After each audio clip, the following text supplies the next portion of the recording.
Ladies and gentlemen, welcome to the final day of the Hawaii Pipeline Bodyboarding Championship. I'm Dave Hubbard, joined by Jimmy Hutaff.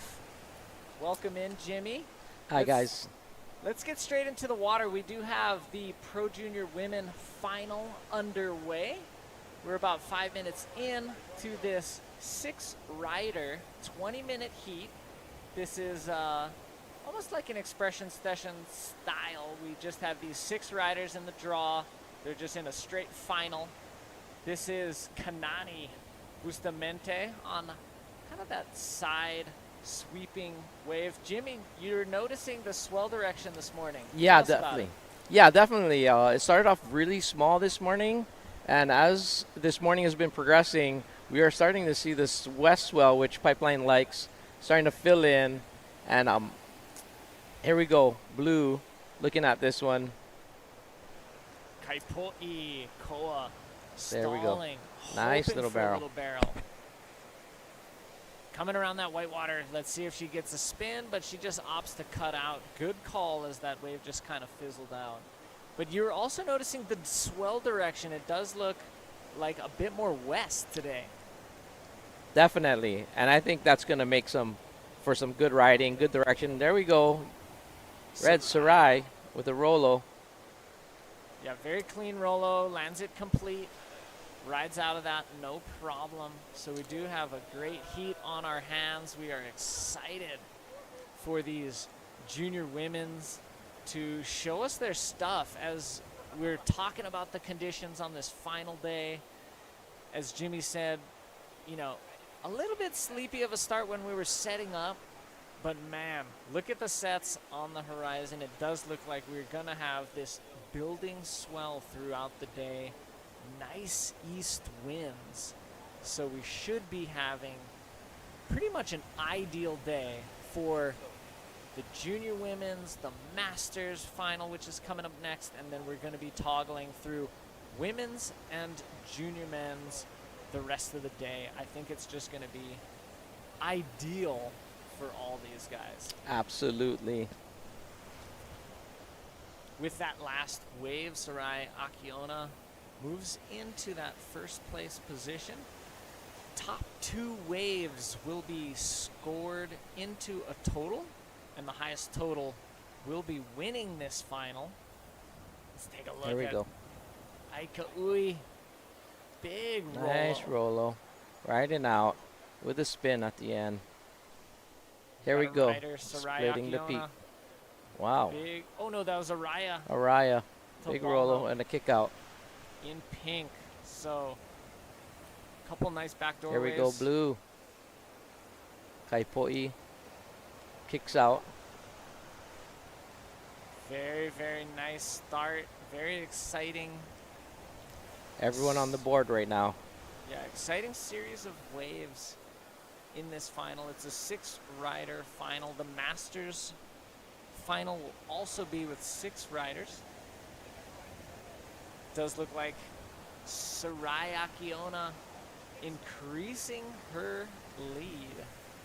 She was already in first place, but now she has moved even further up.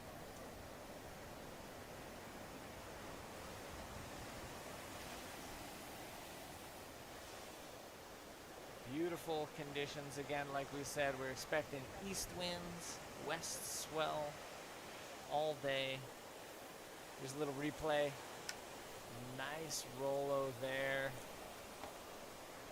And completes it with a spin. Here was Araya Tabalno, previous world champ in the Pro Junior Women's Division, with a nice Rolo at backdoor.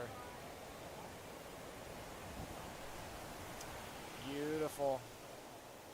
What a day of competition. And we're about halfway through this final, Jimmy. Yeah, we are. Thank you so much for everybody who's tuning in on YouTube. We really appreciate you guys, and we love all the positive comments that are coming in, rooting for athletes, supporting not only the event but the riders.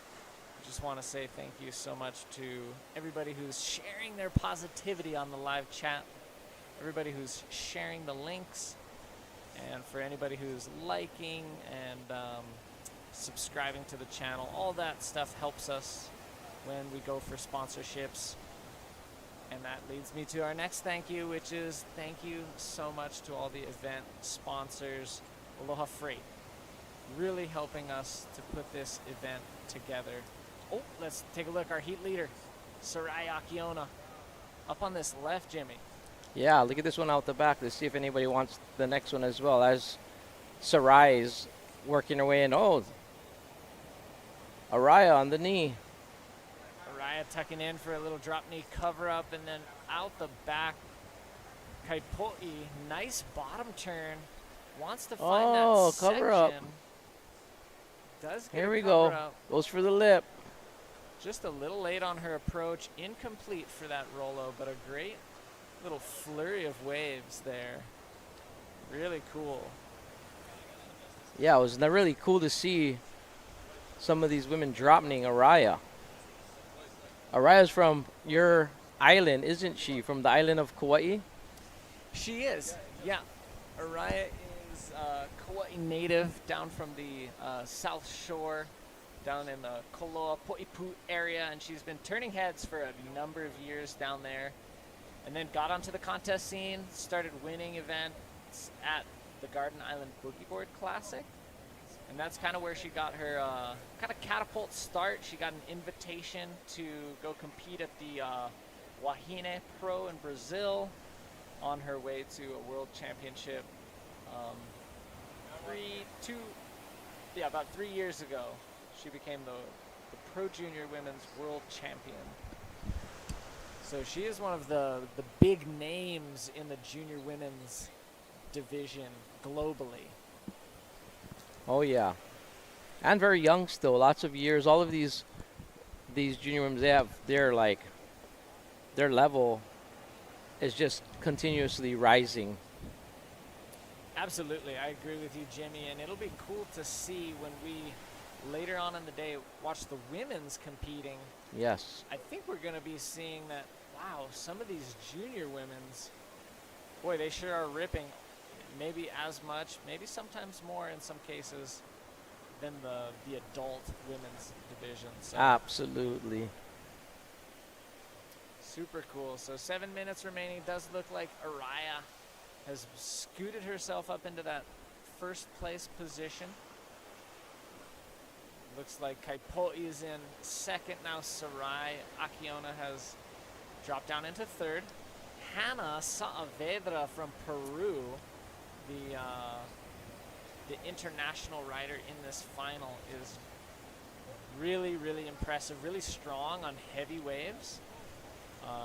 Hails from right around Lima in Peru, and comes from just a great pedigree. The Saavedra family, Jorge and brother Fabio, both competed in the men's. And so, yeah, Hannah representing the female side of that family, and is just a really, really strong rider. I've seen her in very, very heavy conditions, and really, really impressive to watch. Oh yeah. Here we go. There's some sets out the back, and see if anybody's going to be in position for what's coming ahead. They're looking at it. Yeah, there's definitely something coming. Girls are starting to position. Araya's looking There at we go. this right. Our heat leader up and riding it backdoor. Nice bottom turn, and gets up for a Rolo. Unfortunately, kind of flies off the back of that wave. I think there's less lip there than she expected, and she kind of was hoping to get something to push off of, but it kind of just bent away from her a little bit. But Then another here we wave go. coming in, Jimmy. Here we go. No No takers. takers on that one. That one gets left alone. Empty ride there. Kanani Bustamante, she's looking at this one up on the left. Nice speed line. Trims right into a reverse 360 before that wave just kind of finishes off. And there we can see all the riders within the frame. Our 5 riders out the back, and Kanani paddling back out. Just under 5 minutes remaining, Jimmy, in this final.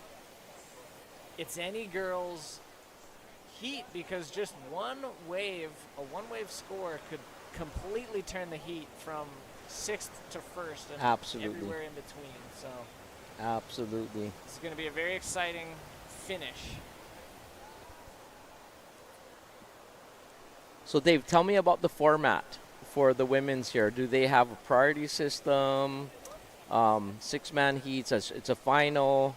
They're going to judge the top 2 waves. So let me know, is it a priority system? That's a really good question. I was trying to figure that out myself earlier. I don't think the priority visual system is set up for 6. I know it's set up for 4, and we're using it in all of our progression series. So any of our heats that are progressing through rounds, women's, the juniors, the men's, those all have 4-rider priority system in place. But these 2 finals, the 6-rider junior women's and the 6-rider masters, I don't know. But back to your question about the format, yeah, top 2 scores. Each ride is scored on a 10-point scale, 1 to 10. Let's take a look. Kaipoi. Kaipoi. Oh, just has to avoid that section. It just didn't offer like a clear passageway. She's coming around. Let's see if she can put something together on the inside here. She's stalling. Here we go. Up, Anaraya. up the back. Oh, no, this is Sarai. Nice bottom Nice turn. Rolo. Nice clean Rides it roll. out. I think we're even going to see another ride coming in here shortly.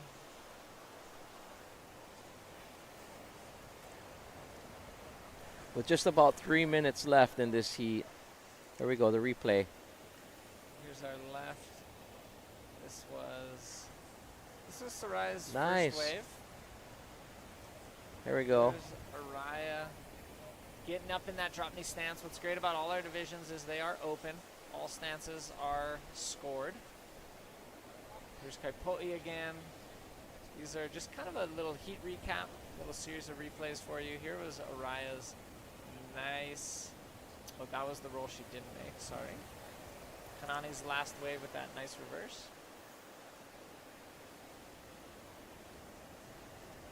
Kaipoi's last ride, this is where she just didn't get a clean passageway through the barrel.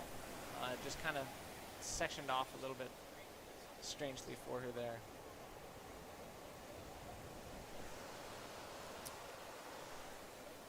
So really cool. So awesome Oh, a little cover up there. to see these junior women just charging it. Yeah, nice little tube ride there from Kanani. Yeah. Let's see where the scores are at.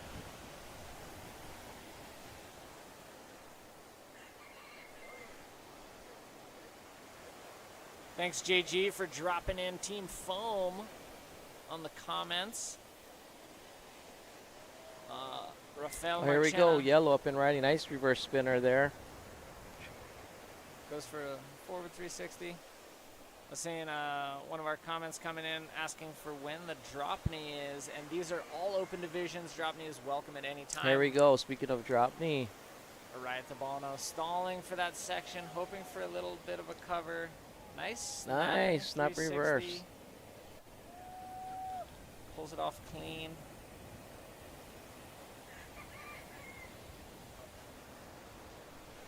Pretty impressive. You know, drop kneeing at the pipeline. With a little of this like side chatter coming off the side. You know, it takes a lot of skill to be able to hold your rail. And with a good turn at the end too. I'm sure that was a really good score. Absolutely. What's nice too is when the sun comes out in the morning, that wind kind of doesn't affect the wave face quite as much. Just gets a little bit cleaner. Pipeline is one of those waves that really likes sunlight on it, and especially that morning sun. Something about showing up here in the dark and then that couple hours shift into daylight, you can really see a difference. Typically, Pipeline, as we say, really wakes up with the sun. So we're hoping the sun comes back out for the final moments of this heat to give these junior women just a final flurry. That would be awesome to see them all get one more approach. Here we go, splitting the peak. Kanani. Are they on their way in? They're on their way in. This is heats done. Looks like that's it. That's a wrap. We'll give you the final results a little bit later. They can also be found on Live Heats. We do have the Masters Open Final. It already has begun as they are approaching the lineup. We've got Edson Vieira transplant from Brazil. We got Chris Olayan from the Big Island. David Norris, Chuck's younger brother. And we got Al Boehm. Not sure where Al's from. Rich Cooper, of course, from Kauai. There we go, white up and riding. And Ivan Okuda. For Rolo. So a great Masters final in front of us. That was Chris Olayan. Trying to get a little lip section to start off. Another 20-minute final. Top 2 rides will be scored. And it does look like winning the junior women's final Would be Araya. Yes. And then Soraya Iona in second. Kaipoi Koa third. Aika Ui fourth. Hannah Saavera in fifth. And Kanani Bustamante in 6th place. Congratulations to our women's junior women finalists. Bit of a flurry here starting off. Yeah. Looks like a couple rides coming in, couple guys getting in that DK stance. Nothing of consequence quite yet. So great way to start off the day. We're gonna start off the day with 2 finals. And that's how we're gonna finish the day too, Jimmy. We're gonna finish the day off with 2 finals. At the end of the women's and junior divisions at the end of the day. So stay tuned. We got a full day of action, a full 8 hours of competition here at Pipeline. Let's take a look. Chris Olayan. Quick in and out. The boys out the back waiting for some waves. We got this increasing swell. Those 2 heats at the end of the day, it could be 6 to 8 foot perfect pipeline. We'll be watching the waves all day, watching it increase hopefully and just getting better and better and better. That's the hope.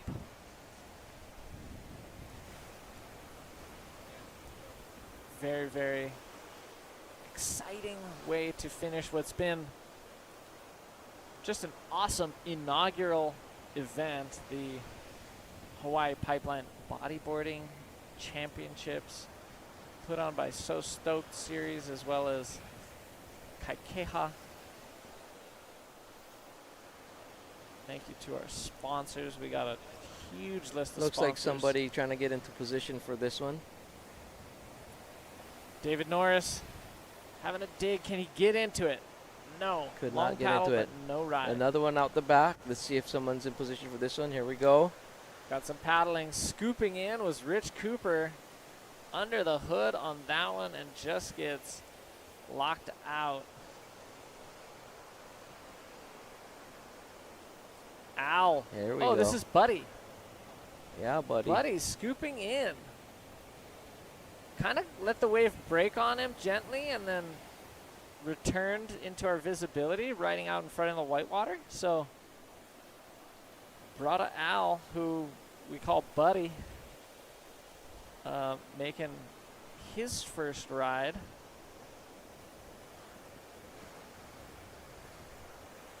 Ivan Okuda, that's a name from yesteryear. Ivan Okuda used to put on a series of bodyboarding videos. I'm not sure if you remember, Jimmy, but Private Lessons. Yeah. One of Ivan Okuda's Here we go. productions. Yellow. Yes, I do remember that. It's been David a part of Norris. the sport for a long time. Really passionate. And he's into garage builds, his bodyboards. Pretty interesting. Customs and experimenting. He's really into that right now with Ivan Okuda. We'll see what happens with Here he is. Dave Norris. Here we go. Tucks in, The rollo. finds a roll. could not keep going on that one. I'm So excited gonna get back out there. I will be excited to see if Ivan gets up DK, because that's what he was known for. Besides making his bodyboarding movies, he would get up in the drop knee stance and just shred. He had a very particular style. He had that really long hair back in the day. He was he would grab the leash. That was kind of part of his style. He made it look really cool. Ivan Hoy Okuda. Let's see it. Let's see you get up drop knee, brother, because this is an open division, as we've mentioned throughout the event. All the divisions in this event are open, meaning all stances are welcome. Prone, drop knee, stand up. Pretty much kind of an ode, an homage to bodyboarding events when they first came out. There was no distinction to differentiate between stances, and it was very inclusive. All stances were recognized. All stances were scored appropriately. I love that we are going back to that. I think it really encompasses bodyboarding. It's great when somebody who doesn't know what bodyboarding is, and they're visiting the beautiful beach here up on the north shore of Oahu at HAWAI Pipeline, and they look out in the water and they see this contest going on, and there's people riding these 3.5-foot pieces of foam doing all sorts of sick, amazing stuff on it, whether they're laying down, flying themselves off of lips into the air, whether they're in a crouching position that we call drop knee, tucking in the tube or doing some sprays, or whether they're standing erect on both feet and sliding down the line. We saw that all in the men's open division. I'm hoping we'll see it all in the Masters Open as well. Absolutely. It was fun watching. Oh, here we go. Splitting the peak. A little barrel on the left at the pipeline. Someone going back door. Did not make it through. Yeah, no make for either direction there, but I love that these guys are going for the barrel. Pipeline is known for its barrel. Who's going on this one? It's Buddy. Scooping in late. Again, another non-exiter. I just learned Buddy's name just now. Al. I've Well, only known Al. him for Buddy. I've known him for decades, and a couple of times I think I have heard Al, but it's easy to forget because we just call him Buddy. He's been a fixture out here. Definitely one of those guys you like to call Buddy. He's just a genuine, good human being. Big smile on his face. Yeah, I love seeing these older guys out here, you know, loving what they do and having an opportunity to be out there and catch some waves with each other. I'm sure they're having a great time with each other out there. Absolutely, yeah. I'm sure they're enjoying their time. Also wanting to compete. Yeah, but how often do you get to surf Pipeline with just 5 other riders? Exactly. During daylight hours, it is a rarity. If you want to night surf it, you'll have it all to yourself.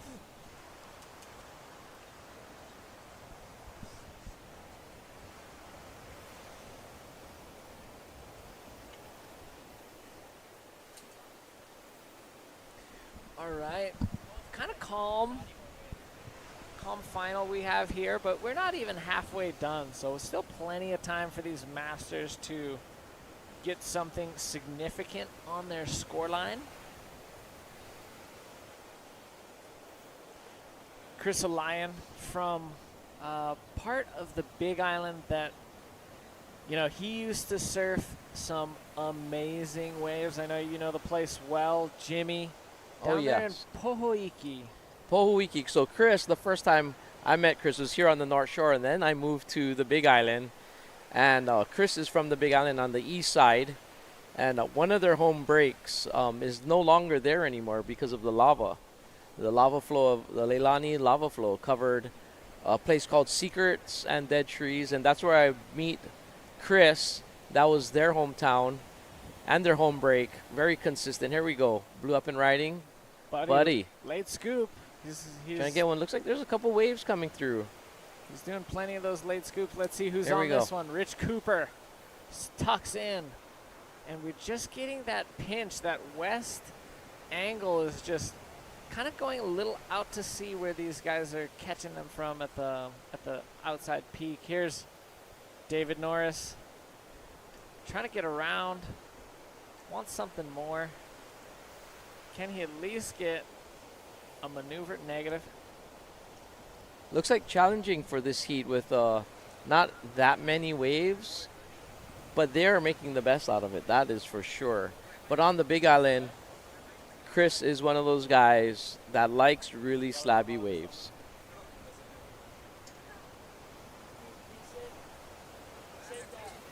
He does love slabby waves, and he used to have a few right at his fingertips. And again, something about the island chain of Hawaii that we live on. There is an active volcano on Hawaii Island.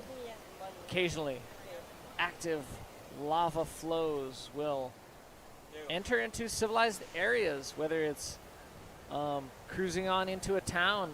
Occasionally, houses are burned down because of lava flows, and occasionally, beautiful reefs get covered up by fresh earth in the form of lava, which is, it's a beautiful thing as creation expands and these islands get bigger, but it's a devastating loss for the wave riders. Here we go.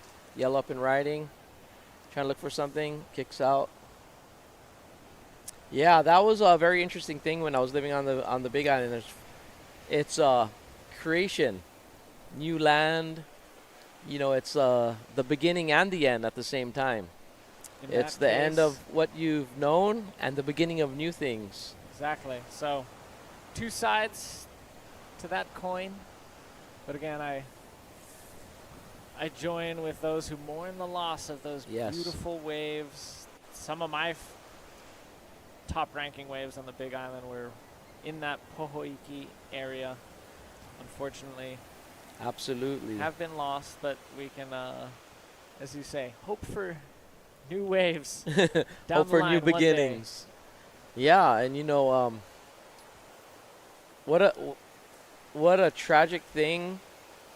But it also, for some of the guys, they have moved to other areas, and you know, when one thing ends, sometimes new things begin. Yep. And so, we'll see what happens with that area as it's still evolving. The lava's not flowing, but the beaches are moving around. So who knows over time what will happen, and people are hopeful. Here's our Big Island rider, Chris O'Lyon. Pretty late on this one, just having a trim behind the whitewater before diving out. Masters Open Division final, 7 minutes remaining. What's the qualifications to be a master, Jimmy? The qualifications, I believe, is 45 plus. And 45 and up. Yes. I didn't know Chris was 45.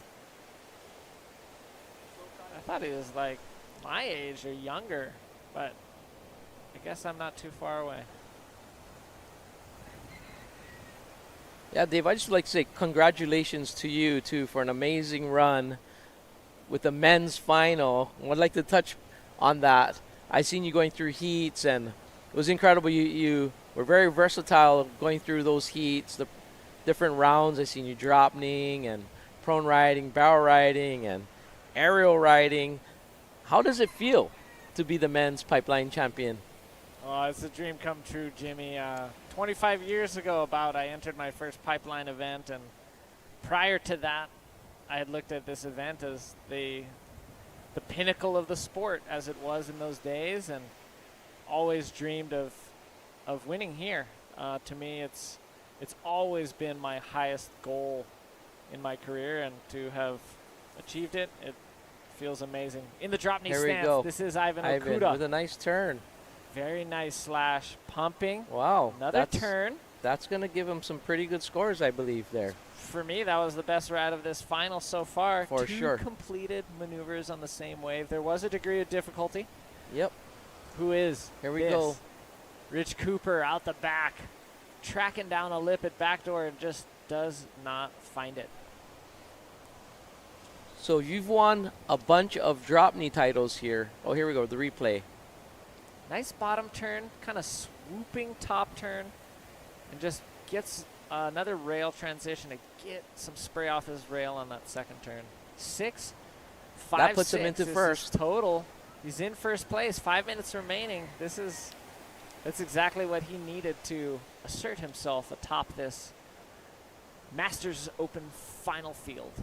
So you've won many drop knee titles here at the Pipeline, but this is your first men's open title. Yeah, so cool. And, we were talking earlier how this categorization of the drop knee division kind of emerged like in the kind of the late 90s, early 2000s, and separated the open division into categories. So before that, there's only open, and we knew nothing else. And so the men's open, and still is to me, the pinnacle of the sport, where you're going to find the biggest field of competitors, the most talented field Absolutely. of competitors doing the most high-performance things. And so, yeah, to be in that category, but be allowed to drop knee, which I love to do, was just icing on the cake. So stoked to have won the men's, but specifically that it was a men's open division. That was pretty amazing. I like that because we've seen over the years it kind of categorized, like you said, drop knee and the open being prone. Yeah. And I'm thrilled to have won the drop knee category out here at Pipeline, and those were huge achievements. I make not light of them, but for me they were nowhere near the goal of winning in the men's open, and still the men's open for me is the pinnacle of the sport.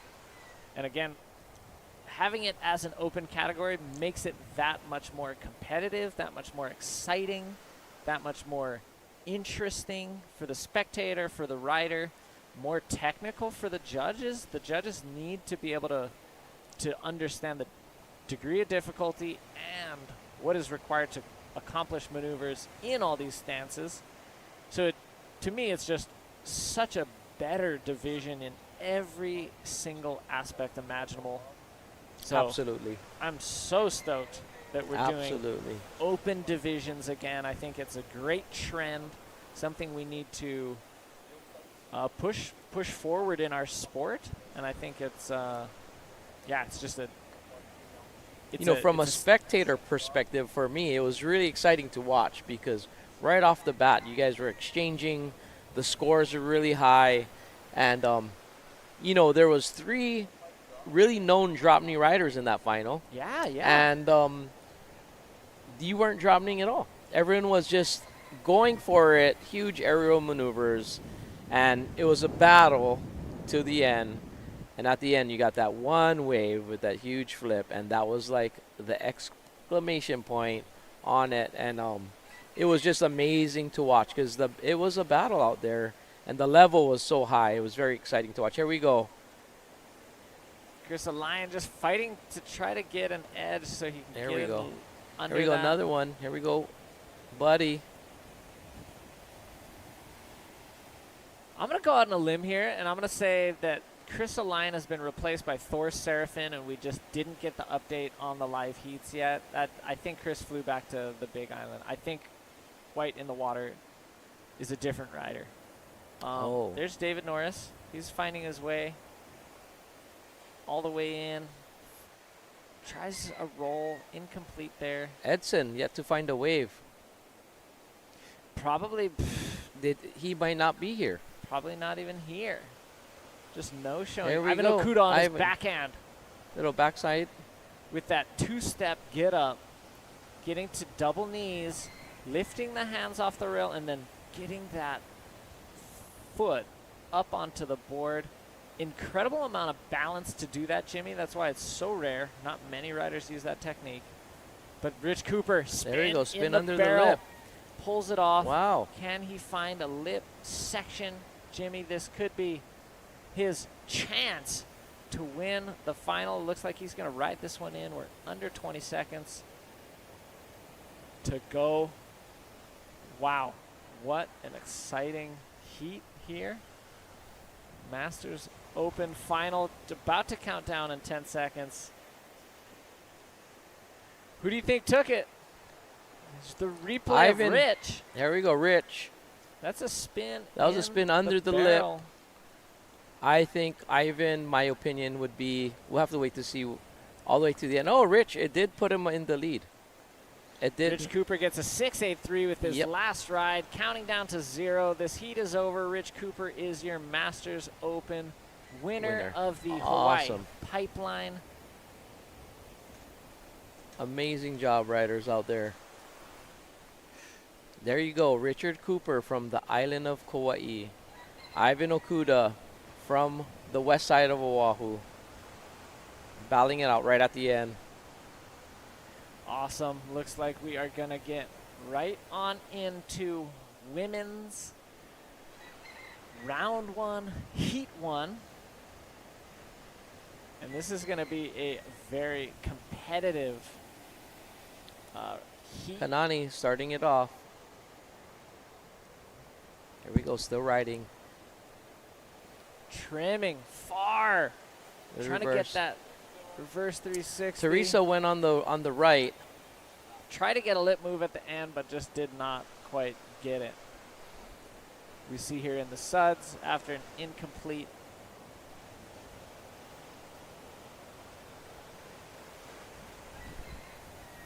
Action packed. All right, Kanani. Oh, nope, this is, I believe that's Thor Seraphin on his ride in. At the award ceremony, we will be able to give you the correct identification of all those riders. But I do believe that was not Chris O'Lyon.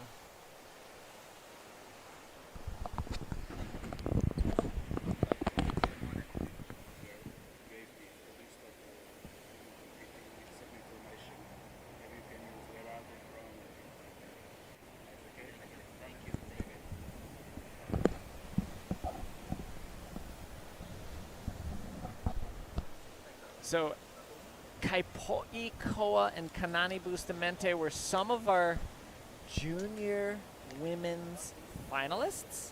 We're seeing them now in the Open Women's Pro.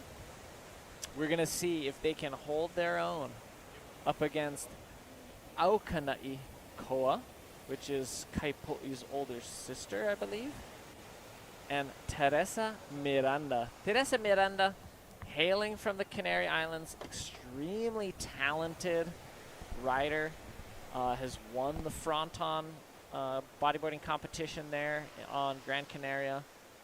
Huge presence on the world stage. Very, very well known and very, very astute rider. And there she is looking at this backdoor wave, scoops in, finds a roll. Nice rollo. Makes it happen. We have Kaipoi on the left at the same time. Little split peak scenario.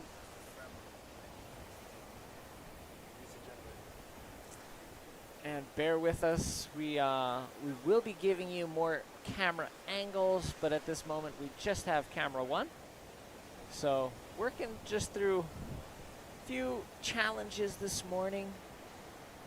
But I know when it comes to clicking on your phone for instant entertainment, it can be easy to get a little bit used to just a high standard.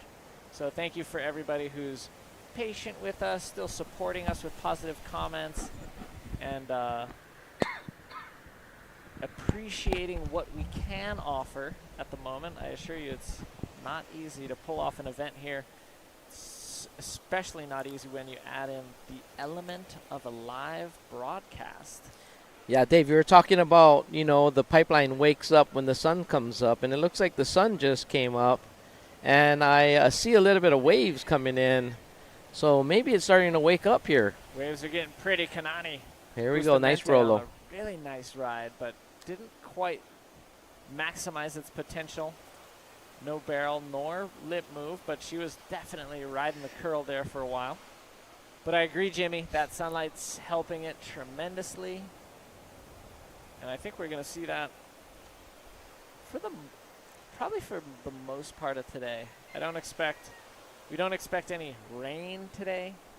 Potentially just a few passing clouds here and there. But as that sun gets higher off of the Ko'olau mountain range. It's going to get farther and farther away from where the clouds are collecting. Let's take a look at Teresa Miranda. Trimming. A lot of speed, but just dives out. Did not see a section that she wanted to use for a lip move.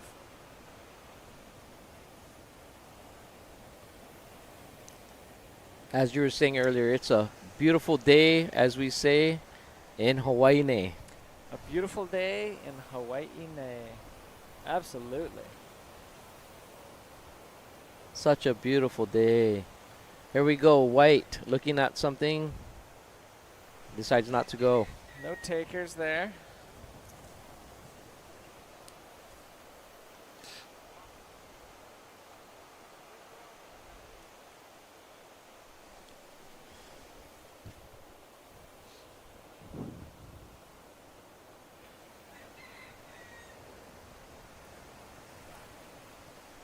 Big shout out to our water safety professionals. We've got Hawaiian Water Patrol focused on our event, but we do have city and county lifeguards guarding this beach park, as well as several of the beaches up here on the North Shore.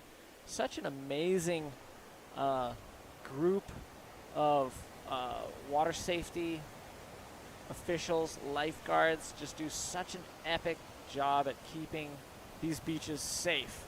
These can be some of the most dangerous beaches in the state, if not in the world, especially with Pipeline ranking high on the list of dangerous reefs.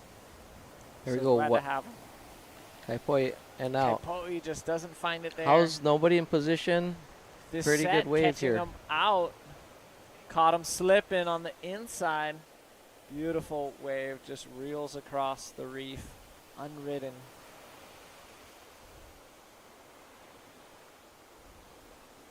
But yeah, again, More waves out the back, so we'll see what happens as this wave comes in and they're positioning.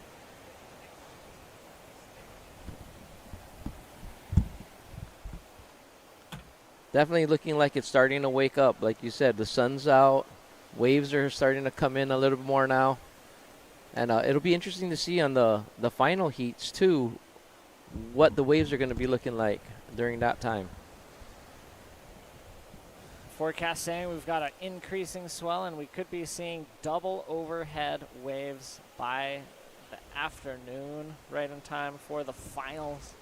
Super, super exciting forecast. So we are pumped for our final day of competition. White. Kanani Kanani, Bustamante here we go. hammering her fist in celebration as she completed that roll. She's pumped.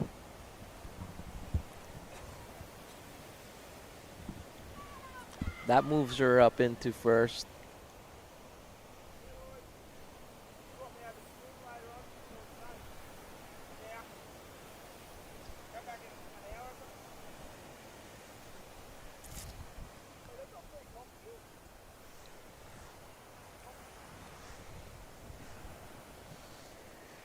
So cool to see these women attacking the Banzai Pipeline.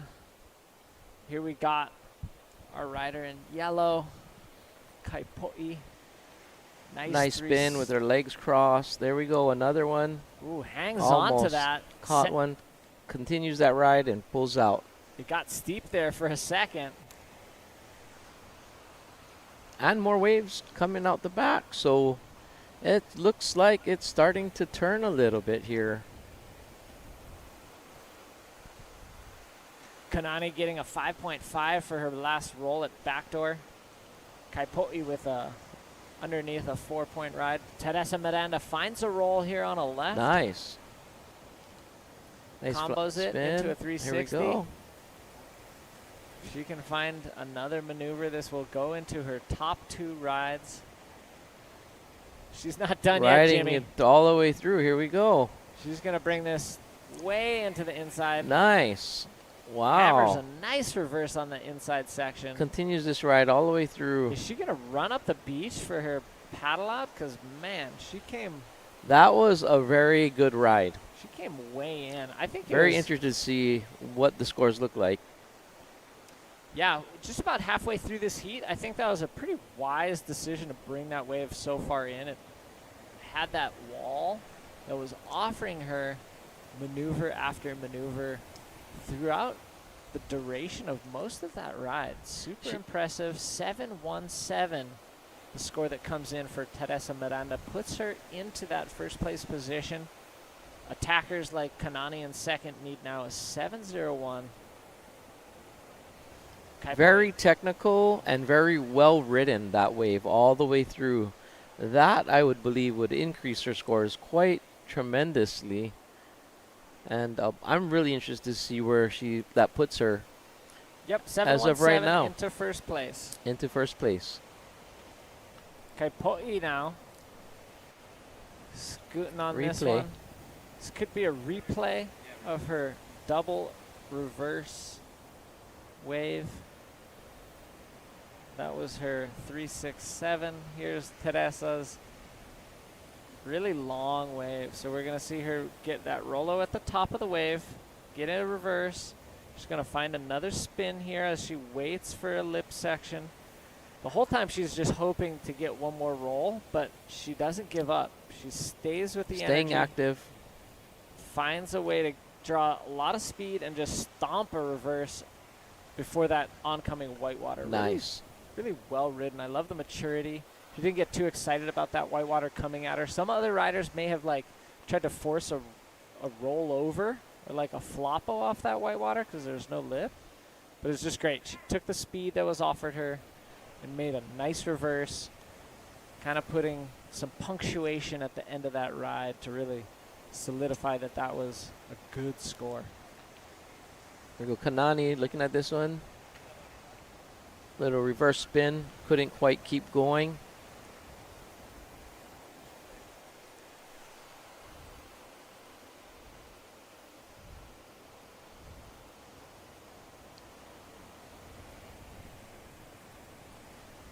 Okay, Po'i having a look at this one, paddling.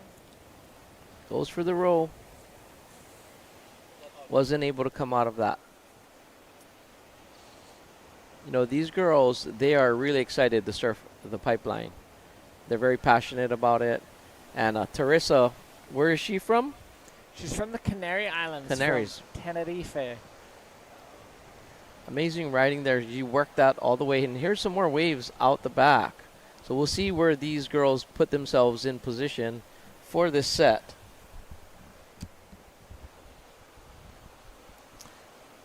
Yeah, it's definitely starting to come in a little more now. Yeah, the set approaching looks solid, Jimmy. Yeah, let's see what happens here Oh, as we wait. get in position. Very ladies. west. Don't get caught slipping again. Remember earlier in this heat, a wave broke outside of them. Everybody was dipping. Yeah. Is it gonna happen again, ladies? There we go. White looking at it, taking off. Kanani on the end of this one. Nice. It sections down the line. She's got a lot of speed. Starts to burn Couldn't. some of it, hoping for a lip section, and just pulls into the closeout. Could not get in front of it.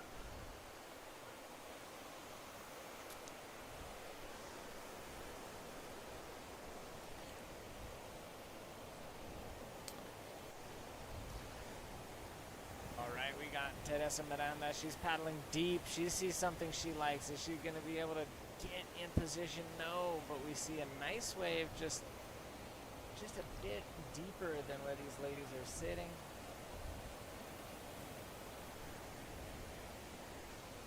Yeah, the women do have a long legacy of just amazing competition here at Pipeline. There's just a lot of outstanding performances over the years.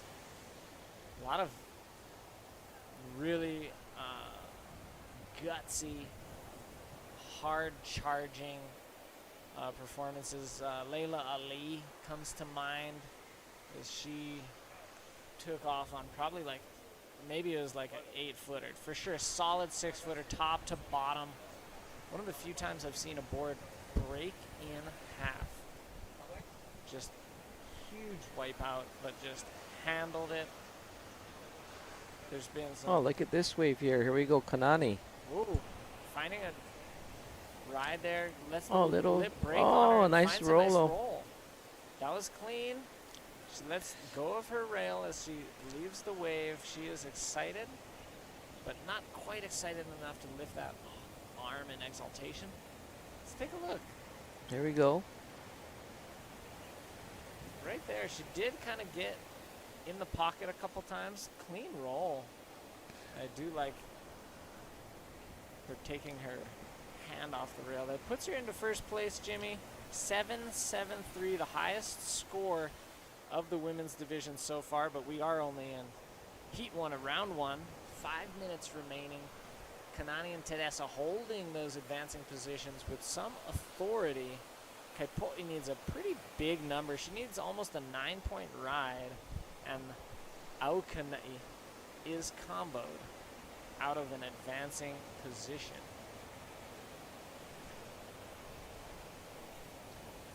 Our competitors in the lineup hoping for some audio information to get delivered to them from our beach commentators. You know, some of the information that they can receive, priority sequence, position of the heat, individual wave scores. Let's take a look now at Kaipoi. Positioning on this one has a nice draw to it. Gets up there for a roll, Jim, but just doesn't quite pull it off.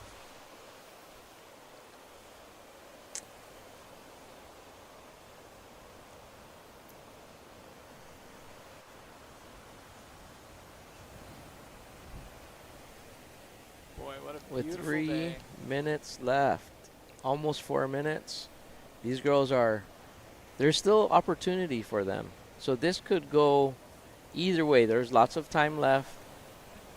And at this point, for the top 3 in position right now, it could be anybody's game. With a set coming out the back, things could move around right at the end too. And all of these girls, they're seasoned competitors, so they know what they need.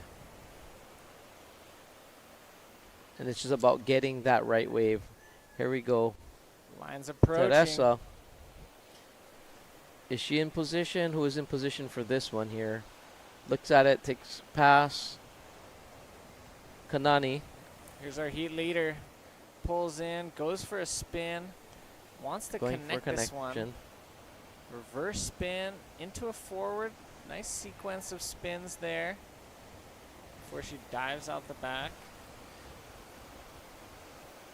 Here we go, blue. Teresa taking off. Bottom turning. Big Rolo.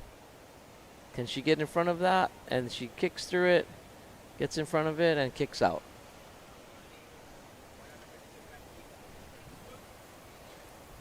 And more waves out the back. It looks like it's definitely more consistent.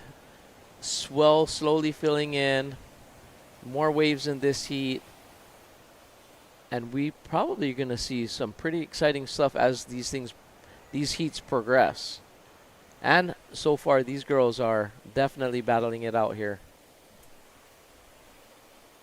Teresa Miranda with a pretty big roll on one of the bigger waves to come in. Looks like she wants to finish this heat in the lead. Definitely her and Kanani are really pushing each other. Pretty close in their heat totals. Under 2 minutes remaining. Kaipoi and Aukanai. Sorry. The two Koa sisters have their work cut out for them. Aukanai does need a combination of scores to attack second. And Kanani staying busy. And Kaipoi needs a pretty solid number. Almost a 9-point ride.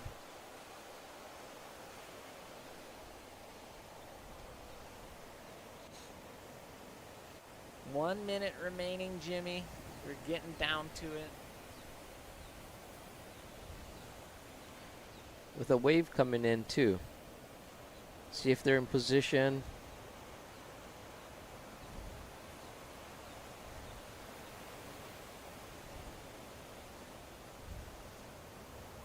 Looks like nobody in position on that one, with it coming down to 40 seconds left. Ooh, that wave was pretty Wow, nice as it that got to end. the inside towards the sandbar. Kind of swung past everybody at the peak, but some nice walls, just long waves on offer, as Teresa showed us with her big score, taking it pretty much all the way to the shore. And she made it back out, Jimmy. You know, she's already got another ride after that, and just so cool to see.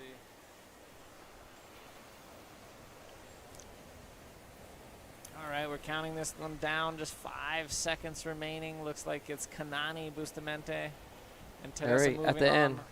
Kaipoi with a nice rollo. Kaipoi gets a 9 on this. Coming through. Don't think that's going to change. I'm not sure if that's going to give her what she needs. With Kanani staying busy at the end. Nice rollo. Wow. Nice rollo. Great to see. Great to see. I'd consider heat number 2 to be on. Looks like our rider with the blue jersey and the white helmet has already taken a wave. It's Dulce Aguero from Costa Rica. Any takers on this set? Nobody goes. But this is a great heat we have, Jamie. We've got Araya Tabano, the winner of our junior women's final. We've got Kanisa Serafin up and riding now. Gets a nice reverse off after a check turn. Just gonna continue along this wave, see what else is available, if there's any more scoring potential. Kanisa was recently inducted into the Hawaii Watermen's Hall of Fame just within the past year.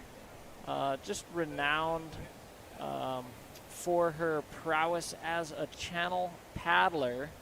Kanisa has won the M2O multiple times, prone paddling, and just done so much for the paddleboard sport that she was nominated and inducted, a very, very high honor put on by the Duke Kahanamoku Foundation and the Outrigger Beach Club, as well as a few other organizations. Just a really, really amazing honor. So we have a very, very world-renowned water woman in Kanisa Serafin in the water. Of course, as I mentioned, Araya Tabano, not only the winner of the junior women's final earlier today, but a pro junior woman world champion, as well as Deniseli Vallejos, as well as Dulce Aguero. So a great heat we have, Jimmy, in heat number 2 of round number 1 of the open women's division here at the Hawaii Pipeline Bodyboarding Championships. Yeah, it's a great day here. The competition is really high. There's some waves coming up. The sun is out. We've got the men's pipeline champion here, Dave Hubbard. It's such an honor to be here with you. It is an amazing day here, and there's some waves coming in too. And I'm just excited to be here with you and being able to share this time at the pipeline. How exciting is it to be here and have pipeline, and even for the next 3 years? So cool, so awesome. They give these permits in packs of 3s. So we got this year and 2 more years locked in. Very exciting what this event can grow into. Let's take a look, Deniseli. Bottom turning, just does not get around that one, unfortunately. Deniseli, just a very, very talented rider. I believe she is from Chile.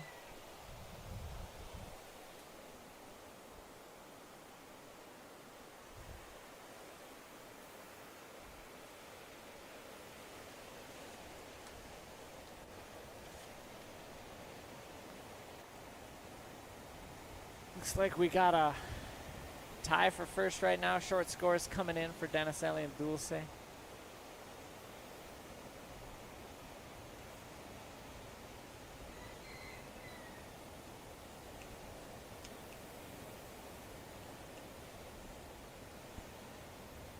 looks like Kanisa got a 3:17 on her ride.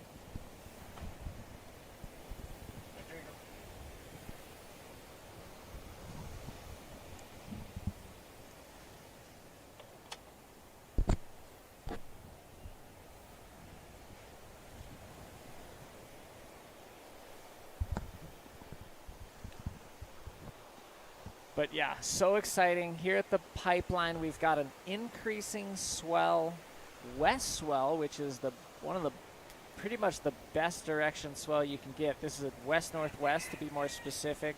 We've got east-northeast winds, and that equals offshore winds with just that great direction that comes and hits the reef at Pipeline. We can just get really beautiful, peaky triangular rights and lefts, as well as long wrapping lefts. Here we go, Blue up and riding.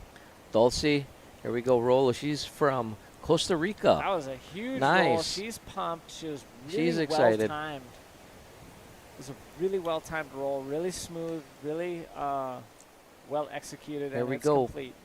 Red up and riding. Araya Talbano. Tucks Getting a barrel, in. deep barrel. She makes it. Wow. Bouncing. Can she Oh, scoot out the front? bouncing. Just not quite. Very, that's very some strength impressive. to do that.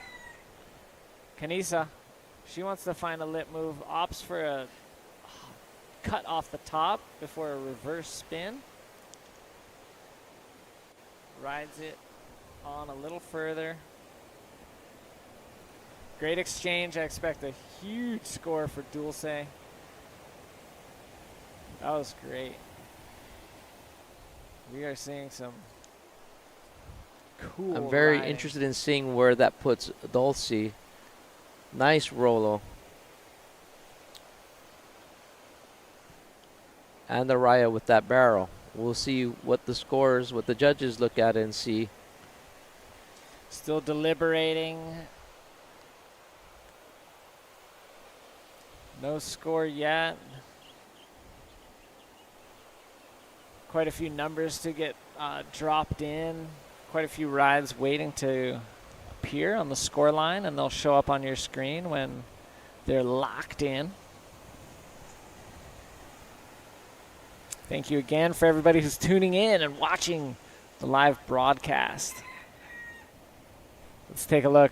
Denniseli trims, great bottom turn, but just gets hit by the lip. It throws her off kilter and tumbles her. Looks like she's getting up. There you She's go, good. Blue. Dulce. Nice spin. Nice Tight style. and compact. Some nice waves coming in. Does look like Dulce 5.07. 5-point ride, sorry, for her nice roller that puts her into the lead.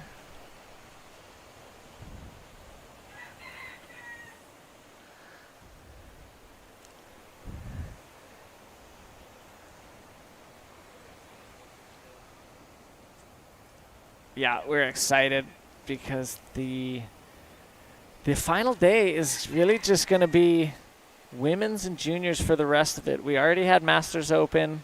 We already had junior women's. Those two were straight finals. Now we're going to see round one of women's, then into the quarters of juniors, into the quarters of women's, and then just toggling between the two semis of both divisions, finals of both divisions. As the day continues along, we are hoping for that increasing a new swell to show up, and we're already seeing an increase in wave height from this morning. And we're hoping a nice sunny day with offshore winds. A beautiful day for bodyboarding here at the Hawaii Pipeline There we go, Bodyboarding replay. Championship. Nice spin. Whip that one around. Very clean. Do you know where how do you pronounce it? Deniselli? Deniseli Vallejos. I believe she's from Chile. Some international turnout here, which is really nice to see. And, you know, the international platform, I've been seeing a lot of riders with high athleticism, very dialed in and very hungry at the same time. It's really nice to see everyone coming together here at the Pipeline. Yeah, absolutely. And something about Pipeline that's renowned as probably the best wave in the world. People would at least have it on their top 5, top 10 of any list for probably any craft, from longboarding, shortboarding, bodyboarding, body surfing. All those crafts are going to put Pipeline at the top or in the top of the list. So it's very attractive for our international riders to come across the world to one of the very, very best waves in the world and compete with the best riders. I think that's always been one of the big draws about Pipeline. This year the event was run quite a bit as an invitational, as it was the first year that this new promoter is doing the event. And I think what we're going to move towards is hopefully more of a transparent and a more even qualification scenario to be qualifying people from all around the world to this event and be able to host a huge event, potentially even a world championship event. So we've got big dreams for this event. It's certainly the best venue in the world for an event, and to get the permit for several more years and to have such a great inaugural year, as you mentioned, Jimmy. We're really excited what the next years can bring, not only for this event, but the whole sport. We could see just great impacts throughout the whole sport if this event has success. Absolutely, I agree. I'm very excited. This is the first year out of 3 years having the permit. This is just the beginning, and the momentum is in the right place, going in the right direction. Here we go. Yellow, Daniselli taking off, coming around, looking for something, see if she can get around this. Nice bottom turn. Flat spin, and doesn't make it. Here we go. Araya coming around the section. Late scoop. And kicks out. Had a lot of speed coming off her bottom turn. Great rail work to engage off of that. Pretty much an airdrop, but just had to slow down and come just almost either vertically or past vertically to get to that lip. And she just kind of sailed past it and off the back. She's going to paddle back out. Currently, she's in 4th spot. Does not need a big number to get into an advancing position. Dulce Aguero, our heat leader, on the strength of a 5 and a 2-point and change ride. Capacity, we do have Respect the Light. We've got the Odom Corporation, Triad, Empire, GT, Riot, Hubboards, Science and Ballistic Bodyboards. We've got Malama Loko Ea Fish Pond, Kicks, Defend Hawaii, No One, The Foam Company, Route 99 Hawaii. We got Sandy's All Day, Kauai Boogie Club. We got Print Shop. We also got Reja Projections. We got Sandy Beach, Waikai, SK, Uncivilized, Men Overboard, Viper, The Sunrise Shack, Hawaiian Line International. We got Boog Fam. We got another Sandy Beach sponsor, Gyro, Miller Surf, Bomber Eyewear, Kaya Ulu. We got The Beast, Monster Water, and Kai's Catering. Thank you so much to our sponsors, and thank you to everybody for tuning in. Again, without those sponsors, just not possible, not feasible to run an event of this caliber. Huge mahalos to those sponsors. Without you, this wouldn't happen. Aloha Freight, Corey Correa, shout out to him. OG bodyboarder, put on some events in Hawaii, and always giving back to the sport. Just so stoked to be a part of this at the So Stoked Boogie Series at the Pipeline. What a privilege it is, and it's so awesome to be here. Absolutely, yeah. Corey Correa ran IBA Hawaii for a number of years. It was a pro-am circuit that traveled the whole state. We had events on most of the islands. But let's take a look at Kanisa.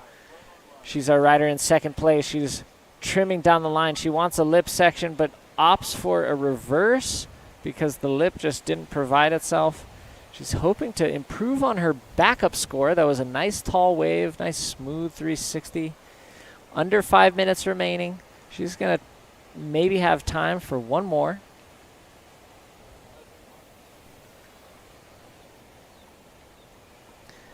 Still currently in the lead is Dulce Aguero from Costa Rica. There we go, blue. Oh, there she is. Dulce. Big bottom Coming turn. around it. Nice roll. Comes around. Big roll. She's not done yet. Nice Throws spin. a reverse.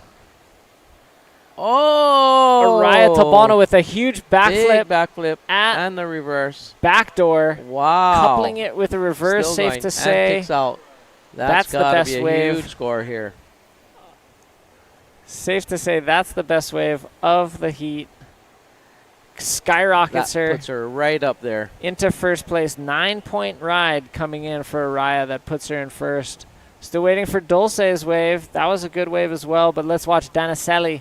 She puts a series of spins on that wave face. That just catapulted her up there. Yeah, Araya Big maneuver. I can't wait to see stamping the her replay on that authority. Very high risk, too, going for the ARS at backdoor. Let's see, Kanisa also Kanisa. going on a right. Finds Or a spin. And kicks out. Kicks off the back. Under 3 minutes with Araya pretty much already back in the peak. She could improve on her backup score, which is only a 1.3. 1.2, excuse me. Huge. High bar set. There we go. Dulce And then- Aguero, 617 for her final ride. So with just about 2 minutes remaining, Araya needs a 2.2 to get into first place. Danicelli needs almost a 5 to get into second if Araya does not improve in her situation. And Kanisa Serafin needs a 7 and also needs Araya to not improve the 117. So Araya taking a look at this one. Nice bottom turn, Oh. nice roll, clean, but just does not land that. Was a clean approach. Everything looked good up until that landing was kind of in the V. When we say the V, it's a section of the wave that results from the lip falling, crashing off the surface in front of it, and bouncing back up. If you look at it from the side angle, it could represent the letter V. That area is a very challenging place to land maneuvers because you have water moving in 2 directions. Jimmy, you've been caught in the V a few times. Oh, absolutely. Not the funnest place to be in the V. You want to be just in front of the V when you're landing, and that's where I would say it's the cush. Yeah, if you can just get the water that's coming back up and you're not touching any of the water that's going down, it can aid in the landings. Nice point, Jim. Under a minute remaining. Araya did not improve her situation greatly.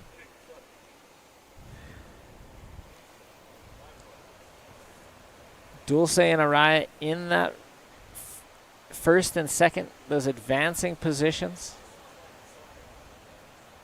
This has been a really cool heat. Really fun to watch. It's very, that big backflip from Araya has got to be so far one of the highlights from the women's. Absolutely. Or maybe the event so far. That's huge. Yeah, 9-point ride that Yeah, falls within Huge.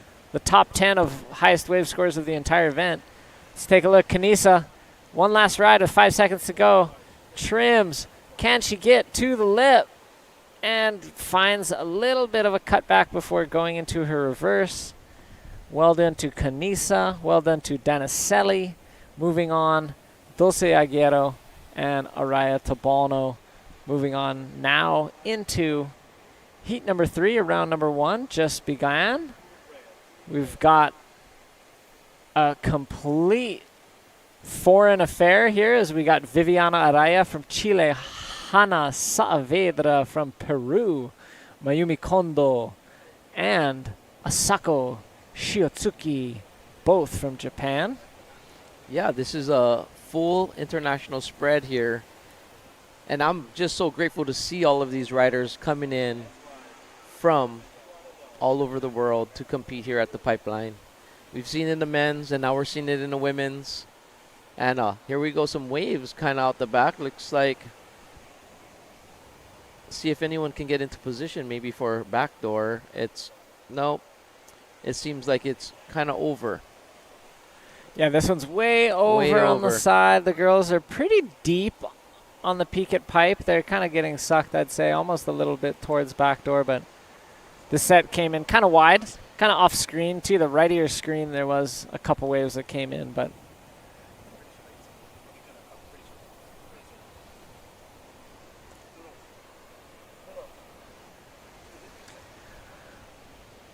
super cool. Any final words, Jimmy? I know your shift is going to wrap up in a few minutes here, but if you have a... Yeah, I'd just like to thank all of the organizers here that are putting this together. I think it's very exciting. The event so far has been really well put together, and we have 2 more years after this. So I'm really excited to see how it's going to evolve and get better, and the excitement with more international riding and how this is going to evolve. I am very, very, very excited and so proud to be able to be a part of the So Stoked Boogie series. And I just thank you so much, Dave, being here. You're awesome, and we'll see you soon.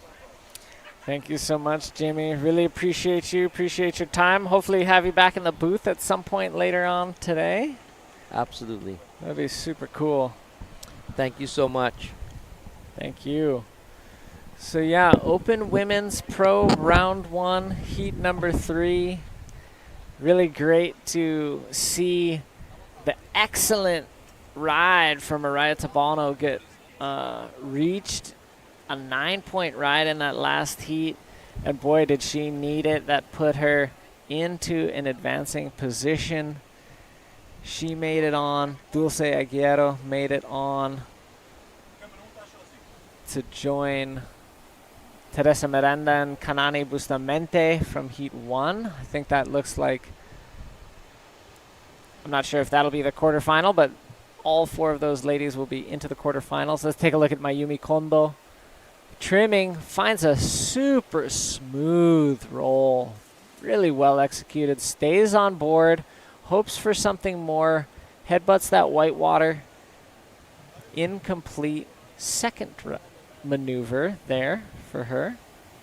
But that rolo was just so smooth. I loved it. I love that rolo. Good morning. Good morning. We're going to have Max coming in a second here as he suits up.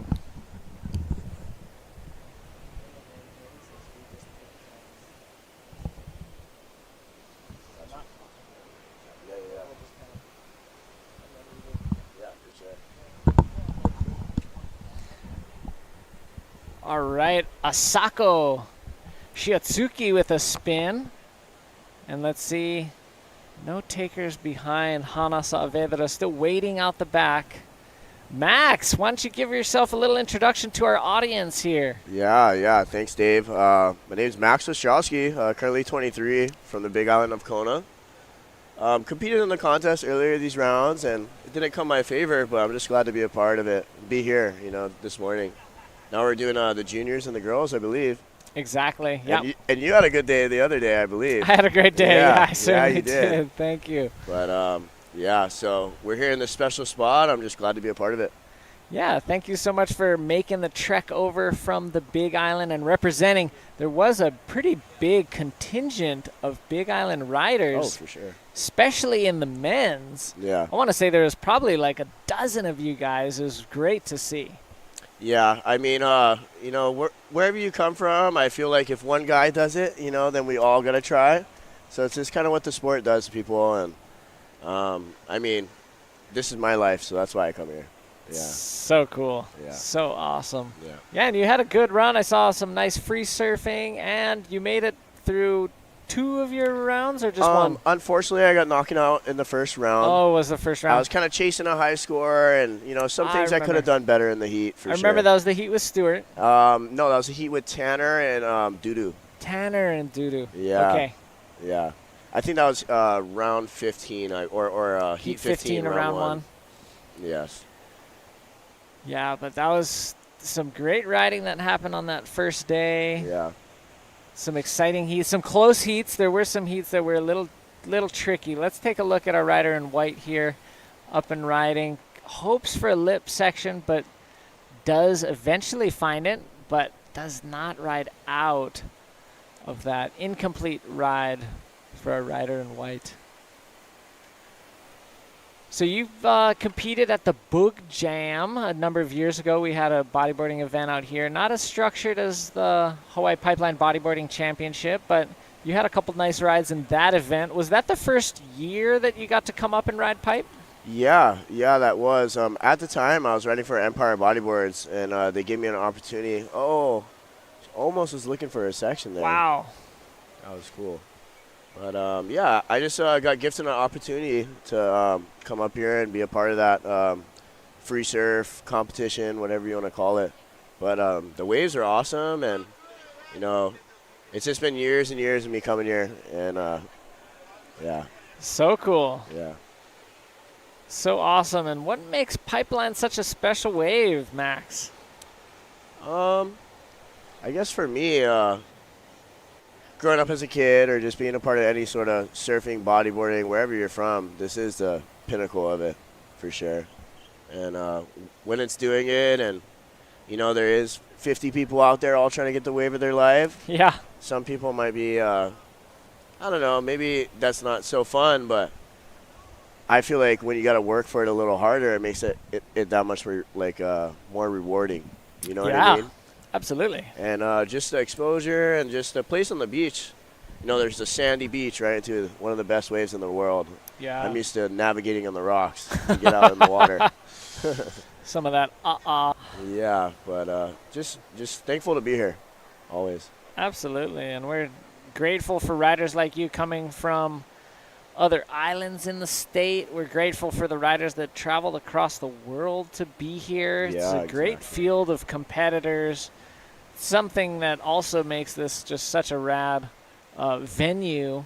Talk a little bit about, have you met some of these foreign riders that traveled over here? Did you get some acquaintances with some of these international guys? For sure. I mean, some of them are kind of brief, you know, just kind of seeing people in the water and recognizing a face. And with social media nowadays, you can kind of connect and get some friends and kind of get an idea. So I think just being here in this spot, it's like a little boiling pot, like a little meeting room where you can meet a lot of new people that have the same ideas, you know? Totally, yeah. Kind of that boogie tribe. Yeah. Even if we're from different countries or different cultures, even sometimes speaking different languages, when we come together and boogie together, there is definitely a lot of commonality. Looks like we got some waves approaching here. Mayumi holding down that first place spot with that really smooth Rolo, 617. One of the smoother, cleaner Rolos I think I've seen today, but maybe throughout this whole event. Man, that roll was so smooth. The Japanese, something I love about Japanese bodyboarders, they're very precise. Kind of similar to Japanese craftsmanship. You know, Japan is known for their excellent craftsmanship in any number of products or companies. They always have like a very, very high quality. They're very concerned about that, and it comes across in their riding as well. Let's take a look at Viviana Araya. Finds a Oh, big nice. roll through the closeout. I just don't think she had enough projection to get in front of that. And she gets caught up. Incomplete for Viviana Araya. She's from Chile, from Iquique in Chile. The town where she's from, Max, it's one of the few places I'd say is a little similar to the North Shore. We say this North Shore has this 7-mile miracle, just a ton of waves in a pretty short span of coastline. And Iquique in Chile is pretty similar. It's a city right on the coast, and within a few kilometers, there's a couple dozen pretty good waves. Wow. It's a pretty sick spot. Yeah, pretty much awesome. all exclusively reef breaks. I think they got like maybe 2 beaches, but a lot of pretty quality reefs where Viviana is from. Nice. I mean, take it from us. You're from Kauai. I'm from the Big Island. You know, it seems like all these little knit towns, surfing towns, all have a taste of everything. You know, so it's cool that she's across the world and kind of has a flavor of that as well. So cool. You know, it definitely makes her who she is out here. You know, I've surfed with her a couple sessions earlier, on those off days. You know, and when it was a little switchy and stuff, but we all had a blast.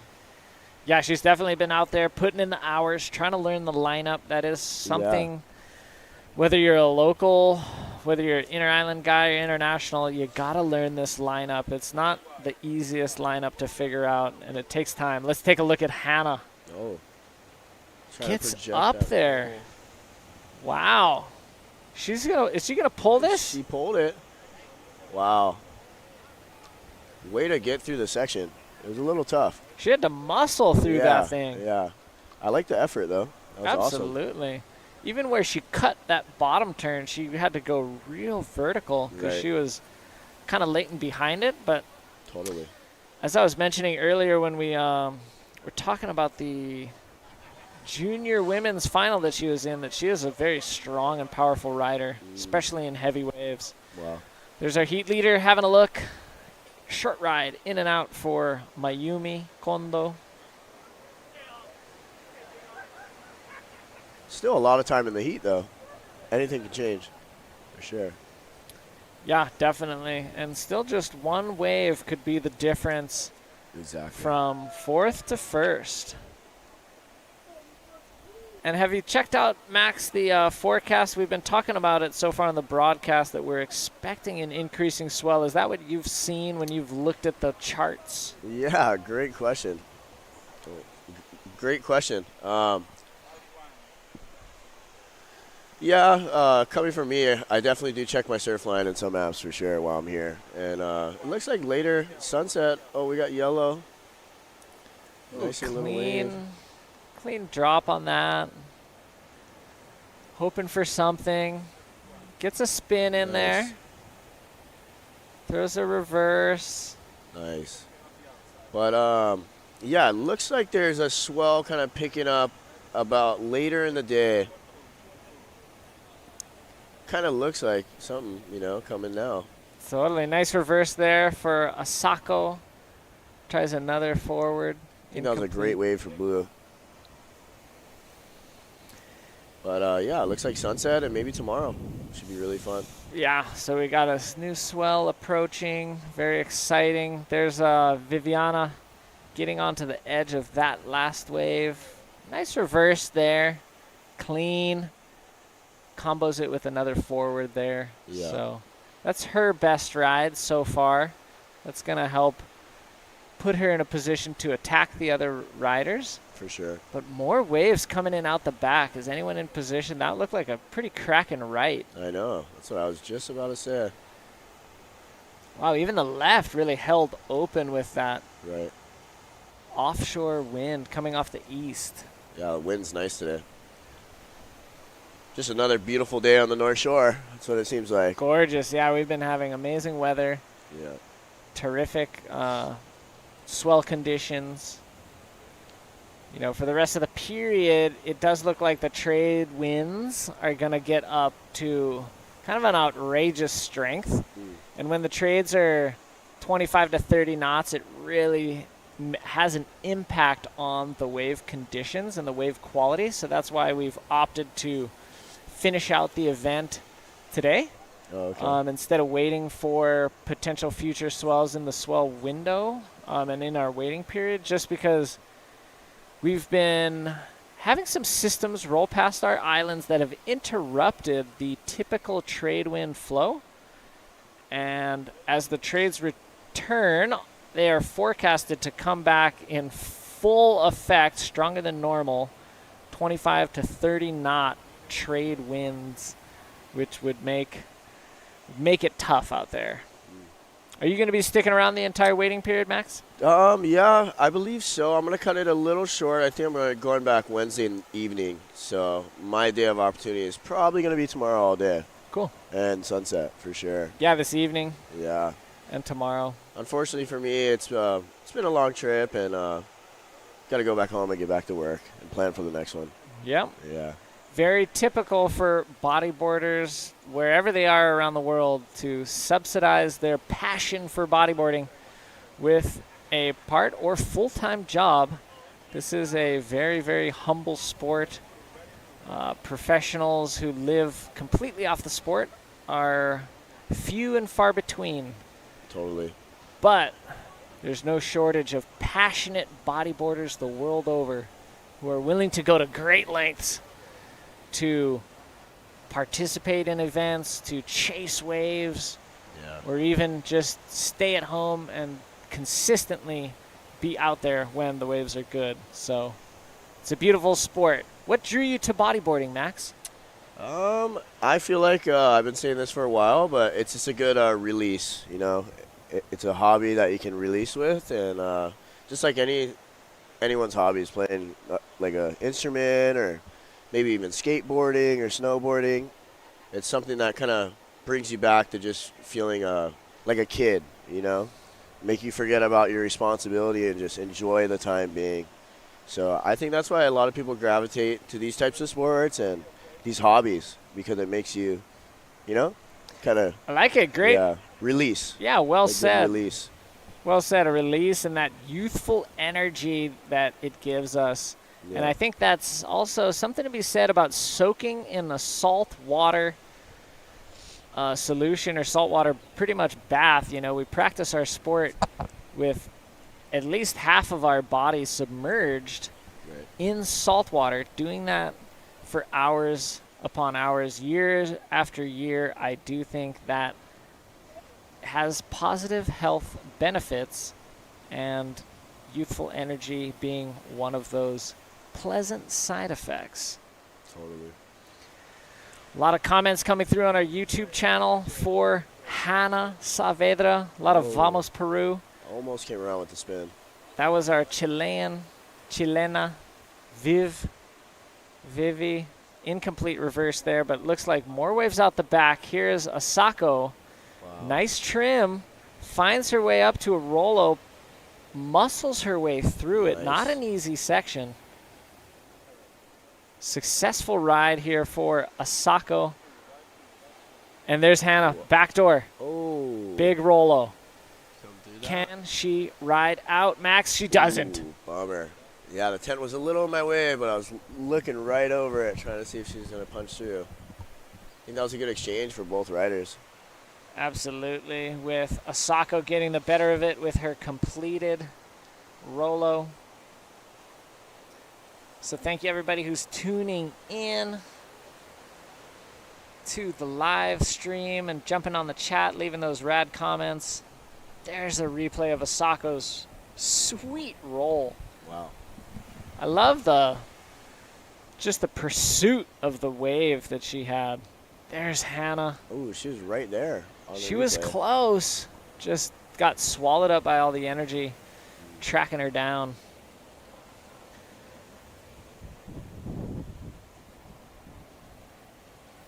Thank you, everybody. Tons of people tuning in from around the world, whether they're rooting for their local hero in their town or whether they're just writing some nice comments and enjoying the show. Thank you, everybody who's tuning in. Let's take a look. Vivi from Chile, trimming. This could section up down the line, Max. Oh, almost did. Oh, we got it right out the back. Yellow. Mayumi on a big backdoor wave. Oh, spin.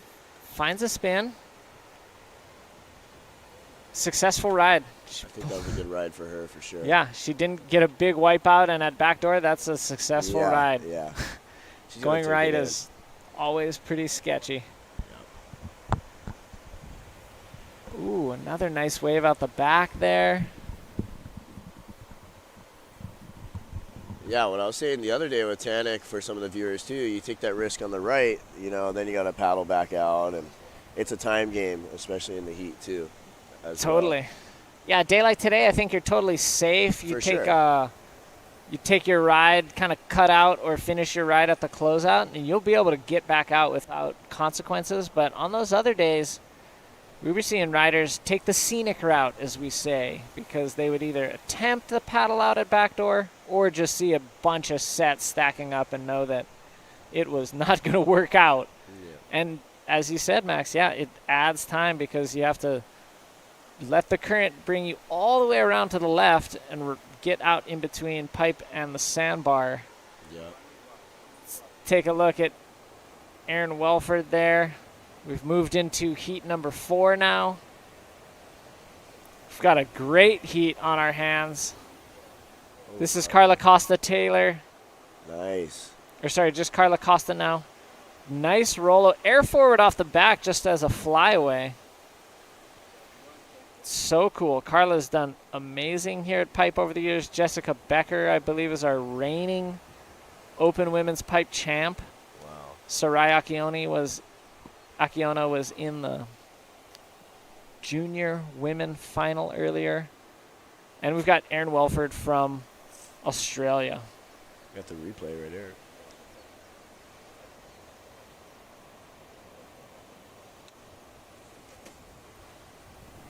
Looks like we just kind of lost that one, but I think that was a good exchange for the first set of heats.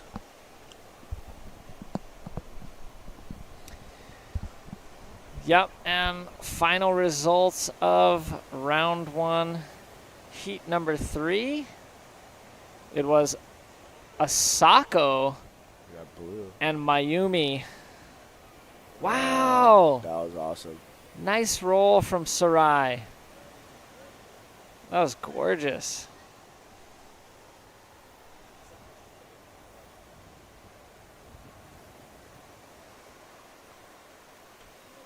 That was sick. Carla Costa with a huge score, 7.33 for her nice roll on that pretty tall wave. Yeah. This is another look at it, Max. Talk us through this roll. I think coming off the bottom and the way she scooped up to that, the lip maybe got a little soft, but she definitely projected off of it the way she should. It's very skillfully ridden, especially how that section was almost angling back and away from her. She almost had to back up and go really vertical, but did get contact, did get that projection you're talking about, Max. Really, really well ridden, well executed. Scores reflected, 7.33, whereas Sarai Akiona's 5.33. Point of difference there, I think wave size led to the size of the maneuver being where you see that point differential. Totally. I mean, with most contests, there's like 3 criteria, like wave size, length of wave, and kind of how it's easy on the eyes, doing the maneuvers the wave kind of wants maneuvers to be done at, if that makes sense. You know what I'm trying to say? Yeah. Super cool. That sounds like the Big Island recipe for judging, and we put it in slightly different terms.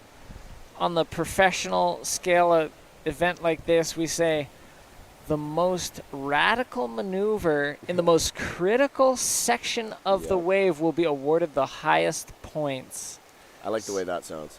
And that's just a real fancy, kind of well-worded way to express a lot of what you were saying, and it's about finding a way to maximize the potential on any given ride. And you're going to be able to maximize potential by using the steepest part of the wave face, whether you're tucking in behind the tube or whether you're hitting the vertical lip and getting air, or even if it's a spin, if it's done on kind of a vertical section, that's going to be critical. Here's Aaron Welford, just kind of carves out off the wave. in reverse. Jessica Becker having a look. No rides yet for her. Paddling hard for this one, though. Looks like she's in position. And she goes. Scoops in. Nice reverse to start. Hoping for this wave to line up. Hits another reverse. Nice. I think that was a good use of her priority right there to get a wave on the board. I believe she had priority on that one. It did look like it. Yeah. And I agree with you that good to get the campaign started. Get a ride. It's probably going to come in around a 3-ish, I'm guessing. But that's something. And sometimes our riders have been advancing with short scores as their secondary rides. Now she can go back out with 15 minutes remaining. She can focus on getting a big score like what Carla has. Carla's sitting in a great spot in the heat with a keeper of a score. 7.33. Most heats, you're sweet with that. That might end up being your best wave. But she's got most of the heat to back that up, if not improve upon it. Totally. And sometimes with these short 20-minute heats, like we were just saying, you just got to get a wave on the board, you know? Get some waves under your belt, because sometimes, you know, you might be searching for that backup when maybe you could have had it early on in the heat, or Totally. I don't know. There's all sorts of different angles you can approach a heat at. But. Absolutely. I was speaking about that with Noah Chapman's father this morning as well. There's a variety of strategies, and I think it comes down to what the waves are offering. If it's like super slow, it's hard to get busy at the start of the heat. You might want to just make sure each wave counts. Yeah. If there's a ton of waves, hey, start surfing the heat, start getting into those waves. And it does depend on quite a few variables, like you said, a variety of ways to approach a heat. Erin Welford gets caught behind that section. No barrel, no maneuver there as she's finishes her ride and wants the position to get back out into the lineup.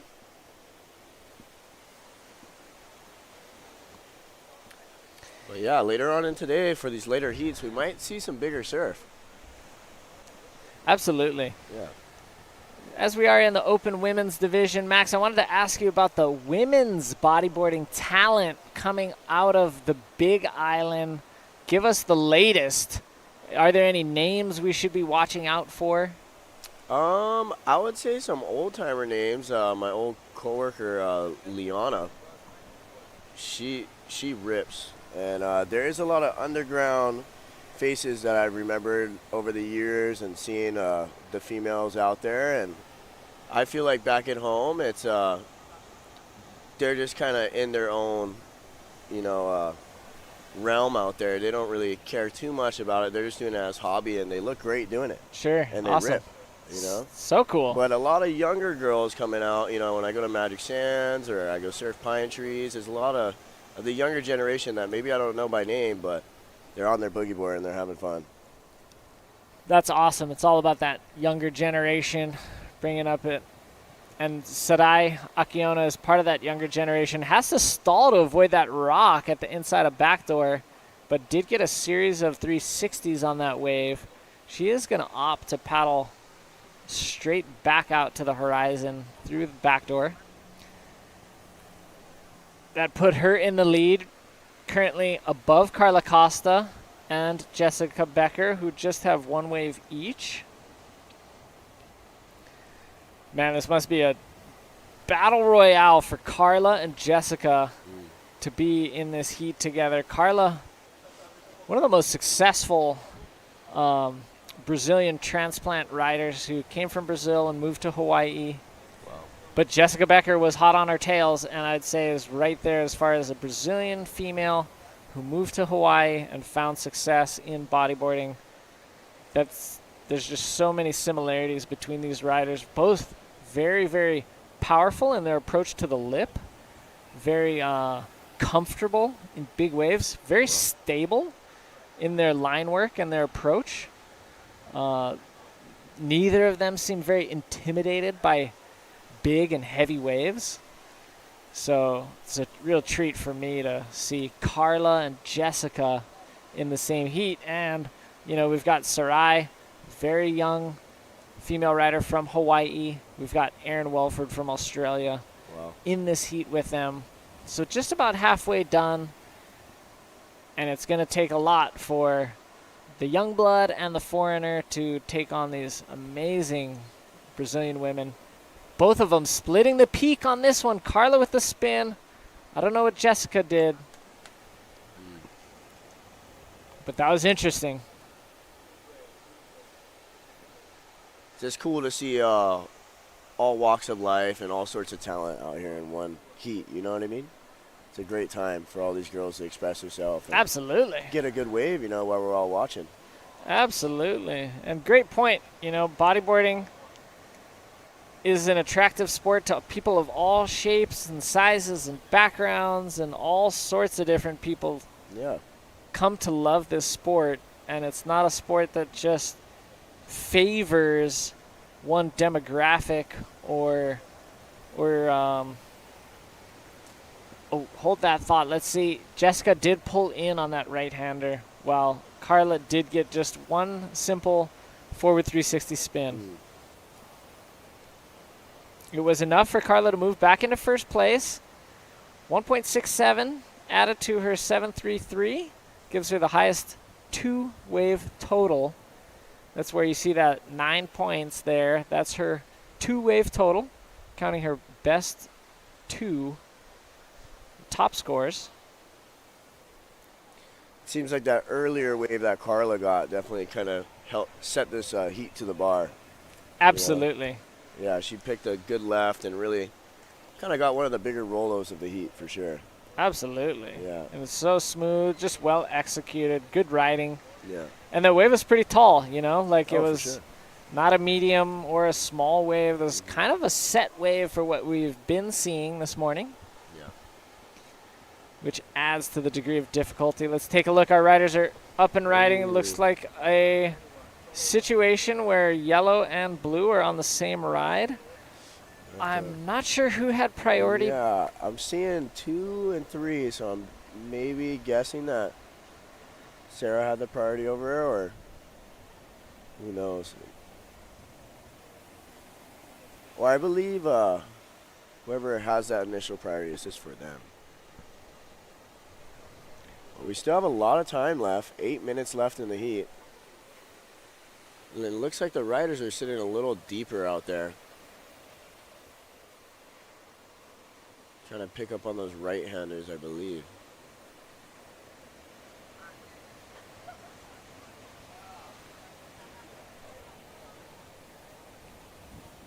There it is, replay. Jessica Becker as well as Sarai Akiona. Again, we're not sure of anything. Nothing's dropping on our live heats. Nothing's dropping on our score line. So it looks like that could be all clear, all good. I do think Jessica had priority over Sarai, as Sarai had that long backdoor ride and just got out to the lineup pretty late. And if they both shared the ride, and if Jessica had priority and Sarai did not interfere with her, there will be no interference. Well said. 7 minutes remaining. Carla and Jessica in those first two advancing positions. But Sarai does not need much. Just a 3.68 would get her above Jessica.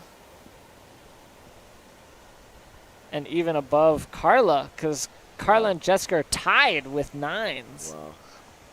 Oh. Whoa, Jessica on the right of Jessica that on the wave. Right, almost came out. That was a bigger Wow, one that was a of the heat. screamer of a left, too. Yeah. That was super cool. 6 more minutes. That's a good exchange. One of the bigger waves of the heat for sure. So cool. Definitely signs of a new swell. Sun on Pipeline, those offshore breezes, offering some great conditions for our riders. Let's take a look. Up and riding, it is Carla Costa. Smooth reverse. Very nice technique. Crossed legs. She's stalling. She's going to hit another reverse before cutting out. She's going to improve on her 167. She's going to extend her current tiebreak lead that she has. 11.26 now is her total. Oh, let's see. Jessica having a look. She almost went on that one. Yeah, it was almost a sick one. And just in case people are watching on live heats to see the live scores, or whether they're just watching the upper left-hand corner, the graphics, the reason the numbers sometimes change close to when they first appear is because there's 3 judges, and they input their scores, and sometimes they're inputting at a different moment in time, and live heats is going to give you the average of whether it's 1 score, 2, or 3. So the average might change as those scores get inputted. So when the 3rd score gets inputted, we're going to lock in that the actual score, because we work off of an average of 3 judges per each score. So just wanted to address that. I know some people are probably watching closely and they see that the numbers do change kind of right after they're inputted and right after they pop up on your screen, but don't worry, the scores are not being adjusted. It's just the live heats uses an averaging technique, and it'll begin averaging as soon as there's information in the system. So Judge 1 puts in the score, Judge 2, boom, it'll average 1 and 2. Once Judge 3 gets their score in, it'll provide the final average of all 3, and that's why you might see just slight changes in those numbers from time to time. I think that's a good way to put it too, because without that system, and without taking an average of 3 guys, it would come off, maybe a little too consistent. So that's why you got 3 judges, right? Yeah, and the judges are there to, provide just consistency, of course, as well as to kind of back each other up and make sure nothing is missed, and to provide as much just mental resources into analyzing each wave. And then, we average all 3, and we trust that the average of these 3 individual scores are a good representation, maybe not a perfect representation of a score, but a really good representation of a score that can help to assign positions in a ranking order to determine progressions. Exactly. Wow, that was a beautiful That was wave. a beautiful left, Max. Both right and left spit on that wave. Wow. It's turning on. The Banzai is starting to wake up. 2.5 minutes remaining in heat number 4 of women's round 1. Carla Costa, Jessica Becker, both in the lead, but Sarai Akiona, the junior woman, man, she's not far behind, does not need a lot to attack. Erin Welford has yet to really find a wave of substance. And I do believe this is her first trip to the Banzai Pipeline. Seems like some of those free sessions when she was out, it was pretty new to her. So, new lineup, especially an incredible wave like Pipe, not easy to figure out your first trip over to the North Shore. For sure. I think a good way to put it is good things take time. And Absolutely. Even my first time surfing here, maybe about 4 years ago or so, my first session, I didn't catch a wave at all. Oh, yeah, wow. And it was pretty big, and the sun was going down, and, I paddled right back in. And that was my first intro. And then over the years, you kind of watch and learn and pick your landmarks, and, whoa, we got a situation out there. We got a lot happening on that. Or maybe they'd all just talked about that one. No, I'm just playing. But, Wow, great wave behind that one. Unfortunate that all 3 ladies had to go on the same wave. Priority sequence will dictate if there was an interference on that wave or not. We will have to wait and see. 1 minute, just a really intense lineup when there's no event. There could be 40, 50, 100 guys in the lineup, all packed on a pretty short section of reef. But, Max, it can get pretty intense even just with 4 riders out there because, it looks like it. man, something like that happens. Everybody goes on the same wave. People don't back out in time. Yeah. And we are seeing an interference being dropped. It is yellow on blue, meaning Jessica Becker has been determined to have interfered on Sarai Akiona, who had priority. So, interference for Jessica Becker. She loses her second scoring wave. She now needs to beat Sarai with just 1 wave. Here's a nice big wave coming in. Right to her. She's paddling. She pulls in. Nice barrel. Oh, Does not come out of it. Man. The heat ends with kind of an upset just because of a priority blunder. Carla Costa and Sarai Akiona moving on. Wow. Yeah. What a way to end. Some great waves. Yeah. Moving into a series of 3 rider heats, as we didn't get full participation in a 32 rider draw. We've got 8 heats in round 1. We only have 26 ladies, so we're gonna have a bunch of 3 rider heats. And I might be off. We might have had some late entries there, but looks like heat 5 through the rest. 3 rider heats. Wow, she was right in there. Right there, man. It just kind of clamped on her, I think. Man, if she could have made that section and rolled out, she probably would have got that big score she needed. Totally. Man, that would have been Great. That just came right to her in the last 5 seconds.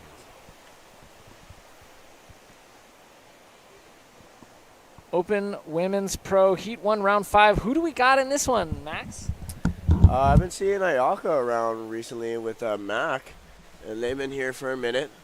They're visiting from Maui, I believe, and I would say I'll put my money on her. She's got some experience out here. I've seen her when the waves got a little bigger as well. So we do got some waves coming in. We got Wai Ayaka, who I was just talking about, coming up to a section with a nice projected roll. And she rides through that one. And out the back, we got Red trying to look for that barrel. Kind of made a tough exit for herself. But I think Ayako at that last rollo probably got a nice score. We got Yellow out the back. Valentina with a reverse right back in the pocket with a nice roll as well. Kind of a 2-maneuver wave, a little longer wave as well. It's going to be a good exchange. Ayaka's big rollo. Then Valentina's kind of double maneuver wave. We got the replay right here. White. I believe Kavika Kamai is coming up now on the mic. Yeah, so what's up, guys? Good morning. Oh, who we got in yellow on this one? Oh, beautiful roll. Oh, she's stoked on it. Should the double look back at the judges. I know. I think it's that Valentina. was part of it. Part of her plan. Sick. Was that part of the game plan there? Yeah, yeah. You got to pump them up. Seems like this heat is kind of turning on. Yep. We got Tanner pulling up. This is Max Ostrowski. I'll talk to all you guys later. Thanks for tuning in. Appreciate it, Kavika, and good luck to all these girls in the seat. I'll be watching.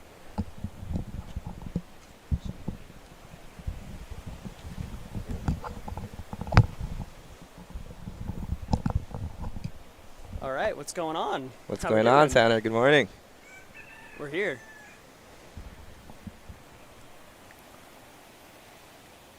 We are here. Sick, we're live. Looks like a fun day out there. Yeah, looks sick. The girls are stoked. It's going to get better throughout the day. Yeah, starting to rise. Going to be good for the girls and the juniors. It's kind of questionable when we first rolled up. It was a little small, but those last batch of sets that rolled in look super sick. Yeah, a little bit more northwest filling in, so. These girls are pumped. There's only 3 of them out there. Right when I was walking up to the booth, like, it was kind of a little spitter, and yeah, that looks fun. Kind of went unridden there both ways. Yeah. Psyched. All right, I would have been stoked to be out there. Jumping at the start, but it looks like we got some scores on the board. Yeah, psyched. We got Ayaka Suzuki Curly in white, holding first right now. Valentina Diaz in second, and Gabriela in third. Sick. Yeah, it's going to be a good day. Thanks, everyone, for tuning in. I didn't get to see what Ayaka did on that first exchange, but Yeah. 6.33 is pretty good right now for these conditions. Yeah, no, it's a great start to have. All right, Veek. So, what do we got going on? What's the latest with you? Just been chilling. Been kind of taking a break from the boogie and Yeah, surfing here and there. Sick. Yeah, keeping it just fun. kind of mixing it up, keeping it Nice. interesting. Yeah. As long as I'm in the water, it's always good. Oh It's yeah. always good to be in the ocean. I've been dabbling with that a little bit back in California. You know, Right? getting, Yeah. riding on the feet when it's smaller, and then 100. yeah. And then when it gets a little bit slabby, then we bust out the bug. Oh yeah, of Yeah. course, always, always. Well, I would just want to say, congrats on your campaign in the men's division. Yeah, thank you. It You was too. Fun to watch. Always fun. I was hoping we were going to meet up in the final there. It could have happened. Could have happened. Didn't quite work out for the two of us, but Right. it's okay. It was a good day. It's good 2 days of competition. Yeah.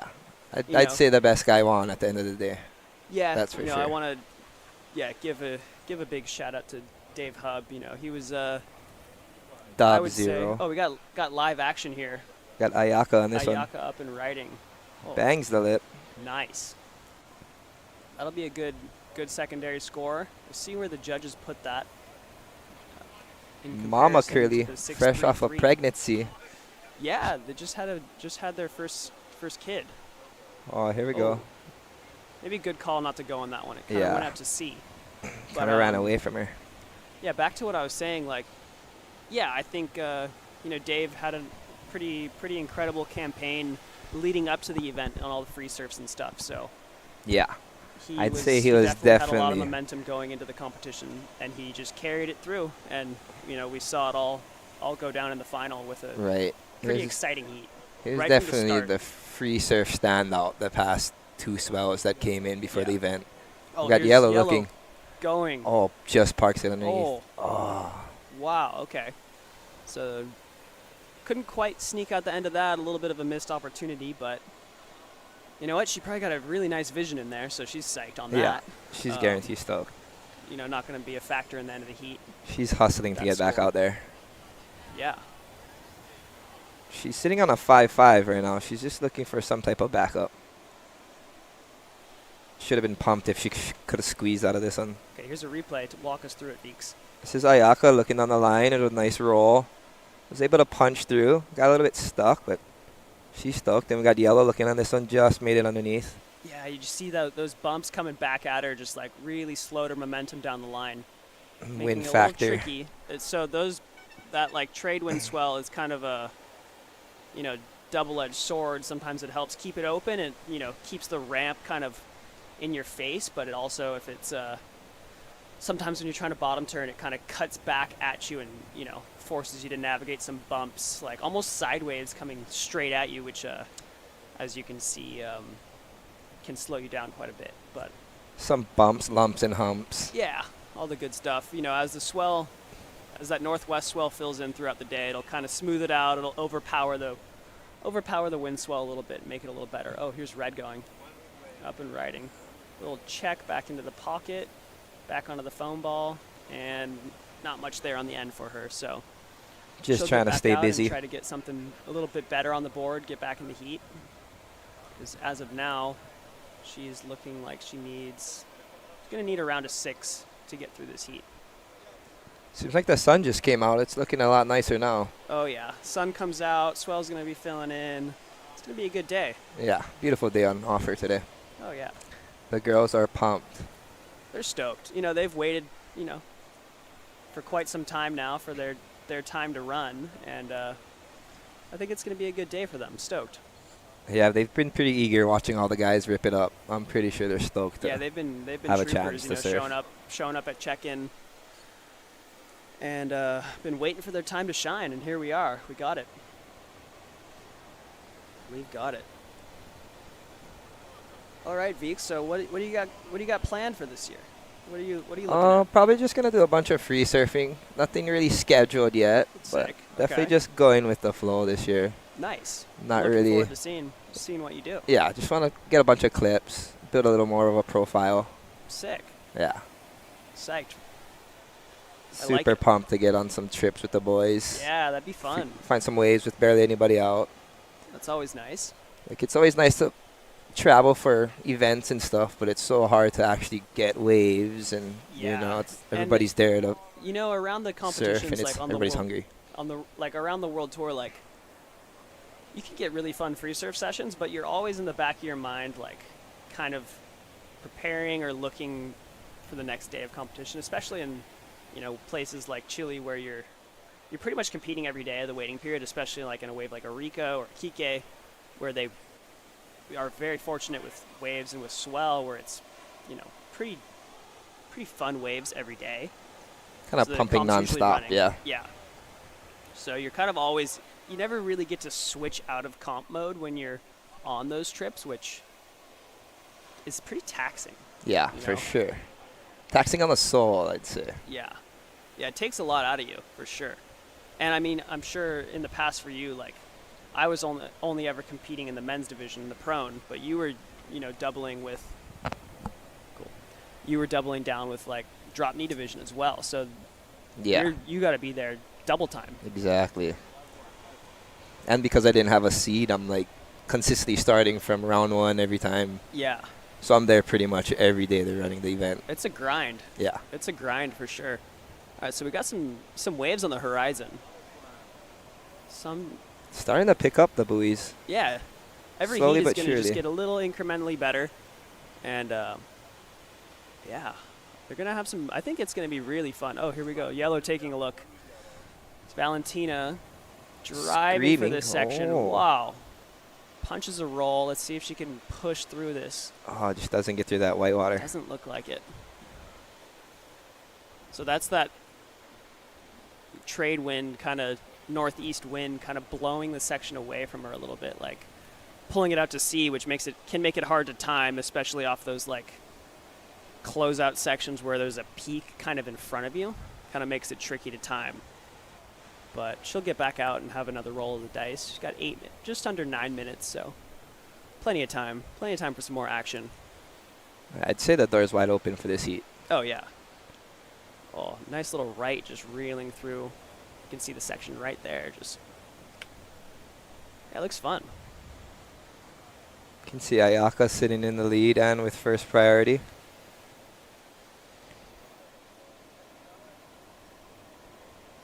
She's probably super pumped after watching Mac do really well in the event the other day. Oh, yeah. I'm sure she's going to try to carry that momentum for the Yeah. Krilly Ohana. Yeah. Mac had a pretty, I mean, he made the final, so he had a stellar great day. performance Did from the he- first round. Did he get third place in the final? I want to see. Yeah, he got third Yeah, I know it was such an exciting final. from the first 60 seconds. It was It was like a battle. yeah, right it off was the bat. sick. It was sick. Stoked that, the middle of the day was pretty tricky. That wind came up and made it difficult, but it actually improved quite a bit for the final. So they got pretty lucky in that regard. Yeah, it seemed like the wind kind of tapered off for them in the It final. mellowed out a little bit, and the swell kind of like pulsed back in a little bit. So they got some really fun waves at the final, which was really made it a lot more exciting to watch. Yeah, for sure. It's good to see all the boys ripping. Yeah, it seemed like, yeah. If you think of the last half of the day, that was definitely the best moment. Right. Was in the final. Oh, we have a bomb coming in right there. Whoa, here we go. See if anyone's in position for this. Oh, Red's got going to White. take it on the head. White- Ayaka looking. White's up. She's looking for the section. Bangs Whoa. it. Nice invert. Just couldn't quite get the projection out in front of it, but good effort. She's going to go. Man, She I going wish back somebody out? was in position for that left. Yeah. Got Ayaka threading the needle through backdoor. She's going to have to get through one or two more waves, and then she'll be back in the spot. It's the thing on these rising swells. It's going to be kind of hard to position yourself, especially with the swell coming in. Yeah. You kind of sure. don't know if you want to sit on the inside, if you want to sit wide. Yeah, It's what gonna are be a you guessing What are game. you doing on a day like today? Oh, here we got a replay of White. So you can see taking a nice like midline for that section, and just the section like went a little washy, kind of pulled away from her. So wasn't able to really project off of that, but Yeah, those backdoor sections kind of just blast you away from the front of the wave almost. especially with this wind, like going with the wind, it makes it can make it tricky. Makes it So- out the back air. Veeks, I want you to run me down. You're paddling out for a heat right now. What are you looking for? Definitely looking for 2 good waves. Yep. Okay. Yep. But Are you on a gonna day be like this playing with the 20 patient minutes game? left, I'd say I'd scramble for 2 off the first 5 minutes, try to get something on the board. Build the house, classic. Instant build a house campaign and then wait for hopefully a good one Okay, with priority I like if it. I get it. I like it. Nothing too fancy. Yeah. I like it. Hopefully those 2 come your way and Yeah. not somebody else's way, you know. Yeah, you just want to be in the rhythm. Oh, Yeah. red having a little look-see. Nope, Oh. has to go under that one. Yeah, I think I'd be looking for something pretty similar.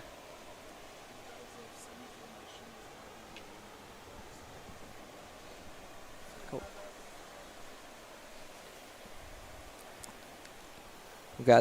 I'm coming up to 5 minutes here in this heat. Here we go. There's a lump out the back. Let's see if it moves into if anyone is able to get into position for this one. Red might be in the spot. She's scratching for it. I think she might get into it. Here we go. Here she goes. Gabriella.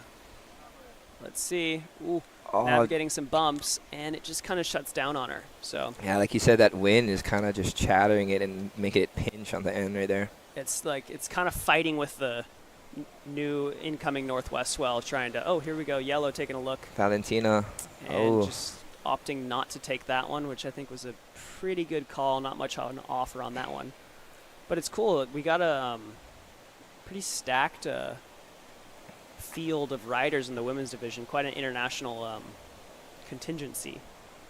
People from all over the country coming. And, super sick.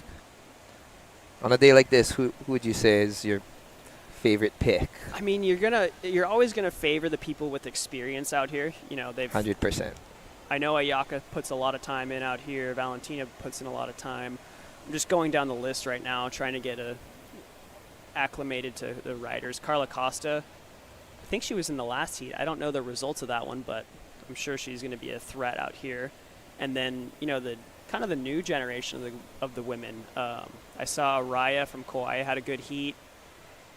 We've got Junior world champs in the, yeah, in the junior water. world champ. We got Luna Hardman, junior world champ twice now. And yeah, I'm going to say the experience, the riders with the most experience at Pipe are going to have the edge today.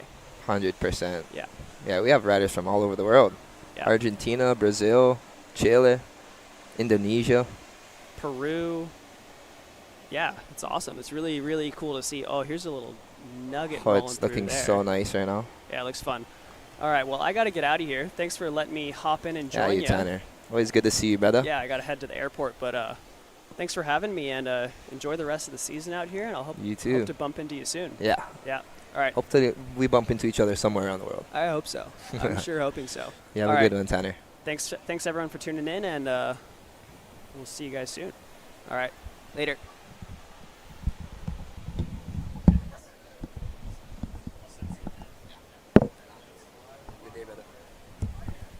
Got a red looking on this one.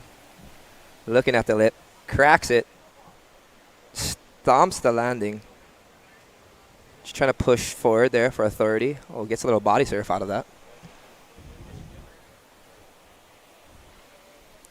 She knows it's crunch time right now. Time is running out, and she needs to get stuff done. Here's a replay coming down the line. Looking at the section, cranks it just in time. And I'd say that's a completion. Rides out of it. We're just in front. Got a minute 40 left. Minute 48. Still chasing a score. I'm not sure if she's going to get back out in time. That current on the inside is wicked still.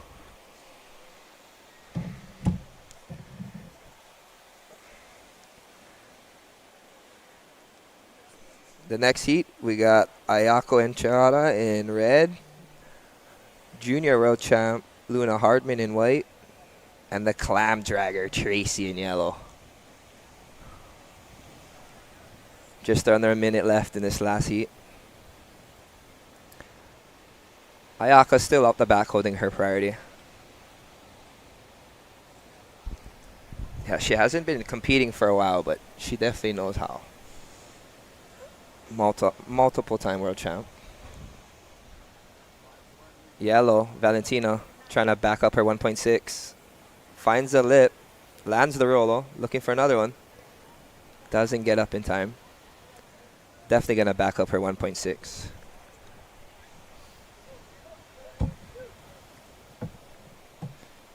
Just under 35 seconds left.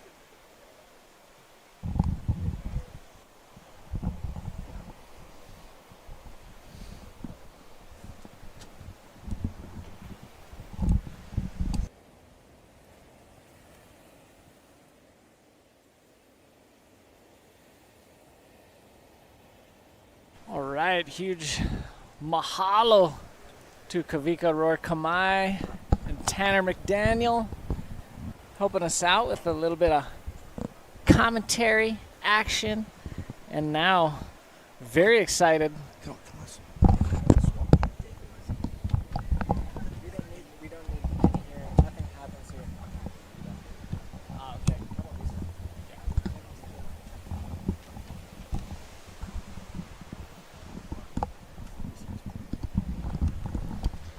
Very happy to introduce Damian King into the commentary booth. Ooh, thanks for having me. Super stoked to be here. Cool. This is a good spot too. We've changed location so we can see the screen a bit better. We can see the waves a bit better. Yeah, we are safe. We're kind of up in the nest, watching some great waves come into Pipe. Have you been watching some of the swell picking up throughout the day, Damien? Yeah, it should. I'm pretty excited to see what the conditions do today because we've got an increase of west swell, and as it starts to develop, then we should see waves like this coming through, a bit more of this stuff. So I think it probably needs a bit of juice in the swell with that wind to start to barrel properly, but that's coming, I think. Ooh, but yeah, nice waves coming in. Lots on offer for our women. Open Women's Pro in the water. Round 1, Heat 6. We just began this heat. That's Tracy Effinger getting a spin pretty far down at the end of that ride. Yep. Looks like she might even get up onto another one. Oh, no, this is Luna Hardman. This might be somebody coming in from the last heat, hey? Yep. Port Mac, tell us what's new in Australia, Port Macquarie. Probably the same as what was going on 20 years ago. Nah, look, things are obviously, I think everywhere you go, things are developing. I guess my situation's changed from when I came here last time. I sell real estate now for a full-time job, so I do that with my wife, Holly. And that keeps us very busy. And, yeah, so I'm one of those job guys now where I don't get to surf every day and be a beach bum. I have to go to work and put on a suit and talk shop, and you know that's what keeps the wheels turning. But you get out there from time to time. You still look sharp because you're ripping in the comp. Yeah, look, I guess that's the advantage of this job. As we see the rider in red taking off on this. Ayako Incheta, nice reverse as she finds that. That's clean. Oh, roll. Can she get through it? No. Kind of timed it with that little wedge and backwash coming through. Kind of picked her up. Pretty cool. Yeah, but I guess girls struggle a little bit with their weight sometimes maybe. Just they've got to get that timing perfect because they're only light and these waves are pretty powerful. They can bounce them off pretty easy. But, yeah, no, I definitely get some time in the water. And that's kind of the flexibility of my job, which I'm lucky about. So, real estate's a good in that, I guess, sense that you can kind of go for a surf, come back, work your appointments. I always look at the calendar. I always look at the forecast and I kind of book things around it. As we see some waves coming in here, late drop, rider in white, Luna Hardman. Covered up. I've heard a lot about Luna. Is she world champion? She is a Pro Junior Women's World Champion. She's a great rider. It's Neymara's daughter. Yeah, that's what someone was saying, yeah. Full circle. Yeah, she absolutely shreds. So cool to see mother and daughter just showing up around the world, doing events. And, She really rips. She's still young as well. I think she's just 18 this year. So she's just finally like officially graduated into the women's division. Nice drop there. Gets a roll. Not the cleanest, doesn't pull it, but good effort. It's nice to be sitting on the other side of the fence and actually watching the comp and not having to stress about it. Someone asked me this morning, I went for breakfast, they're like, oh, did you have fun out there? I'm like, you might be different, Dave, but when I get ready for comp, I'm very, there's a lot of energy, anxiety, pressure, and it's nice to sit back and watch the girls and kind of be able to leave all that behind and just enjoy them surf and sit back and relax a little bit. Yeah, I agree that this is a great way to finish off a great event. We've got a great day of competition, women's open, as well as the juniors division. We already did the Masters final and the junior women's final. But we had a great run of swell at Pipe. This is just kind of a nice little send-off for bodyboarders, kind of like an until next time to be continued, finish off great on this last day. And then the future's bright. Do you think you'll be coming back to Hawaii possibly next year or in the distant future? Myself? Look, if I got an invite back to the comp, I think I would. I probably wouldn't come back to go in the trials, and I probably don't have the time to do an Australian tour, depending on how it's all structured. But yeah, I've had a great time over here. It's been really cool coming back. I guess while I'm in the next chapter of my life, I feel like I could still surf these waves.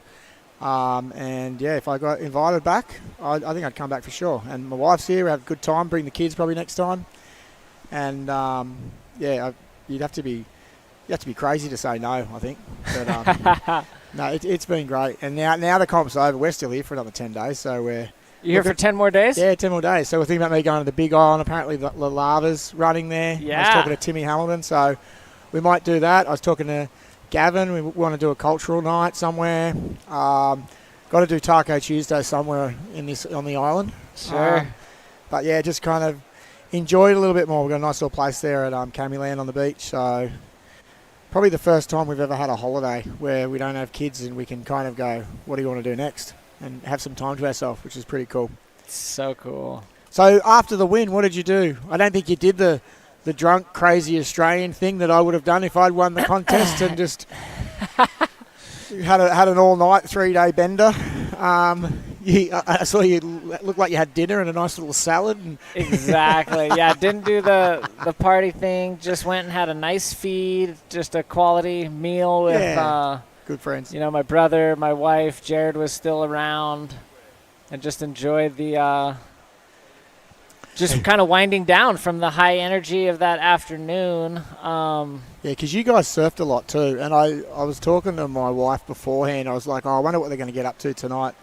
And it was before, I think it was as we were waiting for the presentation, you guys had surfed, and I said, if it was anything like how I felt back in the day, you're so tired and you're drained because you put so much energy into it, especially that day because you guys were like doing a marathon. Like I don't think that you went, well, I don't know if you were in the back-to-back semis and then finals where you didn't actually get to come in. But exactly. I had a back-to-back semi into the final. I did a total of 5 heats. Wow.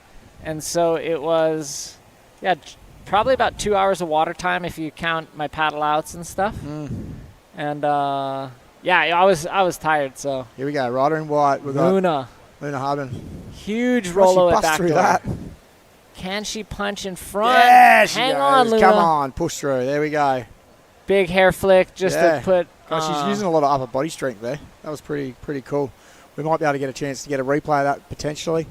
Yeah, we will. And that was definitely going to be enough to put her in first place. Probably the first completed lip maneuver. And I guess the advantage of the swell being a little bit smaller today is hopefully she can punch through the paddle out here at backdoor. It's always a very scary one that you do or you don't do sometimes. But I think that if she's trying to look at the clock and conserve time with only 12 minutes left, then she might want to just charge it through backdoor. Yeah, it's totally doable today. And let's see if that changes in the afternoon. If that next swell does pick up and some sets start marching in, it might be ill-advised to go out through backdoor, but as it stands now, I totally agree with you, Damien. It's just, you just head down, you just paddle straight back out through back door, which, you know, if it's double overhead, you start to second guess that strategy. Yeah. But right now at this size and this consistency, I agree. It's definitely the shortest Here we way go. to do We've got it. the replay coming in. So just look at the strength she uses to get jammed through that top lip, like, and just pushing hangs through on. that. Yeah, she's got the snorkel on, head down. Couple of hair flicks. I wish I could do that. Takes long hair to get a really I good know. hair flick. They were the days. When I started getting called Krusty the Clown, I knew it was time to shave it off. Did you have kind of longer hair for the Well, lip? it was it was longer than what it is now. Yeah, but I had the Devon patch, the monkey's bum on top. So when the Grommies started calling me Krusty the Clown because he's got like the big fluffy side bits with not much going on top, I just thought, yeah, I'm gonna get in front of this. So I grabbed the razor and Never looked back, eh? never looked back. I started getting like when I used to do the comps, the local comps. They started when I was judging and stuff. They started like slapping the Devon patch. Like when I was like judging, I was like, "You little buggers!" Like I thought if they're slapping the Devon patch, it's time to look for a new hairstyle. So yeah, gone are the days where I could flick it around like that. Yeah, so when was the last time you were over here before this trip? 2013-14. So I was here for, that was the last contest. Here we go. Rider in red. Ayako. Ayako. Kind of almost got a little cover up, I want to say, and then got a spin. Yeah. Kind of hard to tell from this angle if they're getting covered up, but Tracy Effinger just throws a spin in the whitewater for good measure. Yep. It's good to see the girls in it. Like, there's not a huge field of them. I think there's 26 competitors, roughly. Yep. But these girls are pretty committed. I was just walking past one of them then before, and she had her eyes closed, headphones on. Like, you can tell she's very passionate about bodyboarding, and they want to win. So, and that's kind of what it's good to bring them together. They're always very, and I find it in Australia too, there's always really good camaraderie between all the girls. They support each other. Yeah. There's always people supporting them too. And, even in Australia, we have an event called the Teams Challenge. And the girls are, like the girls' team, every time a girl comes in or out, because my wife went in it too. And, Cool. Yeah. And every time a girl comes in or out, the whole 10 people from the team go down to the beach to bring each girl up as a competitor. None of the guys do that. Everyone's too lazy. Wow. But I think with the girls, they kind of get behind each other. It's really cool. So That's so cool. yeah. So you guys are doing well. We could take a leaf out of your book for sure, because you definitely, because we didn't have the girls in the Teams Challenge this recent year, and it didn't have the same vibe to it. It was Sure. like it was good, but it's always good to. I think the girls had a good spice to the mix, and definitely in terms of like supporting each other, it's awesome to see. So, and they're all down there now, supporting each other as well. And I even went last night. Well, you didn't party after the comp, but we sure did. And I went. We did it with one of the girls who was supporting a girl. So she's from Foster, which is a couple of hours drive south of where I live in Port Macquarie, and. She just came over just to support her friend. I don't think she's even surfing over here, but Oh, wow. yeah. So that's kind of what I'm talking about. The girls really support each other, from what I can see anyway. Sure, they've got their rivalries, which is good and healthy as well. But they the one we partied with the other night, she just came over just to support her friend Millie, who's coming up, I think, maybe in the next heat or the heat after. That is so sick. Yeah. So guys, if you're listening, take a leaf out of the girls' book. Let's support each other. Well, we support each other anyway, but yeah, good to see. Yeah, that's so cool because, I think when people enter like a new thing, you're either going to get one or two reactions. You're either going to get hazed or you're going to get fully embraced. Yeah. And I think in our sport, it's small enough of a sport we don't need to haze anybody. Nah. Don't give them a hard time. Let's just welcome them, big open arms, come on in, join us. Yep. Be a part of it. And that's been probably the best thing that I've got out of this trip, like when I've come back this time, is like just all the good vibes, the real aloha spirit kind of thing. I don't know. I probably didn't really get it or feel it maybe last time I come, as we see the rider in yellow taking off, Tracy. She's got a nice line about her too. She gets good speed. I just don't think she's had the opportunity yet with the waves. But I feel like because maybe we haven't had a good event at Pipe for a while, or maybe everyone's really appreciative of what we have now. And I felt like just the atmosphere in the air and the energy, and we did the day digging the weeds and all that kind of stuff. It was a bit of a cultural thing. I just feel like this trip has been like, I met your brother as soon as I got off the airport. I met Jeff at Costco's and he helped me out, and it just feels like everyone's on the same team. Nice. And it's cool. And, because sometimes back in the day, it wasn't always like that. It was like you turn up, you may as well have, like, I'm here, you're there, we're going battle and each other. So, like, which is kind of good in a sense too, because it brings out fiery competition, but you can still probably have that in a nice way. So it's kind of refreshing to have a bit of a change. Totally. I agree that there's just, different demographics come out. I mean, different dynamics kind of pop out in different eras. Let's take a look. This is Anchetta. Gets that roll, but doesn't ride out. Yeah, that'd be frustrating them, to be honest. That kind of happened to me in my heat twice, and it was really aggravating. So simple mistakes where they probably do this 10 times in a row and handle it all, and then you come into a competition where the pressure's on, and for whatever reason, the cards don't fall your way, and make simple mistakes, but they can cost you points. As we see the rider in yellow, Tracy, taking off on this one. Kind of fades that takeoff, gets a reverse spin. Little reverse. She's going to try and link it up on the inside. And the thing is sometimes you don't need to do too much. Like, the scores are pretty low in this heat, so if the girls can just kind of get 2 half decent waves, as we see sets coming in, then it's probably a pretty good strategy. Sometimes you kind of go out in the heat and you want to just send it and get 2 10s, but a lot of the time you don't need to. You can kind of just get a couple of half-decent scores, and that'll be enough to get you through the next heat. Yeah, I think you're right onto it with heat awareness, not only conditions, but your competitors and where their level's at, and what the scores are coming in throughout the day, and then in your heat. And like you said, hey, sometimes 2 5s, a 10-point total. Yeah. That'll get you through sometimes. You don't need the 2 10s. No.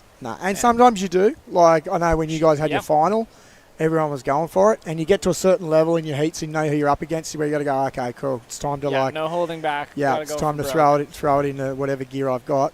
But a lot of the time you don't have to. And I think if you can kind of analyse it a little bit and just kind of go out with a bit of a foundation approach where you get 2 scores, they might be 2 4s, and then you build on it from there, and then you try and turn your 4 into a 6, or your 6 into an 8, but you start off slow and kind of build a house. Yeah, basically, yeah. Start building bricks, but I don't know. It's easier said than done as well. I tried to do that in the heat, but I got knocked out on. That didn't work either. So, as we see the ride, girls not taking this, but we do have another one coming out the back. These waves are starting to show some good west in them too. Absolutely. Luna might be able to get a good right off this one if she's in position. Oh, here we go. She's pretty deep. Going left. Big airdrop with that chop. Yeah, so that wind's really playing a bit of a factor here. So, challenging conditions for the girls. Pipeline's never easy, but right. I think today sometimes you might be better off maybe sitting a little bit more wider, like on the shoulder a little bit more, because the swell's kind of wrapping out to sea. You've got that little bit of a wind affecting, so the barrels are somewhat pinching a little bit at the moment, at least till the swell starts to pick up a bit. Here we go, we've got a split peak situation. Here's Tracy. She's going left. She's got a nice line on her, Tracy. She gets a good bottom end turn. And she's kind of sitting wider. There we go. There are some kind of nice waves that have that wall kind of holds up a little better, doesn't go out to sea, a little wider. Yeah. Tracy's really sitting on that wide peak.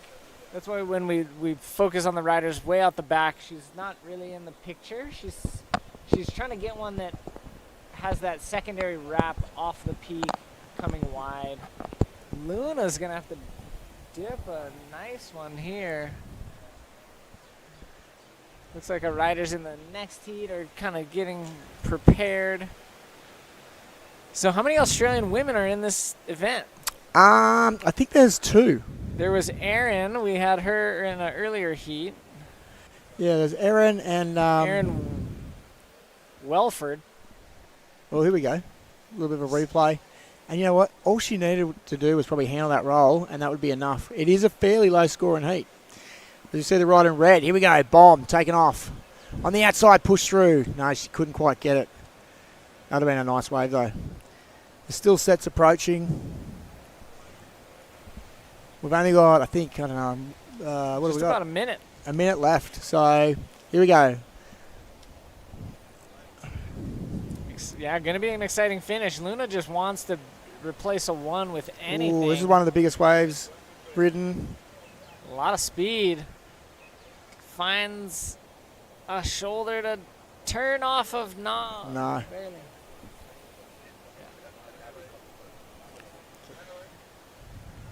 As the clock starts counting down, 40 seconds remaining. But Tracy doesn't need a big score either. If she can just kind of get herself a wave. It doesn't look like there's much happening in the ocean at the moment, though. Yeah, less than a 3-point ride would get Tracy up into second spot. And just a 3.5 would get Ayako and Cheta up into first, pretty much. I mean, yeah, really low requirements to change the situation. But as it stands, Luna Hardman in first with first priority. And Ayako and Cheta in second. That's the way this heat's going to tick down. We're going to see heat number 6 of women's round number 1 coming up right next.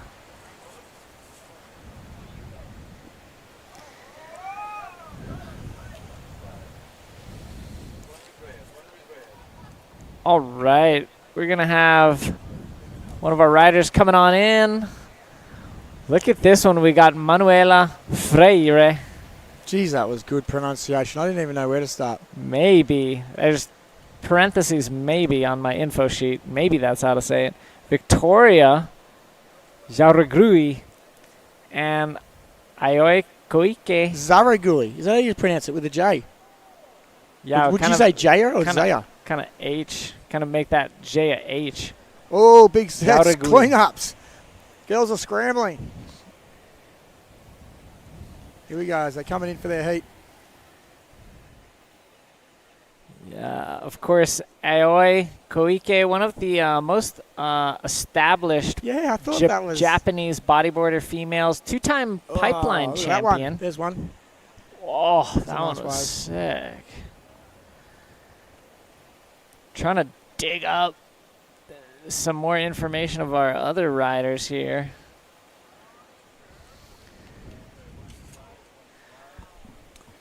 So, yeah, we're just starting to see that swell increase. You can just see it starting to come out a bit more of the west. The waves have definitely gotten a lot bigger as we see one of the first sets coming in. Who's going to have a crack at this? Oh, come on, ladies. Get in the spot. Here we go. Swinging around. Oh, she's just under the lip. That was a Oh, smart she had to move. swim out. As we sit wide, we've got yellow. Aoi. Trimming. Finds a nice clean roll. That's going to be good. Very well completed. She Yeah. might try to find something more. Nice way to start the heat. Oh, does not get a secondary Well done. maneuver. But like you It's said, always good when you get a score at the start of the heat. yeah, great way to start the heat. Completed maneuver, smooth, nice roll. That's going to be in the 6 or 7 range, I'm guessing. Yeah, 7.5, something like that. Here we go. Look at that line she had just waiting for the section. Yeah. Times it perfectly. And you could see probably some of the earlier, the heats we were just commentating, the girls probably weren't timing the rolls as clean as what that one was. Yeah. And then they're having to force their way through the lip. And by the time they get through the lip, then they're trying to fight the shock wave or the V as the lip bounces into the flats. So if you can time it right, especially if you kind of, the girls, they're not weighing in at what we are.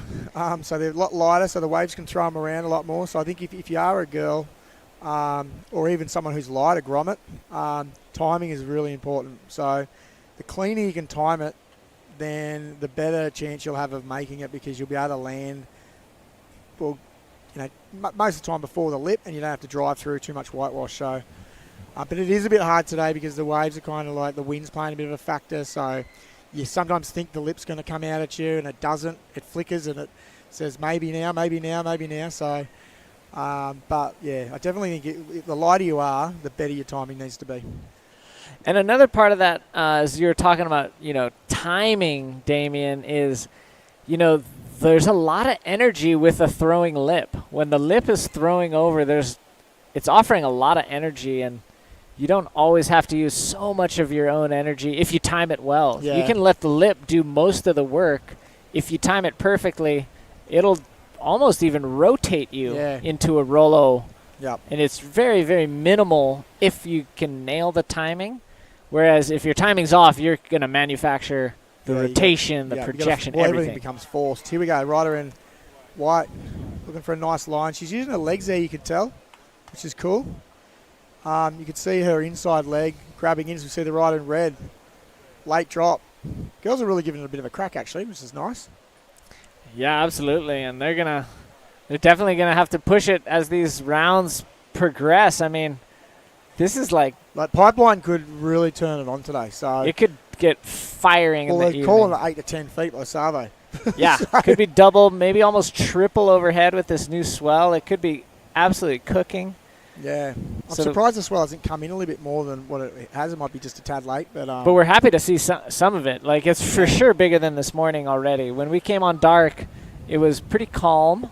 Yep. And we're seeing the consistency pick up. We're seeing the wave height definitely pick up. Slowly but surely, we're going to get there. So HAWAI with a great start, 7-5 to open up her campaign.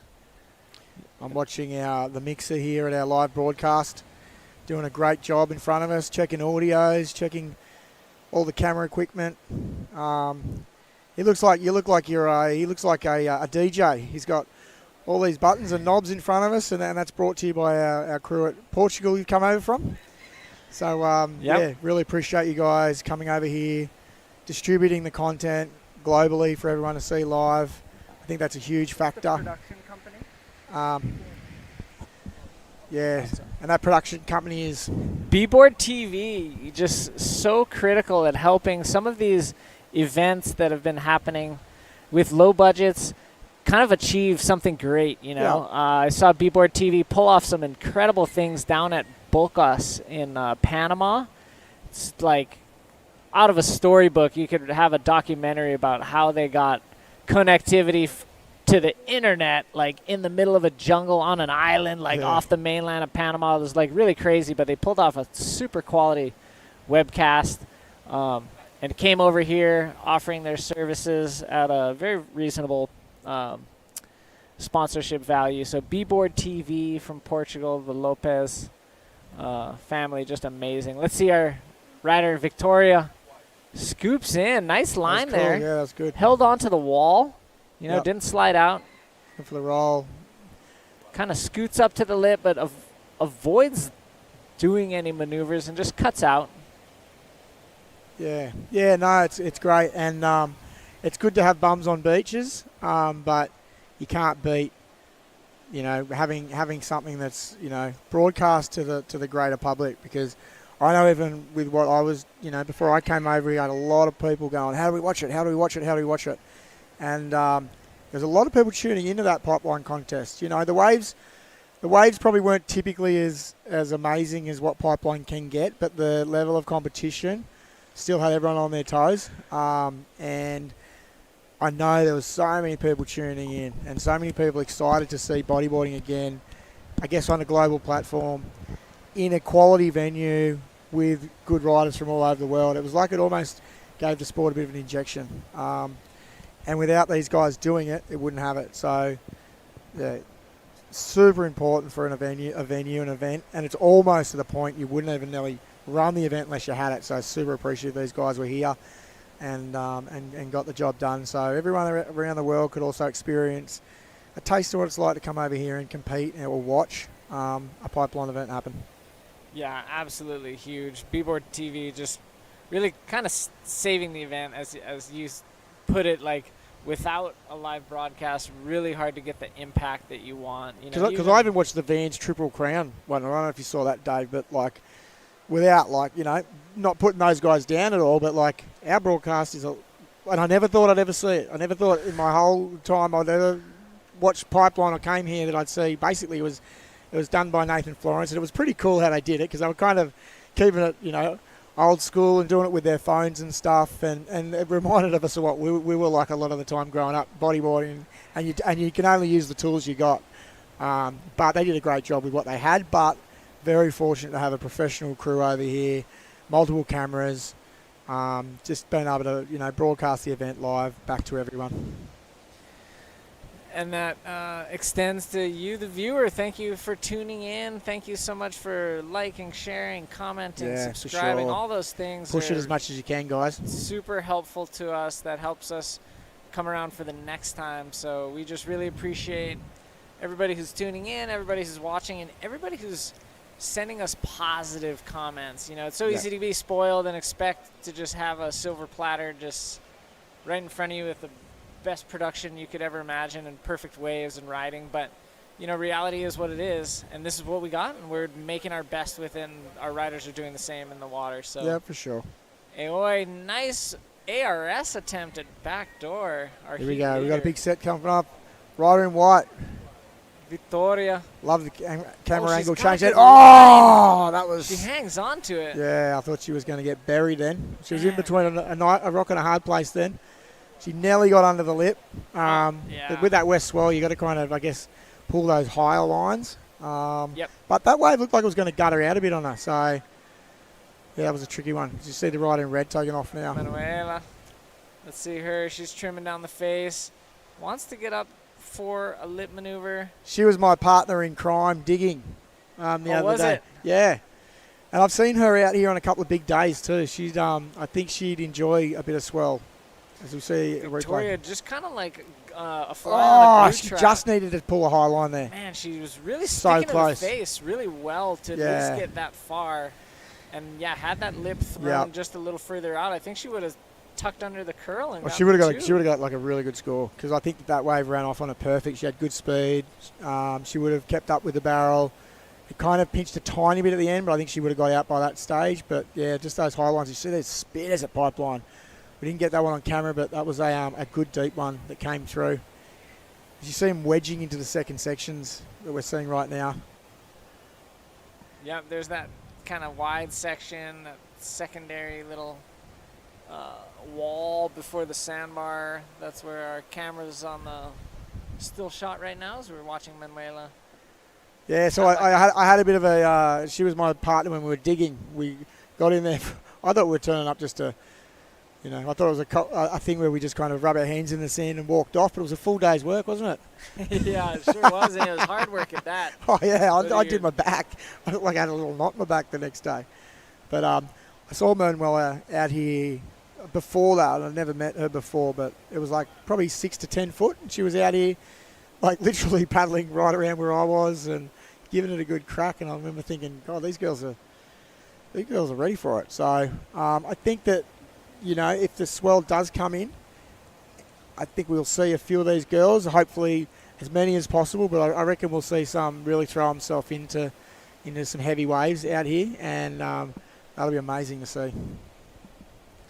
Absolutely. Can't wait to see it because, the swell is coming. It's certainly here. It's building. We got good conditions, those nice east winds. Maybe just a touch stronger than like the perfect speed, but still holding. It's still good. Hey, Holding that lip open, lefts and rights, barreling, ramps. It's on offer out here. We're going to be seeing fireworks throughout the rest of the day. We got a couple more heats of open women's pro, and then we're going to be getting into the junior men's. Manuela takes off late on this one, slides a slanky reverse there, makes it happen, goes for another one. She doesn't need some big scores. I'm just trying to find out what she needs. Don't hit the rock at backdoor. Okay, she's good. 3 reverse spins. It's probably going to be enough to move her into second place. AOA firmly in first place on the strength of 7.5 and a stick. And, yeah. So that's enough to put her in a second place, yeah. Well. So still very close. Victoria only needs a 2 to advance through. 7 minutes remaining in the final third of this heat. Actually, she might Waves out the back, Damien. Look at this one. Is Aoi going to go? I'm No? looking for the paddle out. And well, where is she? And she rode that thing really far in. There's the replay, getting a series of reverse spins. Just makes 3 of them happen in succession.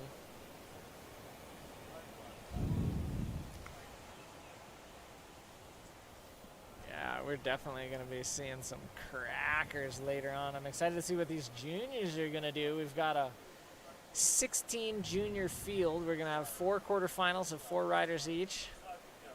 Ooh, little paddle from AOA. Oh, I wonder if she loses priority from that. But she didn't really stop another rider, did she? Yeah. Oh, she's on priority too. Anyway. 5 minutes remaining, just over. So the juniors, is that under 16, under 18? Under 18. Under 18, okay. And how did they, was that an invitational? It was. Okay, cool. So this is the first, because I know that this morning we had, was it a junior final or something? It was a junior women's final. Junior women's final. Okay, cool. So girls under 18 had a final. We had men's 45 and up. Cool. The Masters final. I went and got some food. I'm spewing, I missed that. Do we have any names, old school names that we... Ivan Okuda was probably the closest name that you might recognize. Who's Ivan Okudo? He Refresh put me. on a video called Private Lessons. And it was, he did a couple bodyboarding movies, but he was a drop knee rider. He'd ride it off the wall a bit. Yep. Definitely not as God, they would love that, notable. though. Yeah, no, they're stoked. They're stoked out there. Rich Cooper won it. Richard Cooper, I don't know if you remember Paul Cooper's brother. Yeah, I remember Paul Cooper. Yeah. Paul and God, that Jesse brings back a Cooper. name. Yeah. Jeez, Paul Cooper. So is that his younger or older brother? Older brother. Yep. Yep. What's Paul Cooper up to these days? He's foiling. He's a professional foiler. Wow. Yeah, he's ripping. Yeah, I got a foil board. It's fun. Oh, do ya? Yeah, it's good. I ride it out the front. I got like a chip-in spot, and I can get rides all the way from out the front of my house. I can ride it pretty far. So we got wouldn't call it a point break, but it's like a little chip-in spot. So I can basically chip in and ride it probably 500 metres all the way into the 2 break walls, and then I start catching river swells through the break walls on the right tides, all the way in the middle of the break walls while people are walking along past our skate park and everything, and I foil from one break wall to the other using these river swells in the middle. But Wow. I can get a ride that goes for probably, I don't know. A kilometer. Yeah, probably not quite, but probably at least 500 metres to 800. Yeah, to 800 metres. But by the end of it, your legs are just burning. So Wow, because you're stand-up, you're not doing the boogie foil. is there a boogie foil? Yeah, one of our masters, Thor Seraphin, he just committed to boogie foil. He just... What? So it's a bodyboard.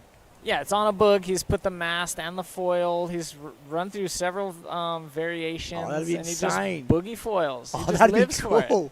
No, I didn't even know they had one. No, mine's it's a Conrad. So he used to be an old bodyboarder, actually.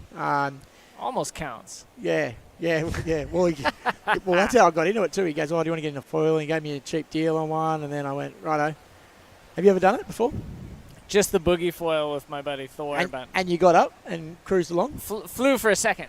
Yeah, it's pretty amazing. Just for a second. Like the It's- speed you get on it, pretty phenomenal. I remember the first time I did it, I couldn't believe how fast I was going. I'd say it's very different to bodyboarding in how lethal the craft is. Bodyboarding is very safe, non-lethal craft. Your board can hit you even as hard as your board possibly could. You're probably not gonna knock out or get lacerated, but the foil could easily kill you. Yeah, for sure. Yeah, it is pretty dangerous. I've had some crazy wipeouts on it. broken anything or gotten opened up? No, I haven't, but I've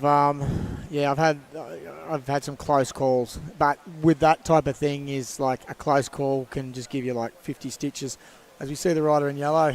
Our heat leader, Aoi Kuike. She's really played a smart heat, hasn't Nice, she? clean. That's going to be roll. another great score for her.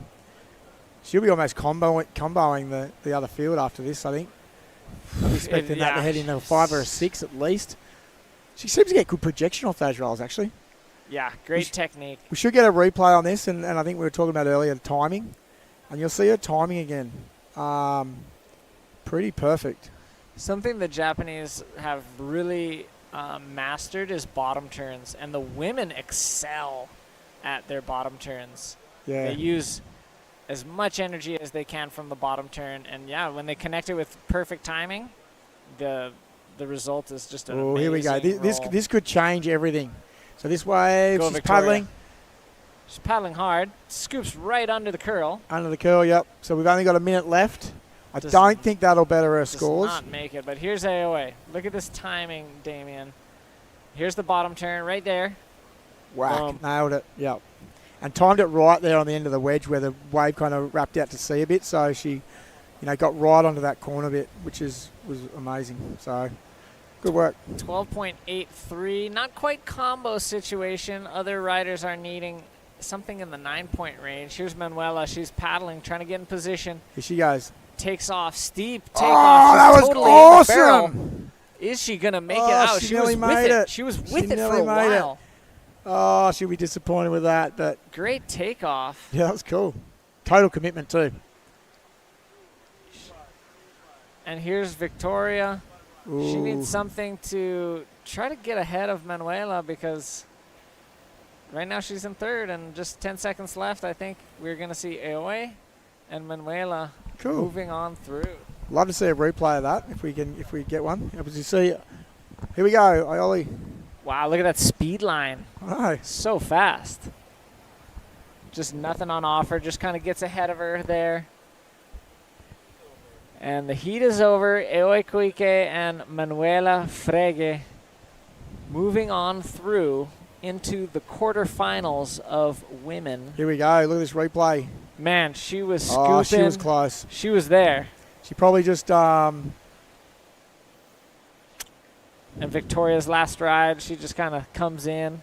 That turn was the only maneuver she look did. at that bottom turn. You can see the spray that comes off the back of the rail. You can always tell someone who's got a good line. You can see the spray line that comes off their rail. But cracking day here at the Pipeline. The sun's out. Swell's picking up. It certainly is. Dave Hubbard joined in the booth by Damian King, former world champion. And just great to have an amazing day of action here at the Hawaii Pipeline Bodyboarding Championship. We're moving into, I believe it's the last heat of round number 1 of the Open Women's Pro Division. So do we continue with the girls now, or are we move into the juniors and then come back And to the then girls? we're going to move into quarters of the juniors, junior men's. And I believe we're just going to toggle back and forth, quarters of each, semis of each, Cool. finals of each. So Everyone gets a taste of the swell if it picks up then. yeah. So just one more heat of the Open Women's Pro. Right now in the water, we've got Milicia Ivek, we got Carol Phillips, and Carol Kyoko. Phillips, I remember her. Do you remember that wave where, She's one of the most famous wipeouts. oh my God. Recorded. I saw it just recently. It popped up on something. So Carol's pretty instrumental over here for women's bodyboarding, but she was, first time I ever saw her, basically she took off on a pretty big wave out here at Pipe, and I don't know, she got lipped or something, but like Definitely. she got lipped, and then she got bounced, like I'm talking like Twice. twice. But like But who's counting? head high, Here she goes. 6 feet in the air. Yeah, She's still nice bodyboarding spin. good though. Look at that. Carol with a nice spin to start. Yeah. Gets a second one. She's streaking down the face all the way down to the beach park on this one. Wow. And dives out of it skillfully as well. Yeah, that was good. Nice one. She's got good speed. Carol would be. She's young, but Yeah, she'd be Oh, young. she's about young 21. yeah, no, she's young. She's good. It's good to see her out here still. Who's counting these ages? I'm not. That's for sure. Yeah, but yeah, it was a very, very famous wave. But she like literally went the wave was probably 8 to 10 foot or something. Oh, solid. Massive It was wave. solid. And then she got lipped on it, and then I think you seen her get frazzled for a second, and then you see the wave explode, and then you seen her get bounced. I'm not even joking, like 12, 15 feet in the air, just Yeah. like going around everywhere, hair and legs. Somersaults, cartwheels. Oh, it was crazy. As you see Carol coming back now. Kind of almost an airdrop at the start of this. Boom. Nice line. Crossed her legs there at the Forward end. 360. She's looking for the section. Tons of speed. Another forward 360. You can see her pulling her outside leg out too, getting a little bit of speed there, which is Tons nice. of speed. Makes it around that section before just cutting out. She's pretty skillfully. good. She looks like she's still got it. Oh, absolutely. She never lost it. Yeah. Well, we don't get much of an opportunity to see, like, at least Hawaiian girl bodyboarding much in Australia. So it's kind of cool to come back and. North Shore Surf Girls. Yeah. Carol Phillips. So she helped organise the contest. Yeah, she was instrumental in helping us with the permit process. Beautiful. Certainly helped to organize the women's portion of the event. Let's take a look at Kyoko Nakayama. Doesn't get ahead of that whitewater and has to dive out of that one. As you can see, wave selection's pretty important out here, like it is anywhere. But if you have a look at Carol's wave, she's kind of just the wave's almost helping her do it. Do everything. So if you can kind of get a hold of the right wave, you're working, I guess, with the ocean versus against it. Totally. So I think sometimes you kind of, and I'm a sucker for this, so I get pretty amped up for a heat, and then you just start paddling into anything that comes your way, where sometimes you need to take a deep breath. You only need 2 top scores. You don't need to catch 50 waves, and just pick off the crackers. Yep. And just try and, like before I actually even came over, and I didn't really do it, but I remember my biggest thing I wanted to do was try and find the rhythm of the ocean. And I think if you can find the rhythm of the ocean, that's just as important as the talent, pretty much, because, with those waves, especially at a place like Pipeline, if you can get a good one, the wave can do most of the work for you. Wave does most of the work. Like if you can, to your point, if you can be in the right spot, take off with in a spot where it's not even requiring you to do a technical drop in, you can kind of just take off. If you can hold your rail, you might get a 10-point barrel with the wave doing all the work. I know, and I've had heats out here where I've trained my butt off here. I've worked so hard, and not taking away anything from my other competitors, but they've just been on a bomb, set a line, and just got 10s, and I've got knocked out. And I'm like, God, if I was just a bit more patient, had a bit more wave selection, but your focus, sometimes you got your focus on, I need to do this, and I've practiced this, and I know I can do this, and you're just totally working against the ocean, and you're all you're thinking about is how much you've done and what you've done. But basically, a wave like Pipeline, if you can kind of, perfect combination is to do that on the bombs. So, sure. But I think that catching the wave, getting the right wave, as you can see those 2 waves that Carol got, and the one that Kyoko got, one was working, one helped her, the other one didn't. So I think it's imperative out here, and I guess that comes down to experience a bit too. So Carol's obviously spent a bit more time out here. She knows probably what to look for and not to look for. And I think Pipeline can be a bit hard like that, because especially when the swell picks up a little bit, because sometimes they don't look that good, the waves. And I know that my last heat, my first wave, or one of the heats, everyone looked at it and didn't go it, and I went it, and that was the best wave I got of the heat. So I think that if you spend a bit of time out here and you can kind of get a bit of an idea of what the wave should look like that you're looking for, it's just as important as actually being good. probably more in a lot of cases. Yeah, positioning is key, whether it's in the lineup or even just in relation to your opponents. But definitely, like when it comes to, finding the right wave and the best waves of the heat, positioning is so key. We've seen a bunch of sets catch people off guard today, where they just got to dip the biggest, probably highest potential rides of their heat.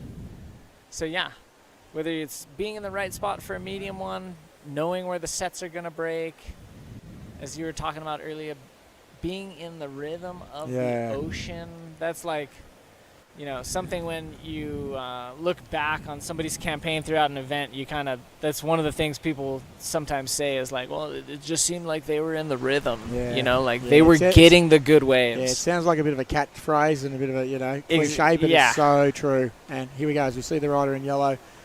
Millie from Australia, carving Millie, it look at Millie in go. the pocket. Cut it under the barrel. Wow, that was pretty cool. Full down carve in I the did not pocket. expect that. Goes for a 180 at the end. I'd be interested to see what that scores, actually. 1.83, her best wave so far. Man, that downturn under the hood. Yeah, we might see a little it caught replay me of off that. guard too, Damien. Oh, I didn't expect that.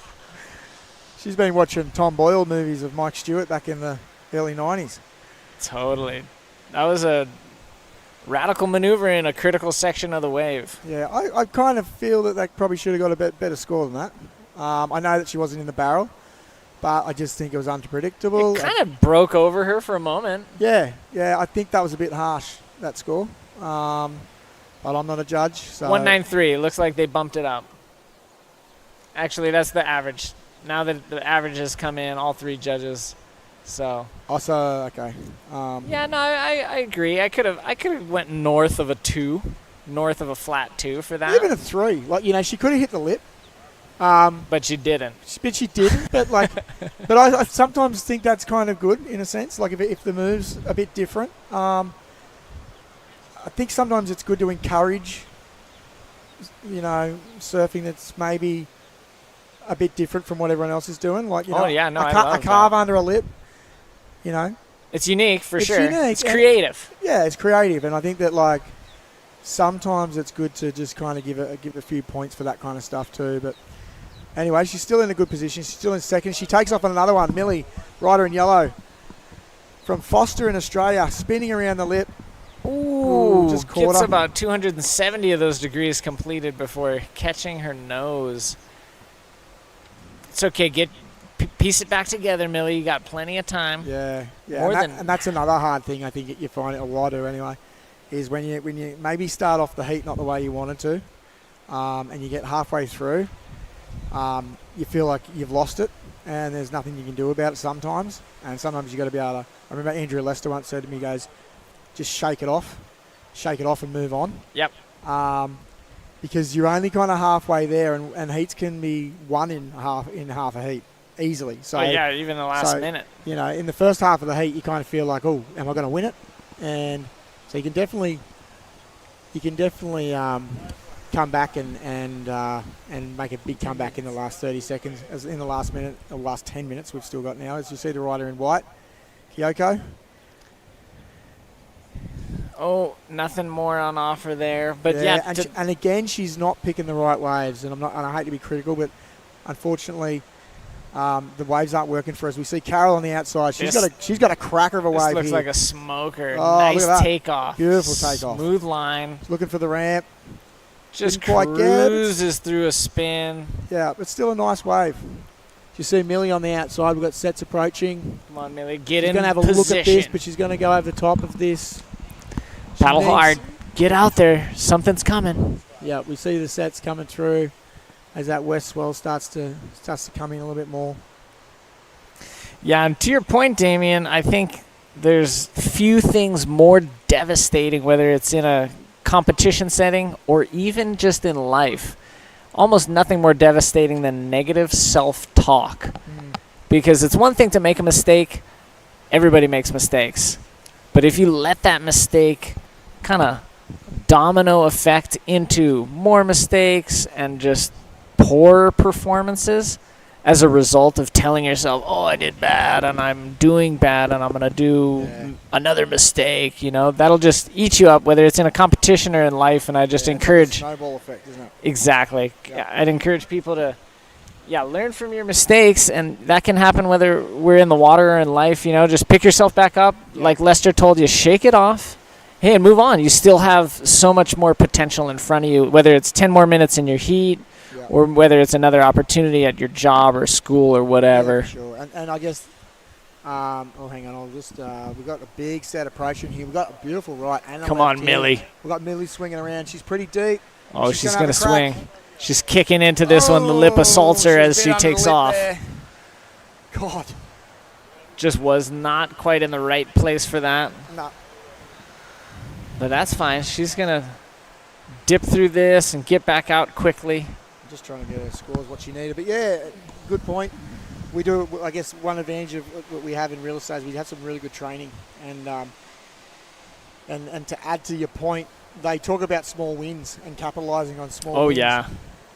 And small wins can be anything, but it just starts to get your momentum to create yourself maybe a good day, a good year, good life on building on small wins. And a small win can be something like getting your coffee ready the night before, so when you wake up, it's just ready to go. I know it sounds stupid, but you wake up and you kind of like, for me, I have like an iced coffee every day. So I put my iced coffee in the freezer the night before. I wake up, it sets my routine. I make sure the car's ready to go. I've ironed my shirts. So it's kind of like win coffee. Then I've got a nice ironed shirt. Like, it sounds ridiculous, but it's small little wins, and you know, you can do the same thing with surfing. Like, And you're just setting yourself up. Yeah. Have your board ready to go. Have your wax ready to go. Be organised. Get there 5 minutes early. Time the heats. Small wins. You know, maybe have something to eat. Have your whatever you want to eat prepared. Have your bag packed. Paddle out for your heat with enough time. You know, just kind of gaining momentum, but taking advantage of small wins and recognising what a win is. Because sometimes you just kind of go, oh yeah, you know, whatever, that was good, but no, it's a win. Take it on the chin, then look for your next one, then look for your next one. And you're kind of like building a bank of credit in a sense, and you're creating positive energy. And confidence. And confidence. And it's happening like kind of consciously, because you know you're getting, look at this. Carol Phillips on a Beautiful wave. sweet wave. God, she has got some good wave selection out here. Nice forward spin. Nice forward. She's really dominated. We've got Millie. Millie's going here. This wave's going to have a bit of a tube for her. Oh, she's just trying to struggle to get under it. You can see her. Oh, where's the down carve? There's a little one. Yeah, but that's all right. She's going to get back out the back, and she'll get priority because the other two riders are behind her. She does She not starts need a paddling lot. hard. You know, these girls have sacrificed a lot to be here. I know, for instance, Millie, she's flown over from Australia. She's brought friends with her. I saw her at a wave pool before in Australia before we came over here. You know, you don't realise kind of, I guess, some of the effort, money, sacrifice that a lot of these riders put in to come to these events. So these heats are really important for these guys. It's easy to sit back and just watch them and kind of go, oh, okay, they got knocked out, but it can be pretty devastating. The wins or the not wins for everyone who comes to an international event. Not just for the day or the time or the 20 minutes, but the months that lead into it. Yeah, there is a lot of build-up. We give a lot of credit and appreciation to those who came far. Yeah. You know, it took a lot. Let's take a look. Carol, like you said, Damien, great wave selection. Yeah. You know, she's in a good spot on that Those forwards are wave. nice and smooth too. She's got good rotation on nice those. and tidy. And this is Millie's wave that brought her up in a second spot. Right now, she's sitting in second on the strength of that and that down carve under the hood. Yeah, here she goes again. Nice takeoff. She's with the power. Bottom She's turns. just trying to get, just trying to Doesn't hit that quite wave. get up there. Yeah. 4 minutes remaining. Kyoko. Just her wave selection's holding her back a little bit here.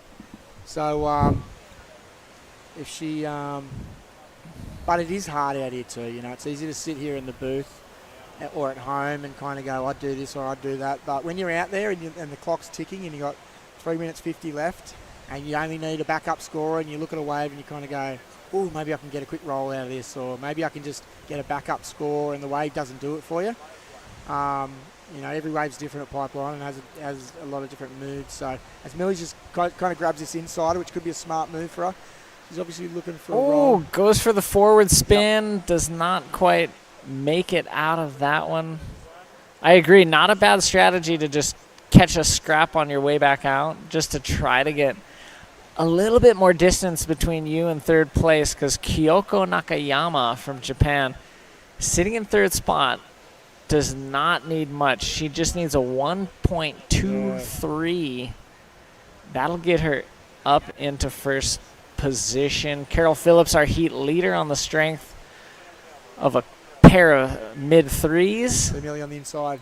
She's just looking for a roll. There we go. Oh, my goodness, she did That was it. good. That was smart. That was really smart. Yeah. That's so going to... That was good competition strategy. Well It's done. going to put distance between her, but Carol Phillips out the back, scooping in. She That was was awesome. right there. Throws the She doesn't crack, 360. doesn't she? Oh, absolutely. She's putting herself on the best waves of this heat consistently from the first buzzer till now. She's been She's gonna on be hard to every beat. good wave. Yeah. Millie moving up even further ahead of Kyoko on the strength of that, her best wave yet. That was pretty smart. She did that. She only had a couple of minutes Look left. at Carol just stroking in with both arms and kicking. Had that wave just held open, she would have got pitted. But, man, she's making it look exciting. Here's Kyoko Nakayama. Oh, She needs to get around the section that was and a really complete a important wave maneuver. for her. Oh, one forward spin in the whitewater. She needs a one. Oh, what does she need? I'm having a look. I'm trying to find it. She needs a 2-point ride. She needs a 2-point ride. That'll be close. Oh, man, she completed a 360. Under 2 minutes to go. This is an absolute nail-biter to finish off round number 1 of Open Women's Pro. Oh, she's just advanced. It So juggled, Millie needs and one more wave. it Go, go, does go go to through. Kyoko. So well done. Wow. Check this replay. Deep on the peak. Big bottom turn all the way around that whole section. I think And then it's right extreme. here, the Yeah. moment of truth. Spin in the whitewater. Makes it happen. Boom. 2.4, I think, for that one. And she's back in second place. And we have, how much time? We've got a minute left. So Millie needs a 2.3 to advance. So there's nothing in these scores. Hope Wow. they can hear the commentary from the beach. We have 2 commentators. Obviously, we have the live broadcast, which we're doing at the moment. We also have a commentator on the beach. Carnell McGee was doing most of that on the men's final. I think he's on the mic now, and he does have a big voice. So I'm hoping He's got a big voice. he got a big voice. So Millie's got priority 2, so she'll be looking to try and better her score. So it's a bit of a cliffhanger at the end here, as we've got 27 seconds to go. So the riders really need to paddle deep. Is Just Millie going to get themselves on. another chance? What's out there, Damien? Nothing if they sit where they're sitting. No. They need to get deeper. Oh. And this is where it comes down to knowledge, experience a little bit. You know, oh, here we go. No, the clock's going to run a minute. There's 8 seconds to go. It'll all come down to this last wave here. But they need it to be just a little bit deeper. If she can get a hold of this, I think that's the end of There the it goes. Carol Phillips and Kyoko Nakayama moving on through. And we are going to be moving into the Pro Junior Open Division. Juniors. Super exciting. These guys are very lucky. Let me tell you, I would have given my right arm at this age to have an event at Pipeline. Yeah, these under 18s are going to show us some real action. The waves have this been will be picking cool. up. I'm looking forward to this. We're straight into the quarters, so we've got Look at the aggression in the paddle out already. You can see it. The heat's just turned up a bit. Now, the very beginning of these heats are always where you make or lose friendships because there's no priority system. So you work out, everyone shows their colours in these first 5 minutes of what they're, how much they like or don't like you, or how much they want to win or don't want to win, or how, as you can see them all just paddling deep. If we can get a bit of a zoom in shot of that. And what ends up happening in this case sometimes is a lot of them paddle too deep. And you watch, I bet you the wave comes through a bit wide, none of them end up getting it. As you can see, unless the heat's somebody's going to already go right. Who's going to pick off a right there at Yeah. the start? And then You as know? the priority starts to settle in after people catch a few waves, Then they start sitting in the real then people Spot. start to move where they want to move. But this first 5 minutes is always a bit of a dog-eat-dog scenario. I remember one of my heats that I just said, we're going to keep paddling off the wall if we do this. So, but you know what? That's competition. I remember once I had a heat, I think it was against a Maori actually. Oh, back in the day. he's And we had no priority system, and I literally sat it off the wall. And I was just like, I'm not going to let you snake me. But then we both just blew the whole final. It was a final. And we both just blew the final. I think we both got 3rd and 4th. because we were too stubborn to give each other any room. I wasn't letting him snake me. Right. He wasn't going to, and it was just hilarious. But then I'm thankful we do have a priority system because it cuts all that out. It's so much better with priority. Let's So take a much look. better. Blue, little cutback. Nothing We've got some there. big sets coming in. These could be some of the bigger ones that we've seen so far. And as the guys, as I just mentioned, they'll push each other deep. Have they gone too deep? Yes, they have. Oh, that was a proper pipe wave. We've got someone looking at the right-hander. Ooh. Kainalu Shim trimming down the line there. Well, we got another commentator coming in. It's up to you, Damien, if you want to sub out or commentate with Davin. I'll commentate with Gavin. Davin's all right. I'm going to step out, and Davin's going to come on in. Oh, we've got the Enjoy. rider in yellow coming in. Look at this. Bang! That was insane. That was actually one of the better moves I've seen in this whole contest. Big jam and reverses. We see the rider in red on the outside, taking off late, hooking under the barrel, just sliding out a little bit, unfortunately. But that reverse was really good. We've got to see a replay of that. And this is what I was talking about before, where judges have got to kind of give good scores for things like this. What did he get for that? 5.83. Yeah, I reckon that. Did you see that, Dave? I don't know if you saw that. That was amazing. Just got a really good reverse jam off the lip. Reverse air? It was like a jam air kind of thing. It was like more of a bash off the top, but it was really nice, really clean. Handled it well. I thought the score should have been better. I'm going to say it. But really good surfing. I liked it. It was nice. From our rider in yellow, From Tayden Salinas. Tayden. It was cool. Yeah, it was good. Well done. I'd love to see a replay of that if we can get one. Ooh, Maximilian Germont. Maximilian almost sounds something off the Gladiator. Maximus Brutus. What was it? Maximus Aurelius. Here's our rider in yellow. What's this? Wow, that was Dang. insane. He did kind of catch some air. I reckon that was really good. And It's technical. I'm not telling you how to do your job, but I'd like to see that stuff rewarded really well with points because I was reckon that was not cool. easy. That was good. It's not easy. Very technical. Yep. That moment where he disconnected from the lip. Clean. That was great. And we got the rider in blue. Ooh, pulling in. Pulling in back Kinda door. Getting something there. Yep. He's struggling. Just Good. gets tumbled at the end of that. Yeah, that reverse was nice. That would make a beautiful photo. Someone got that as a photo. That's sick. He went weightless. Yeah. And had some spray. Like you said, there's power involved. Yeah. It was nice. And, yeah, a bit different. Bit different, yeah. Sometimes you can get, like, put in your rail, kind of start rotating, and then can be a disconnect sometimes. Sometimes not even Nice intentionally. little backdoor wave, yeah. Ooh, there's a little fly flap away for Maximilian Germont. Wow. As the guys are paddling out through backdoor, they're getting a good little run through there, which is good. Gives them a bit of time. Think we're going to kind of start seeing it really, like, the excitement really start mounting. Yeah, with this well, increasing swell, pointy end of the Here we draw. go. We've got the rider in yellow taking off. He's in a great spot, nice and deep. Pull right in, boy. Here he goes.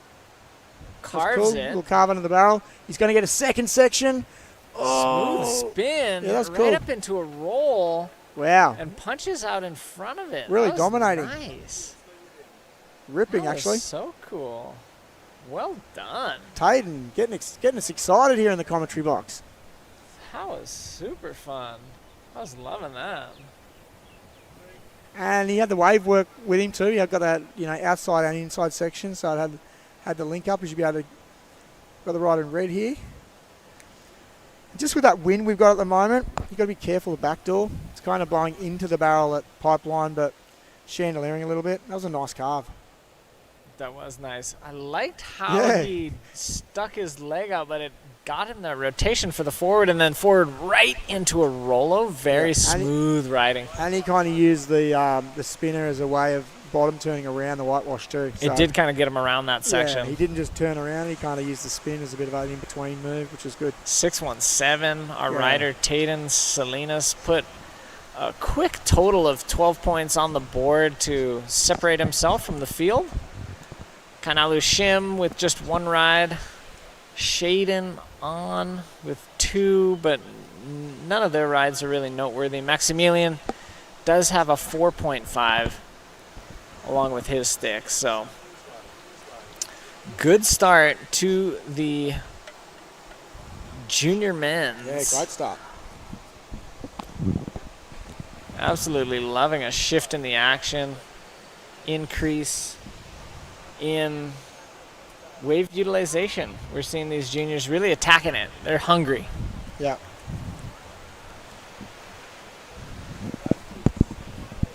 So most of these juniors from Hawaii? I believe a vast majority of them are. Yeah.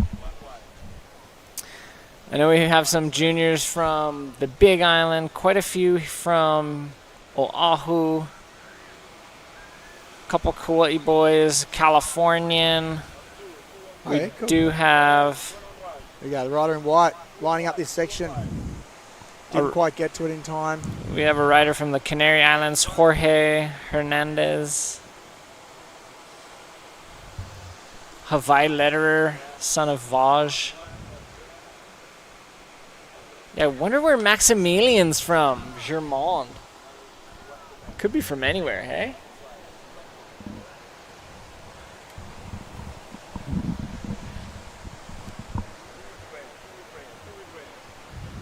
Here's Red, Maximilian, tucking under. Uh-oh, did he lose his board?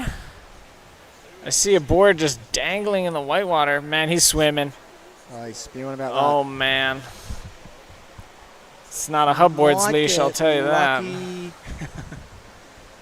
Ours don't break. Maybe it could have been user error. Sometimes leashes will slip off the arm. Have you ever had a bicep cup Yeah, that just yeah. slipped straight down your arm? Yeah. I don't like that. I've had it on a couple of wipeouts, and luckily I caught it because I got buried. Once was at Cloudbreak when it was really big, and I got both my flippers ripped off, and then it ripped my arm bicep leash off, Whoa.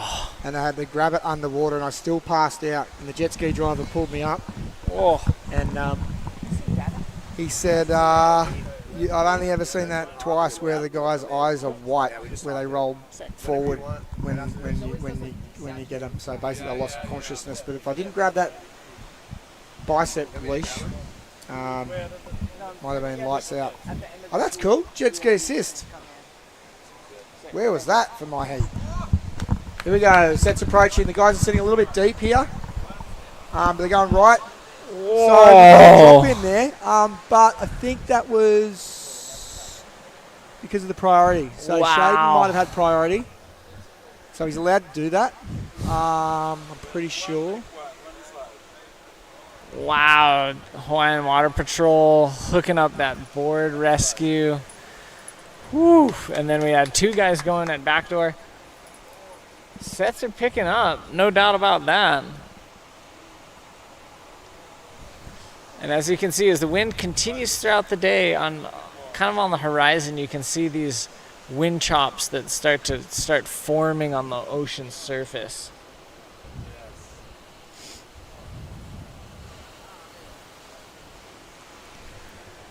Keep bringing the scores up on my phone, but then they Yeah, if you want to see the live scores, like all of them, not only just their top 2 scores, you can go to liveheats.com and look up the event. I'm going to take this opportunity to thank some of our event sponsors, Aloha Freight. Oh, but let's take a look. Heat leader Tayden Salinas, big bottom turn. Dives out the back of that here one. we go. Whoa, Get a some nice sets. Tayden here. Oh, look at Gonna get that. under these sets. Oh, he's gonna sneak. Is he Got the gonna hand on the sneak head. under? Nah. Ooh, he got it. Oh man. Oh, you got under it. That's good.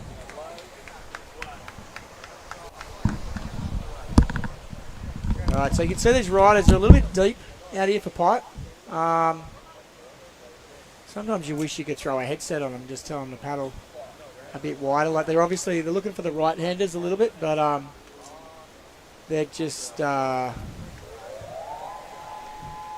Yeah, they're just a little bit deep. I'm sure they'll work it out.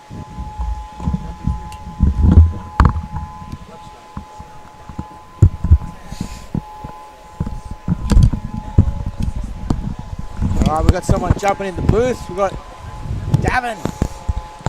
Yo, aloha mai. Eka poe honua o ke ia honua nei ano laila o vau o kaimana. Ko inoa pelekania o Davin Alexander. Yeah. So if you guys don't understand that, that's German for my name is. No, just joking. Yeah. That's what Damien calls it in Australia. Hawaiian language is German to him. No, but yeah, for those of us that are tuning in right now, you're gonna hear some the language of this beautiful land, Hawaii. Here in Hawaii, we call it Olelo Hawaii. Yeah, Olelo means to speak, vocabulary, words, converse, and Hawaii is the best place for go surf. Yeah, Right, beautiful. right, Damien. 100%. And to be quite honest, I've been coming here for a long time, and I don't think I've ever heard the Hawaiian language ever. That was an amazing backdoor barreling. Just quite didn't get it. But what blew me more away than the Hawaiian language, Gavin, was the fact that you made, I think it was whatever round, and you didn't even compete because you wanted to teach the kids Hawaiian language, which is probably the ultimate sacrifice ever, because I know how passionate you are about this event and Pipeline, and probably wanting to go well in the comp as well, but you didn't even turn up for your heat because you had a lesson booked for teaching the kids Hawaiian, which I absolutely still find mind-blowing. So much respect. Obviously putting everyone else before yourself. Oh, how's this which wave, Damien? I don't think many people do. Oh, left and right, but closed out. Sorry about that. Yeah, but I was good on you. Yeah, no. I think you're one in about 1 million that would have done that. Literally. Responsibility to Hawaii is it's called kuleana, and Yeah. that was what I did, you know. I was on the beach and I was like, I swear I can't see him out there because I was watching the live scores and watching the heats, and then I was thinking, God, he must be fussy if he doesn't want to go out pipe when it's this good. So I saw him today and I was like, why didn't you go out? Wasn't the surf good enough for you? And he told me the story and I was like, I had to go and pick my jaw up off the ground and then walk off. Yeah, so for those of us that, you know, need a Hawaiian reggae band, you can follow us at paipo backdoor nugget. Oh, Can he come is out? he coming through that? Oh, No. That would have been a could big not. score too. Back to the So to what do the you music. got? Hawaiian reggae band. Yeah, we have Roots. Here we go, out Roots the reggae. outside. Oh, Red, up and riding. Oh! Is he going to come out? No, he's just kind of... It just clamped. He did everything quite Well, okay. he was bouncing a little bit coming into the Yeah. drop. He probably maybe, but with that wind and those chops, it's really hard to navigate. Definitely. But I think even if you got a good solid bottom end turn in there with the pitching, look at the sets coming on the outside. Yeah. Oh, So Hawaiian reggae band. yeah, Hawaiian reggae band. When are you playing that next? We Can't play miss that. this month at the Reggae Live concert on March 29th. I'm going to be going Yeah. home. Big sets approaching. Woo. Some of the biggest ones all day. Man, and they're swinging wide too. So being in the right position in the lineup is very crucial at this moment. For sure. Especially when it's swinging so wide here. Yeah. I tell you where I might surf a bit later on is just out the front on that sandbank. Oh, man. Yeah, Gums left is going off right now. Oh, So a reggae band. Yeah, reggae band. And what do you play?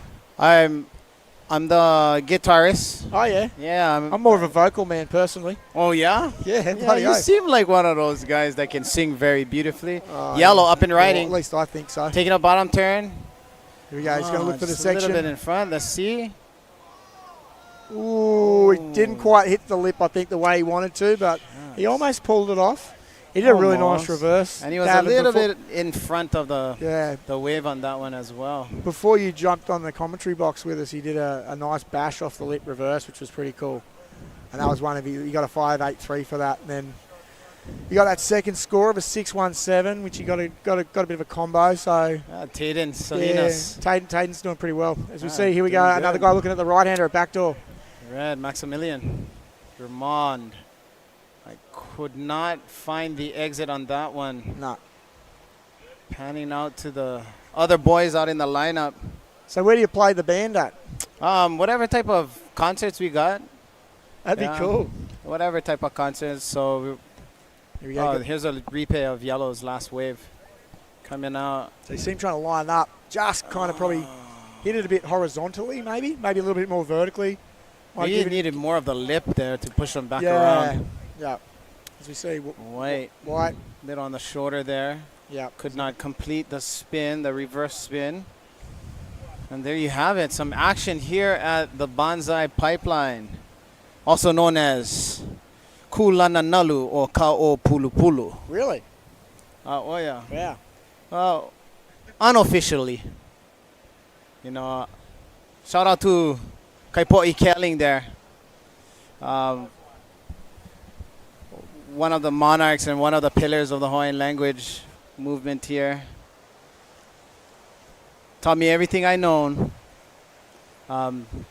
Very wise person. Awesome to be in the space of which he dwells in. So who is he? He's my kumu. Which means? Kumu means teacher or your source. Okay. So and how it's did- kind of like a sensei. Yeah? Yeah. And how'd you meet him? He's an underground drop knee he? rider. Wicked. Yes. What? And he lives on the east side. He lives on the east side as well. And what? He just was like, he's older than you, or you grew up with him? Older or? than me. Wiser for sure. But he's part of the CUG crew. You know what CUG means? Nah. Kauai Underground. Shout out Really? to Paula Sanction too. What is it? Kauai? Kauai Underground. KUG. What was that, like a bodyboard crew or something, or? The Bodyboard Underground crew. Yeah, wicked. So The is that ones like that- is that like Kauai Classic Days stuff, or? Yeah, during that time, Yeah. and they were the ones that weren't sponsored, Yeah. Okay. but ripped. Yeah. Right. So, yeah. Paula Sanction. God, there would have been a bit one of of the guys that actually brought that word to the forefront of our minds. Yeah. It's crazy how the bodyboarding industry, or the I guess the scene's changed in Hawaii over the years. It's good that we've got this contest here to try and resurrect it a little bit. Oh, yeah. But you don't really think it, because sometimes we've got the rider in red here taking off. Yeah, red going. Here we go. He's Coming got a around the nice section wave, then. spins around it. He's going to get a little backdoor section here. This is going to be a good little score for him. Well done. Nice. Beautiful. Well done. Maximilian. Try to end that off with a nice spin, but could not formally turn around. Yeah, I was telling my wife about it, and I was because you kind of come out here these days, and it's kind of, there's a lot of surfers out here. Plenty surfers. Probably the bodyboarding numbers aren't as what they used to be, and you forget, or well, I don't really, but some people probably don't either know or don't, just forget about the history that Hawaiian bodyboarding had. Man. Back in then, Seamus Mikado, Kai Santos, Oh, like yeah. Mike Stewart, Kainoa McGee, the history of the Kauai Classic guys, the underground Kauai Classic guys. Yeah. Like, it all started in Hawaii, and then it escalated from Hawaii, and it went to Australia, Brazil, all everywhere over the world. And then, but back in the late 80s, Daniel Kaimi, Oh, man. early Yeah, 90s Uncle and stuff. Daniel. Like, people don't realise it. I was saying to my wife the other day, I was like, you got no idea what this place used to be like for bodyboarding. It was like Lance and Ronquillo, Chris Burkhardt, like man. some of the names who were in this contest, Pat Cardwell, remember? They might have Grady even O'Shiro. they might have even be too young for you. Might be how old are you? I'm 38. 38. Yeah. So you would have been probably getting towards the tail end of it. I a little think, bit. yeah, definitely during the Chris Burkhardt days, I was definitely coming out of it, but we had going into it. influence Yeah. by you guys, your guys' generation. Yeah, well, before Kevin my- King, Ryan Hardy, Yeah. Jeff Hubbard, Lance Ronquillo, Yeah. Well, those Spencer Skipper. Yeah. So it was the guys before that that Yeah. I grew up on. I'm a product of them. So Yeah, see. and I guess I lived on that. The Tom Boyle old movies. Mike Stewart, Ultimate Weight Riding Vehicle, all that stuff. Julia Reeves, they were huge. Yeah. And White up see and the running. rider in white here Michael Jans.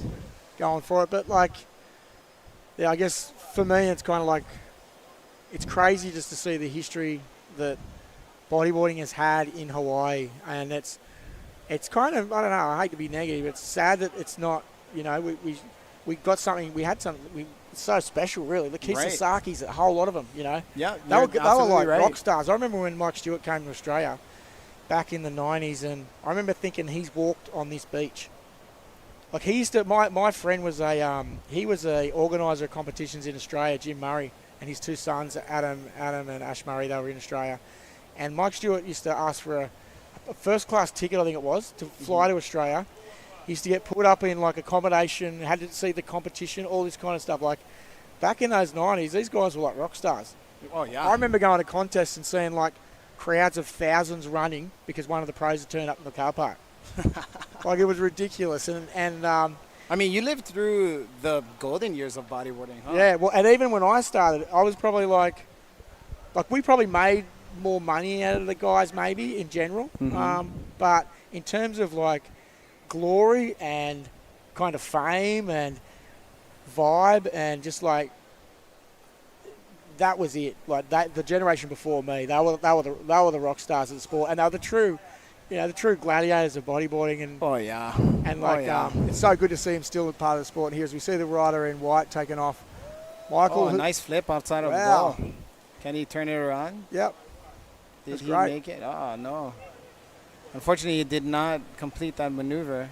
But, yeah, getting back to the old school days, remember J.P. Patterson? Yeah. J.P. Patterson. So, Yeah, he had his hands around the wrong. Well, not. Well, maybe he had his hands the around the wounded right way. duck, right? The Yeah. wounded duck. Yeah. So me and my friend Trevor Cam had a moment where we had a contest up in Huntington Beach, and JP Patterson. Rider in yellow. We didn't have. Oh, Bang, that was nice, massive. nice. Yeah. Now I don't want to say the name wrong. How do we say that? Nice. Makayo? Makayo?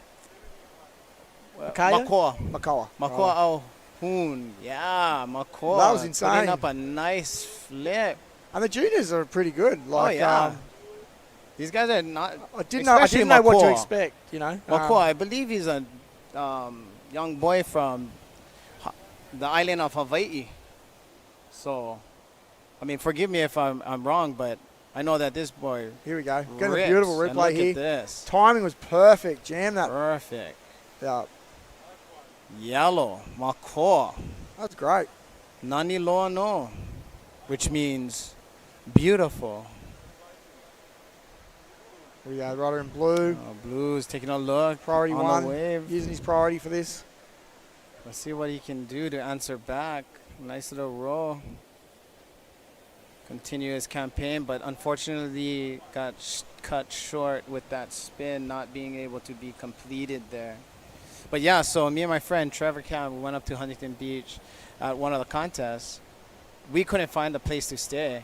And guess who offered to? JP Patterson. Dude. No way. Man, that guy let us stay, and not only in just a room, just a regular room. Dude, he let us stay in this trophy room. Wow. Trophy room. Here we go. Rider in. We'll come back to that. The Oh, rider in nice. white. Can he sneak out?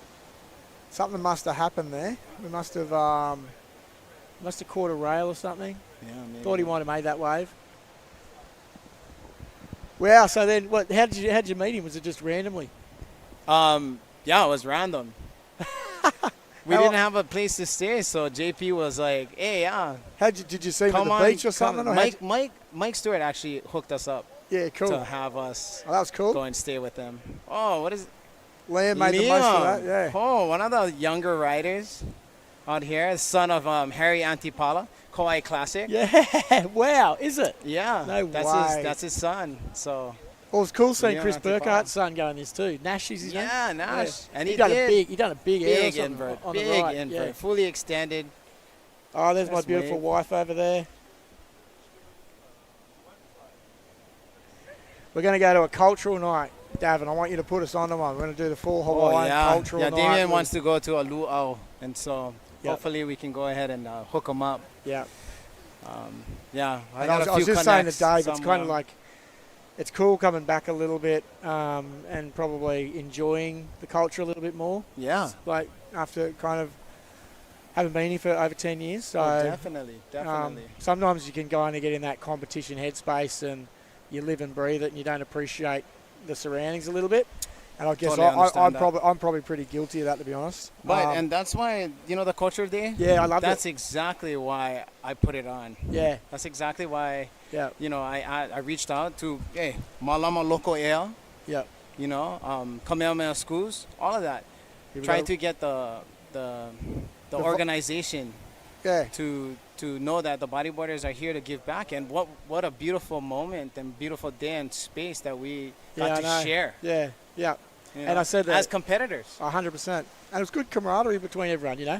And I was telling my wife yesterday about it because we met a couple of the people, a couple of the girls who I was working with, and I said it was pretty hilarious. Like everyone was just laughing and carrying on in their own languages. Sometimes I could hear them talking Spanish or, and then they just start laughing and they're singing songs and carrying on. And then I was actually thinking, because that's been there for like forever, hasn't it? Yeah. Generations and generations. And I was thinking, generations and generations. imagine all the crap that's being talked in that rice paddy where everyone's just laughing their guts out and just talking shop where they're like, we're just joking and mucking around and laughing and I know we were even doing it just like No, that's exactly what we were doing. But the only difference, right, was back in the day they were doing it for a purpose. Yeah. And that purpose was to make sure that the food supply was taken care for of. sure, yeah. And it You was know? a bit of a novelty for us, but And it was. yeah. But it was still like I think what I kind of got out of it is I kind of thought like if I were around 200 years or however long, I reckon it would have been the same atmosphere where people are working and chatting and laughing and carrying on and like everyone's having a bit of a giggle while they work, and that's throwing mud perhaps. Hey, yeah, throwing Maybe, mud, you know what I exactly, mean? the whole Yeah. thing. And like that's like I was getting splattered in the face with like weeds and having a laugh and keeping scores and going, right, I'm 2-0 now. I go, you won. And Yep. then I thought if you were around Definitely. it, you probably would have had, like, I guarantee you they wouldn't have all been sitting there doing that serious as and everyone's like, right, they would have been laughing their heads off, doing work, joking around and becoming kind of closer. I felt like I didn't know anyone from a bar of soap before I did that. And then after we did that, I felt like had met some friends. Inducted. Yeah, I felt like I'd met some friends. Definitely. That's definitely, what do they call that when you get initiated into a hui? We call it a hui, but other people call it gangs or whatnot. Yeah. That's exactly your first understanding of this space. You get thrown into the fire, you get thrown into hard work, and now everybody's looking at each other, and now there's a sense of ownership. Now there's a sense of responsibility as well. Right up and riding, nice little roll, projected out to the flats, coming around the section and finishes off with another Michael roll. Yance. These guys are hungry. Michael Yance. You see the Yeah, energy in their riding. You can definitely see that right now. I can see him like paddling out. You can see the rider in blue. If we can get a shot of that, just him just paddling out, splashing and just really energetic and carrying on. And the passion's good. I like it. Oh, then with that wave, Michael Yance just took first place, dropped Makoa down into second. Liam with a 4.33 and a 3.93. Drake Kinghorn is looking to. Here we go. We've got a replay. We got the rider in blue. So I saw him splashing after this. So he wasn't too happy with what happened here. Oh, nice. And that's why. So just timed it a little bit wrong. Probably hung up there a bit too long. And by the time he kind of got to there's the splash. I knew I saw it. A little frustration. Yeah, the frustration, the fury, the passion.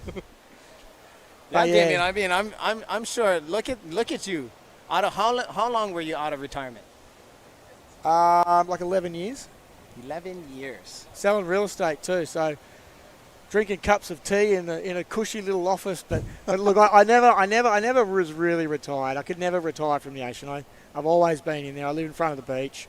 Oh, okay. So you're still surfing then? Yeah, all the time. Yeah. Oh, okay. So like I've always kind of kept surfing. I don't surf waves like Pipeline all the time. Like for me to get into my headspace of a place like Pipeline, I've got to go through a lot of I prepare for the worst when I come to a place like this. In terms of like what can happen. I've seen a lot of people get maimed out here. I've pulled my friends in like Joel Taylor, broken back, still can't walk. I've watched people die out here a fair few times actually. And I think if you're really willing to put it on the line, which I was willing to do, I think you got to be ready for it. You aim for the best, but you got to prepare for the worst. Kind of. So definitely. for me to get into those headspaces is pretty emotionally full on. Yeah, for me. and not to mention this. I mean, these past run of swells, Yeah. like there were some big name surfers that really got hurt. Yeah, well, there's a guy still sitting in hospital, and he's lucky to be alive. So, Really got hurt. Oh, who are you talking about? Mackay McNamara. Yeah, he actually came out. Oh, good on him. Yeah. That's good. Well, that's good to hear. But I and- went out in the surf straight after that, and I was like, It's a heavy. I'm it's like, a what am I heavy thinking? situation. Like, Yeah, it's it's a heavy situation. and people go, I hope you're having fun over there. No, I'm not having fun when I see that. And I go, Yeah, "Go it's for a surf." really dark scared. space. Yeah, I'm scared. I'm like thinking, and I said to my wife, I was like, you don't know what wave it can happen on. Like, you don't. It doesn't differentiate if you're a good or a bad surfer. Nope. What's going to happen here? If you're in the wrong spot at the wrong time, even on a small wave, whatever. Like Joel's wave, I watched Joel's wave. Joel's was like a 6-foot wave that he tried to backdoor. It's nothing. I've been creamed on 1,000 times worse than that. Like, so many times. And he's, poor fella's sat in a wheelchair his whole life. He's made a massive comeback now. He's gone to the Olympics for bodyboarding, and he's actually quite inspiring. But that was huge. Totally life-changing. And, So now he's in a. He's been in a wheelchair. Still in a wheelchair. Yeah, he's been in a wheelchair his whole life. Yeah, for like 25 years.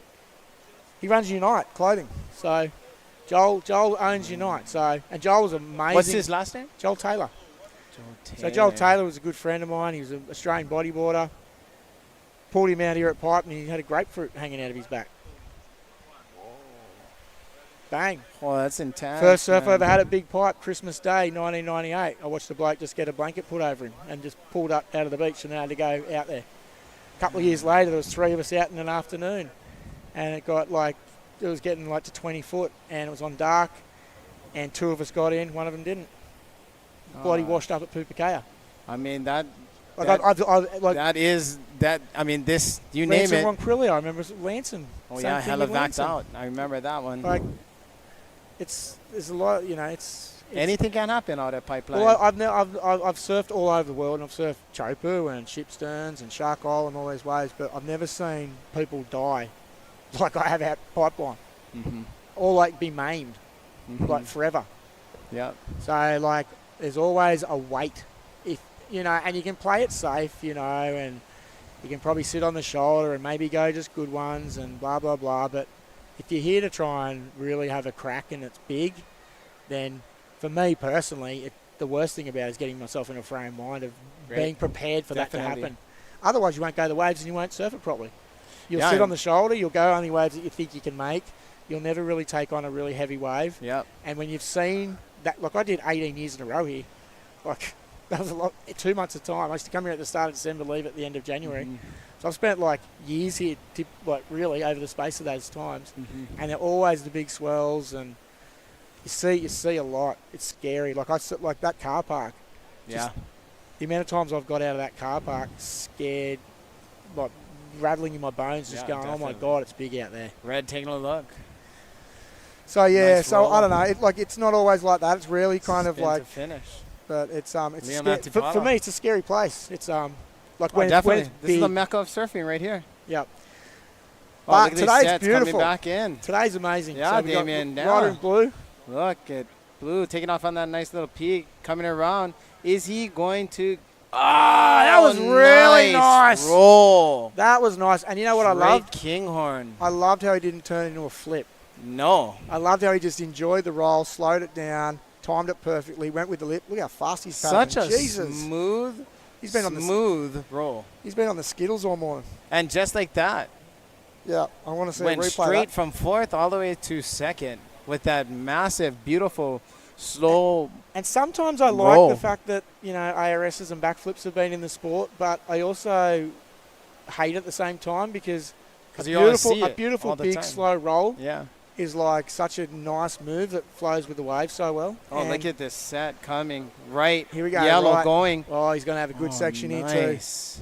Here he Is he goes. going to hit it? Oh, he Invert just kind of yellow. mistimed it a little bit, but he still Just got a there. little bit, huh? McCaw. He still got there. But at least he is going to maybe he's going to improve with his score. Maybe not, because he's sitting on an 8.33 and he's an killing 8. it, So you it's see, a you nice. Yeah, I don't know. What do you think, Damien? You think he's going to improve his score? Probably not. Probably not. That was insane. That was cool. Nice. Michael Jans. You know, and that's a nice spot for a move like that. That's going to be interesting to see what that comes in at. That was a backdoor too. I think they're scoring backdoor a little bit higher. Yeah, you got a 7.77 for that. Nice. So Michael Jans moves into second.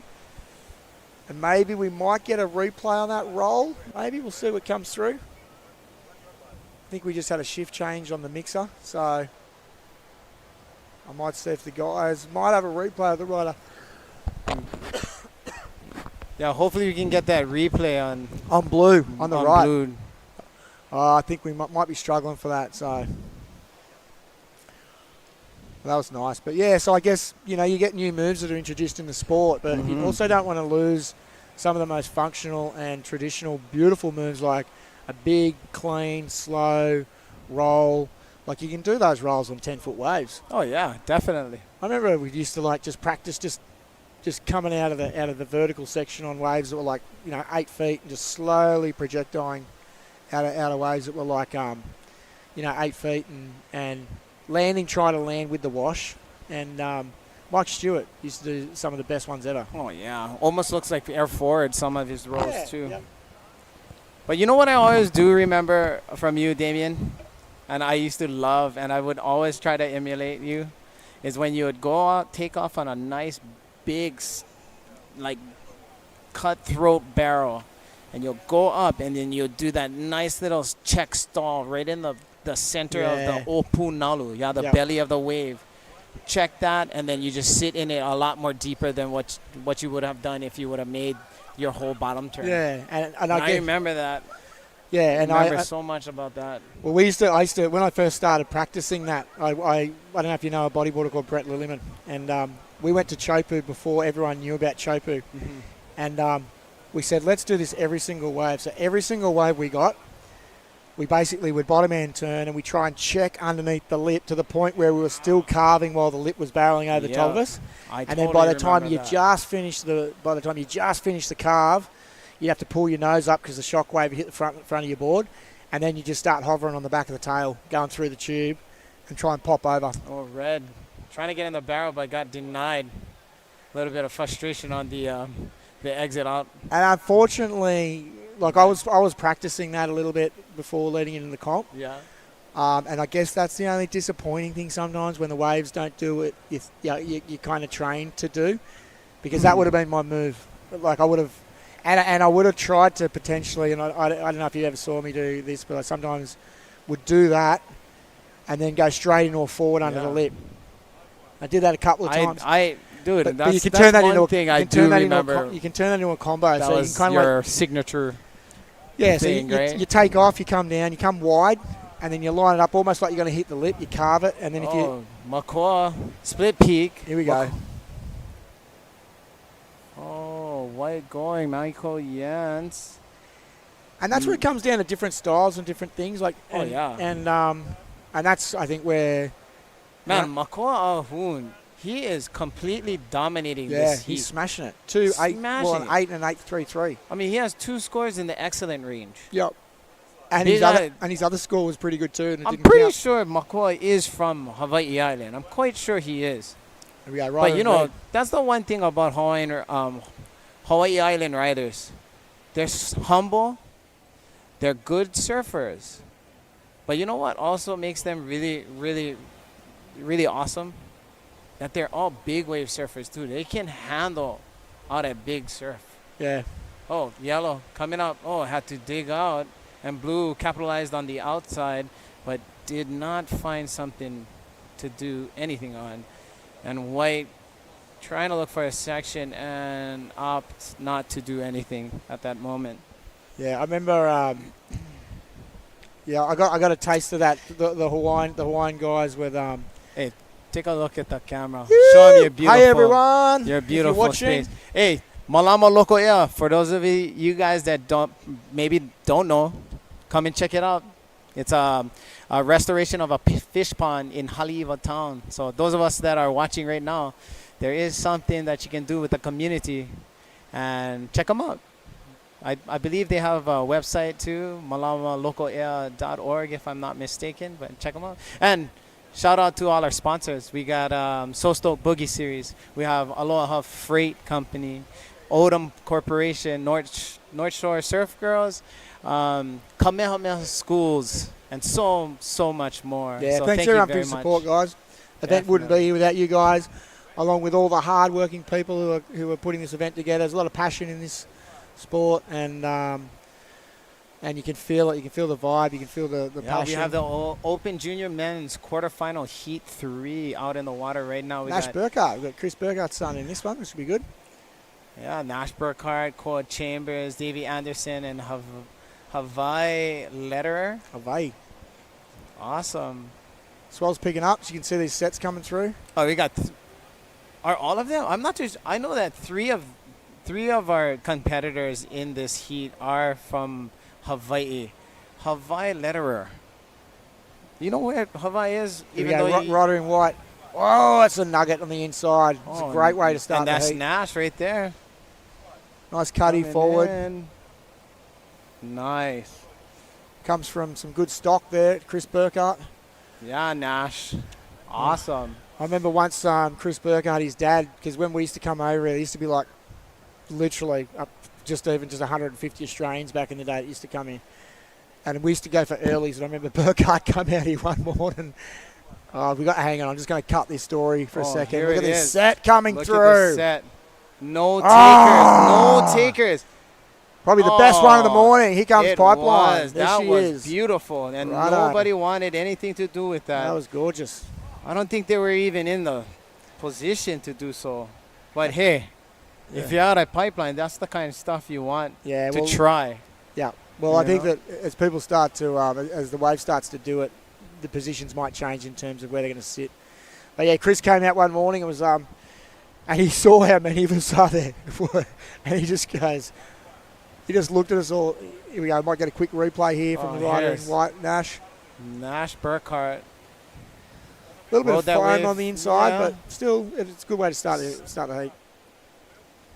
He started his campaign. That was very important for him to do so. Yeah, and Chris looked at us all and he was just like, he might have used some colourful vocabulary too, but it was just like, what is the go with this dawn patrol with all you guys? He was just, I just remember him looking at us like, we came from another planet, because he was just blown away that there was like, because we used to paddle out there at dark. Yeah. And I think he thought he'd get the jump on everyone. And he'd just come from Kauai and it was maybe his first day. He thought, I'll get a few waves, and he just saw us and he was just like, if death, if you could have given us a look at death, that was it. It was just like, I was like, sorry, man. But we were the dawn patrollers. I mean, nowadays it is crowded at dark. Yeah, I know. Nowadays. Yeah. And probably with the whole lineup below 15. Yeah. Still trying to get their waves out there. Yeah, for sure. Oh, Yellow. Here we go. Set. We've got He's split in the peak space approach. right now. So we've got Yellow. Beautiful bottom end turns. He's going to have to run high on that. We also had to wave the back door there from red. He couldn't get out of that So one. Hawaii went red. That's how you say it. So Hawaii went right. And Koa unable to make that out. So it is pretty challenging today. Like, we can always say it's, big, perfect pipeline, but it's probably not. The winds are playing a bit of a factor. It's still better than most contests you'll ever get around the world, but, it has a lot of different faces. Let's not forget one of the biggest factors that when the wind are blowing, it jumbles up the waves. It has texture on the face of the wave, and then it sends these big old ribs through the waves. So for sure. If you're definitely not keen and not used to surfing pipe, that could be a big factor and a big hurdle to jump over. So we gotta make sure that we. And it does the same thing when it's big. So you're taking drops and you're kind of like the chops are twice as big, and it's a sketchy wave sometimes. You're kind of like you're taking these drops out here, and you're navigating people, which is probably the hardest thing. First of all, you got everyone around you yelling and carrying on. You got wind, you got spray, you got chops. Then you got to work out if the wave's good or not. Then you got to ride the thing. So there's it's not. Yeah, and not to mention the crowd too. That's what I'm talking about. Yeah. You like half the battle is getting the wave, and half the time I'm getting sucked over the falls because I'm trying to hang with someone to the very last minute in case they pull back, and then you kind of grab your board, you flip it over the top of the lip, you nearly get taken over the look wave. at this wave coming in, yellow in the spot. He's got a nice wall on this, actually. If he can get through, he's got to punch this, get some speed, backdoor this section as he comes through. Beautifully lining up. Nice. And he's coming Just gets out of the pinch. He's going to keep going. The jet nice. ski's going to muck around with this a bit. Ooh, but that was okay. Nice. At least he started his campaign right on that wave there. That was nice. He needed Nash that. Burkhardt got a 6.67 on his first wave. Yeah. So that was a good one from Koa. He's only got 13 minutes, Definitely. 46 remaining. Just like that, Cole Chambers jumps into the lead with a 7.67. Yeah. And his campaign is starting off on a good roll. Now we have white and yellow. Nash Burkhardt. Cole Chambers sits in first place. Nash Burkhardt sits in second. But Nash, I mean, if you really think about it, he's waiting out there. He has first priority. Yeah, he's in a good So whatever wave comes his way, he has first choice on it. And you can't really get a better position than that. No, There's nothing not that really. feels better than knowing you've got a good one. He's going to use his priority on this right. Here. Probably just looking for a backup score here. Smart move. Just get a foundation happening. First roll. And maybe one more. Or it's not going to be a huge score, but if you have a look at the average of the people who are going through the heats, they're not crazy high numbers yet. It'll obviously increase as people get knocked out and the level rises. So I was talking to Dave earlier about it. Sometimes you don't have to go all guns blazing in these first couple of heats. You can kind of get a bit of a conservative couple of scores, build a bit of a foundation, and then progress through. As the heats start to turn up, you turn up a little bit. But sometimes you don't need to get 210s to make it through. As you see the rider in blue. Davey Anderson, another local ground from Maui, I believe he's from. Whack. Trying to throw a reverse, but unable to do so. Kind of a little force, just a little bit, but something to do. Cool. Well, I'm going to love you and leave you. Davin, it's been a pleasure. No problem. Damien King, the man, thanks the myth, the legend.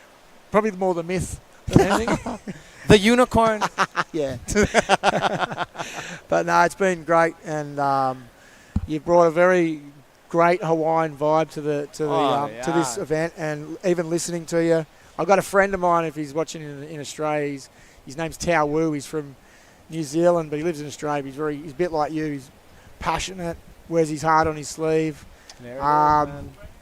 And he's always good to catch up with, and makes you realise where you are, and what to probably appreciate.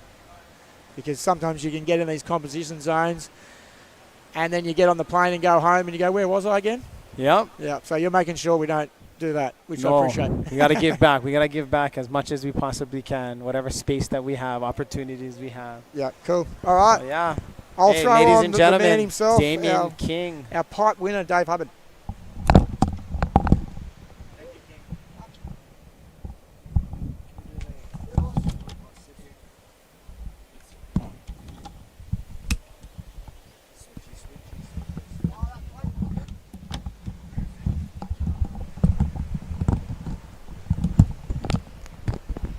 Aloha, Davin. Great to be back with you. Thanks for being in the booth. Yeah, no problem, Dave. Congratulations, by the way, my friend. What an epic and spectacular show you placed on that finals, man. Thank you so much. Yeah, it was a dream come true for sure. Hawaii letterer from the Big Island.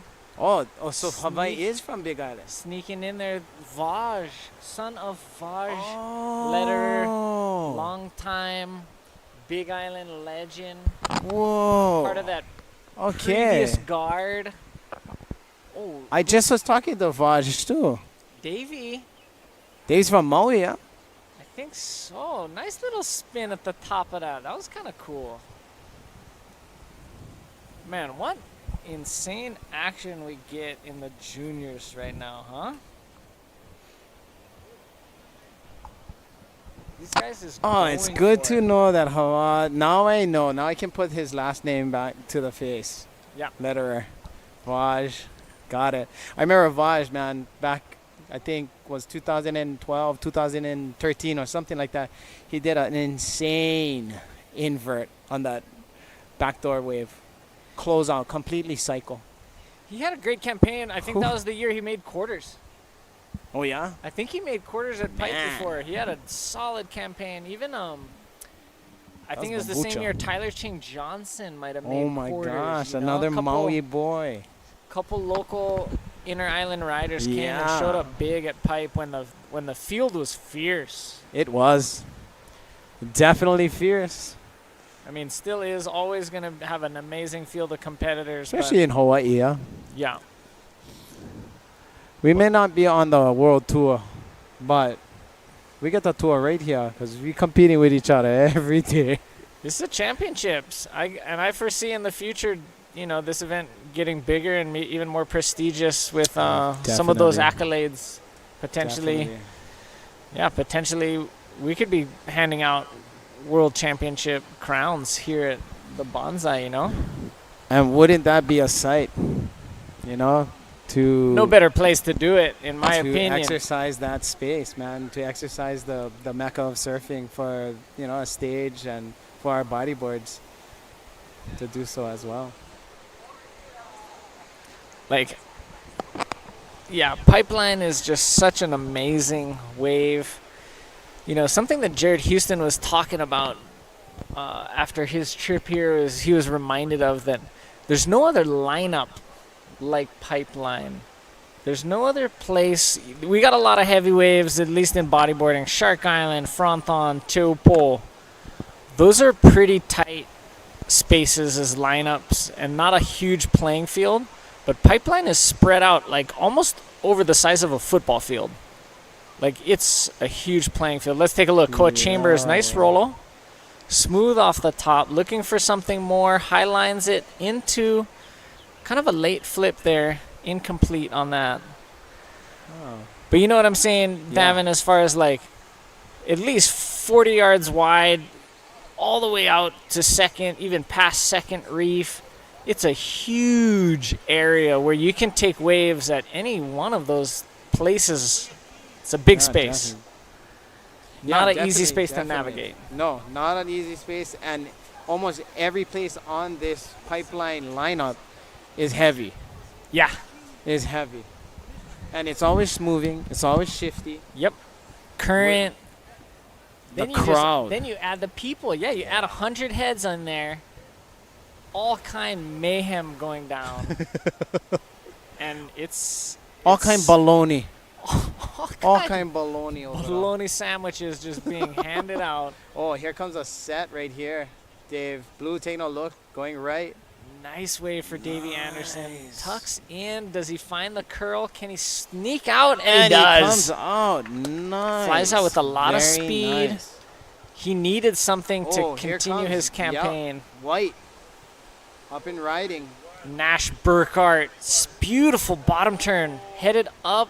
Oh, readjusts his line and finds a nice roll. Nice. Kind of down at the end section of that wave. Completes it clean. That's going to back up his 6.67. He's going to make an attack back to the first place spot.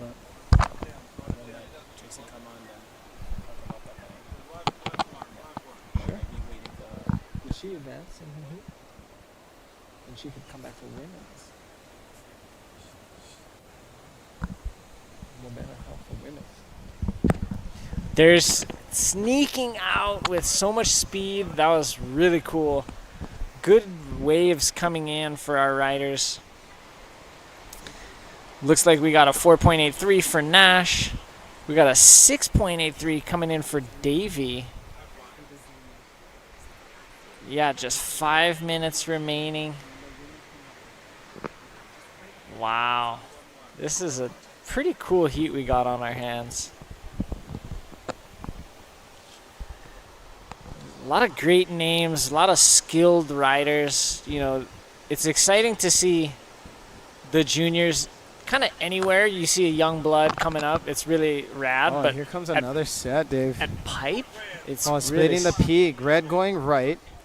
Yellow looking at this long inside section. Is it going to let him out? Whoa. Man, that was a cool attempt. That was one of the few ones I've seen really hold up through that wide section. Koa is really putting on the heat. He's really doing a good job looking for those long barrel scoring potentials out there in the lineup, and it's paying off pretty well. Davey got some battles ahead of him, but he can do it. Yeah, he's got the best wave of the heat right now. You know, that 6.83 is the best wave, and he just needs a 4.5 to get ahead of Koa. Yeah. Nash is sitting in that first spot, but Koa's not far behind. This is an exciting finish because we are seeing an Definitely. increase. It's going to go down the wire. Yeah, an increase in consistency as these heats move throughout the day. And increase in the size of the waves, too. Yeah, Nice stiff side offshore winds. it's kind of cleaning up. It's definitely cleaning up. And those ribs in the waves is not so much at this moment as opposed to earlier. Yep, I agree. It's so interesting, just the slightest degree change from northeast to east-northeast, and even a couple little variances right in between make a big difference at pipe. You can have east-northeast, offshore, no chops, and then you can have a little bit of a northeast. Let's take a look at Koa. As he came into this section, it Nice stall. hollowed out. And had he just gotten one more pump, maybe he could have continued through. It looked like he kind of went a little low on that wave. Yeah. And that wave just kind of ate him up, allowing him not to make it out. I think the wave is also like bending out to sea and then wrapping back in. Hard to see on our two-dimensional screen, but I think the wave was kind of snaking curvier. across the, Yeah. the lineup. And I think being low, he couldn't get back access up, that next yeah. section. I can see that. Well, great choice of words, Dave. That was a snaky It barrel. was kind of snaking around, you know? But we don't like snakes out in the water. If you come out to definitely pipe, water and snakes. if you start snaking guys at pipe, you're going to get yelled at. Oh, I guarantee you. Ole. Oh, white. Nash going on Burkhart. white. Big bottom turn. Will he hit this section like he did in the men's? Gets a cover up. A second section, and he just hung in there a little too long. That wave closes out as it reaches Ainson off the wall. And now he's going to have a really fun and beautiful time paddling back out with these approaching sets. Yeah, and he went so far down, Davin. I'm not sure if 90 seconds is enough time for him to get back to the peak. Yeah, you're absolutely right. But, man, I think he should have hit that right away. Yeah. Bottom turn, straight up. I think he would have got a huge move off if he could have landed it. Yeah. It's so tempting, whether it's the left's at pipe or the right's at backdoor. You take off and it presents itself, and you're like, maybe later. maybe down here where it's a little smaller and safer. And then it doesn't always give you that opportunity again. And not to mention, when you do traverse more further down the backdoor side of the wave and the grounds, it gets a lot more shallower, and it gets more of those knuckles in the reef. And that's where a lot of people get hurt. Red, trying to start or kind of build on his campaign and could not find something. With those knuckles and the reef is getting more uneven, more unevenness presents itself in the wave too. You have more hard to predict sections. Yeah, that's a good. Davey, nice scoop. Right up there. Goes for a backflip through the lip. But couldn't quite pull it off on that one. Yeah, unable to complete that. He does not need much to attack one of those advancing spots. Still needing that 4.52.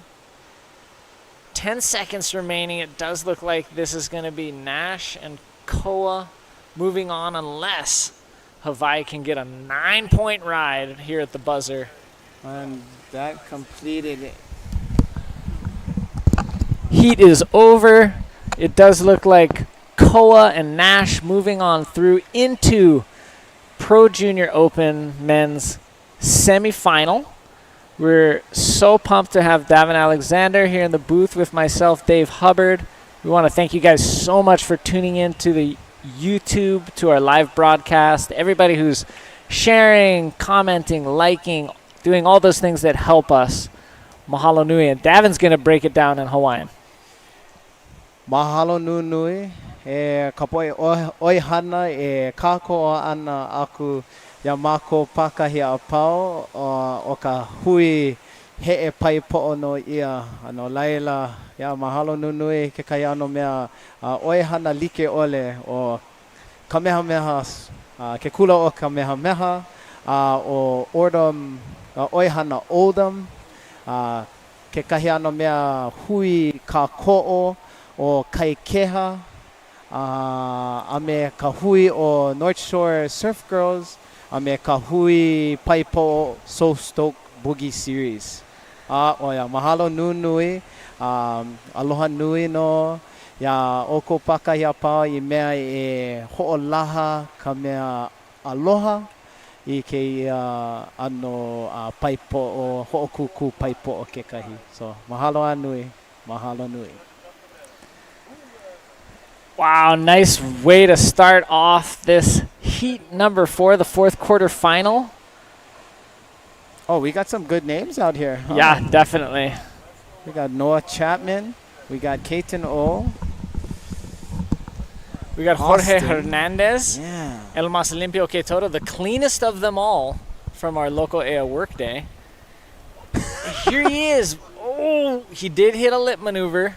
He did pull it 4.5 to start off this heat for our clean boy who's scared of bugs, Jorge. That's now I know who that person is. Oh, Jorge. He was a good sport, though. He became the brunt of all our jokes. It was Definitely. probably 97% of us were working really, really hard, and he was rounding up the rear, running from bugs that were smaller than my fingernail. I will say, Dave, I will say that Jorge, amidst all of that,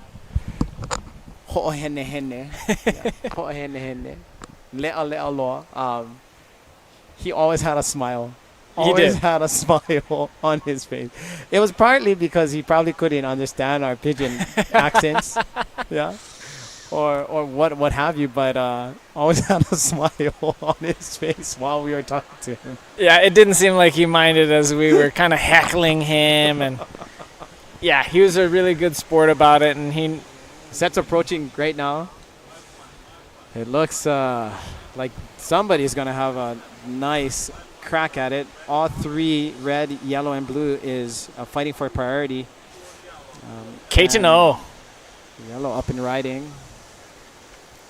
Ooh, tries to find his way up to the lip, but that just bends kind of out to sea. Let's see Noah Chapman. He's hustling into this one. This one has a nicer wall on it, kind of wrapping a little bit more in. He's going to come out with a big carving 360. Nice. Yeah, nice start for Noah Chapman. Actually, Noah's father, Paul, and Noah gave me a ride up from Eva Beach early this morning. They also live in Eva Beach near my bro, so thank you to them for the ride. Yeah, and Mr. Chapman actually was helping me out on the pretty much the front lines of setting up all the tents and putting up the barricades and stuff like that. So thank you, Paul, for your continual support and for your love of your kid that loves bodyboarding. So mahalo nui. So cool. It's what is super cool, Dave, is sitting this close to the champion of the Pipeline Boogie contest. And man, what an electrifying finals we had. That was Care cool. to elaborate a little bit on it? It was just so cool that the winds cleared up a little bit and the wave potential really escalated so we could finish the men's category with a big exclamation point. Let's take a look. Austin Yanis. Ooh, tucks in pretty tightly under the curl. Nice carving reverse there. Really clean riding. I thought that was pretty tidy. That was nice. Nice ride for Austin. It's a good way to start his campaign. Not the biggest wave, but just a really clean, complete ride. Got in there, got out, threw some spray with style. You know, in the first 5 minutes, if you can get something in that average range, It's a good start. You start building your house. Puts him in second place. Everybody underneath that mid-range score line. Well, we're just waiting for Keitino to start his campaign a bit more efficient, but all other three riders are looking in good standings at this moment. Keitino coming from a pretty solid bodyboarding pedigree. Uncle, Jason O is his father. Micah O is his uncle. One of of course, the West Side Chargers. Keaton's older brother, Aiden, also a ripper. So the O family, we love seeing them show up at the event. You know, the older brothers who are dads and those younger brothers, just like so rad to see generational. Yeah, there you go. Bug vibes. You definitely said the word generational. Hanauna is what we call it in Hawaiian. The Hanauna. Hanauna. We gotta make sure that we take care of the future generations, the Hanauna, that they know who the past is, they know who their fathers and all what they do, and then they understand it, they shape their identity, and then they can go ahead with that new found identity and lead through the future and help, bring some awareness along your traversing to, the society. Absolutely. It's so critical to kind of, it's like in navigation, you need a course heading. So that Hanauna can be kind of that foundation as you set your course forward. Jorge, nice speed line. Will he get a big slow rolo, Davin? Slow rolo. Throwing some diversity in these, these tricks that they choose to do so. Normally, you're so used to seeing a big arse or whatnot, but throwing that nice little slow roll is great to see. Easy on the eyes. Easy on the eyes, and he did get quite a bit of air. He just did that rotation so slowly. He kind of under-rotated, but still just very smoothly completed. We're going to see a pretty decent score. I think we're going to see the best score of the heat come in. Definitely. For Jorge. Definitely. I'm super stoked that there is signs of building surf from this morning. We definitely did see a change in size.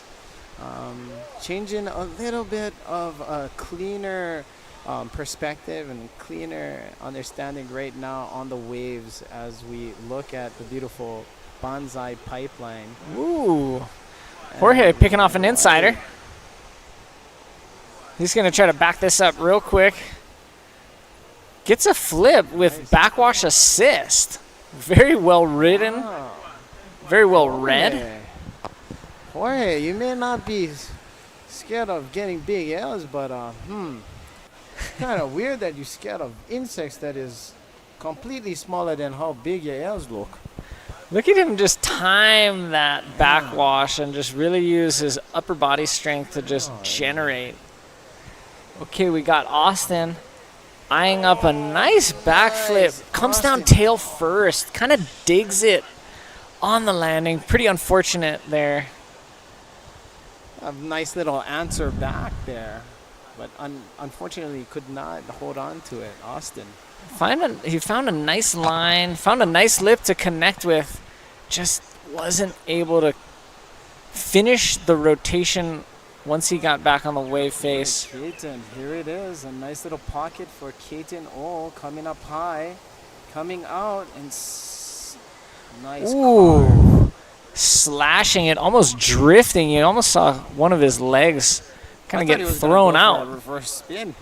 I thought there was going to be an unintentional reverse spin. Watch how much he drifts, but great takeoff. Puts himself deep. Here's just going to lay it all on the rail. Couple kicks there as he finishes out. We got a tight heat on our hands, Davin. Nice. Everybody is definitely going. Oh, and Keaton got a 7.33 on that last barrel. Nice maneuvers And how he set his lineup on that last wave, Dave. And I think that's what the judges really liked is he did put himself pretty deep at the start. You know, it wasn't a super long, a super deep barrel, but his takeoff was kind of critical. And then he stayed in a deeper section of the barrel, even if it wasn't so long. He wasn't at the door. He did get deep on the section he got barreled on. And especially when you're looking straight on at pipe, the deeper you are and the position of which you make yourself look as deep in the barrel definitely provides a good favor upon the hands of our judges. So absolutely. He's up again. Keitano, he wants to ditch that stick on his score line. Finds a nice roll on this inside section. Comes out with plenty of speed off his bottom turn and just starts to march back out into the lineup. That's going to put him in first place. We're going to wait to see where that lands so that we can see what everybody else is going to need. Noah Chapman has decided to use his priority to just sit and wait for a smoker. He's out the back with first priority, but talk us through this. all right, so yellow Keitano comes up, nice roll. Looked for something else, but another backup score to ditch that stick and provide more grounds and more situation awareness for yellow Keitano as he paddles back out and looks for more. Yeah, and as I was mentioning, Noah Chapman in first priority. He's been sitting for a good chunk of this heat after his opening ride, waiting for a good wave. And what's tricky sometimes out here at Pipe is, you know, with only 3 other guys out, if you have priority, you just want to catch a sick one. So you might really sit and wait, but sometimes those medium waves that are kind of shifting underneath you and moving towards the rest of the riders in the heat, sometimes those can offer some really good points as well. So sometimes it's a real benefit to be in priority, and sometimes it can almost be like this silent curse. Yeah, definitely, Dave. And, you know, pipe is one of those ways where if you surf it here and there, then you'll understand here and there. But if you're surfing it all the time, you get to understand where to position yourself, how this wave moves, and you become more fluent with Pipeline's capability of providing barrels on the inside, on the outside, on the shoulder, on backdoor. And yeah, so definitely having some bit of knowledge will definitely give you a better position for you to advance, for you to catch the right waves, for you to advance as well. Absolutely, and a good point about, you know, experience and time that you put in, and something that, you know, you certainly would relate to in Hawaiian culture. The Hawaiians were experts at observation, observing patterns, and then making predictions based on patterns observed.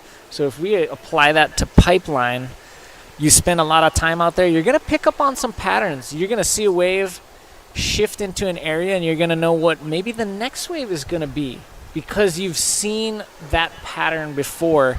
Something with, you know, nature and just being in what seems like a chaotic environment, but determining where are patterns being repeated. Yeah. And then trying to make intelligent predictions, of course, maybe not with 100% accuracy, but with some degree of confidence. Oh, yeah, definitely. And applying that to the future and maybe the next couple minutes of the heat or the next wave, or if I should take this wave, and that can be very helpful.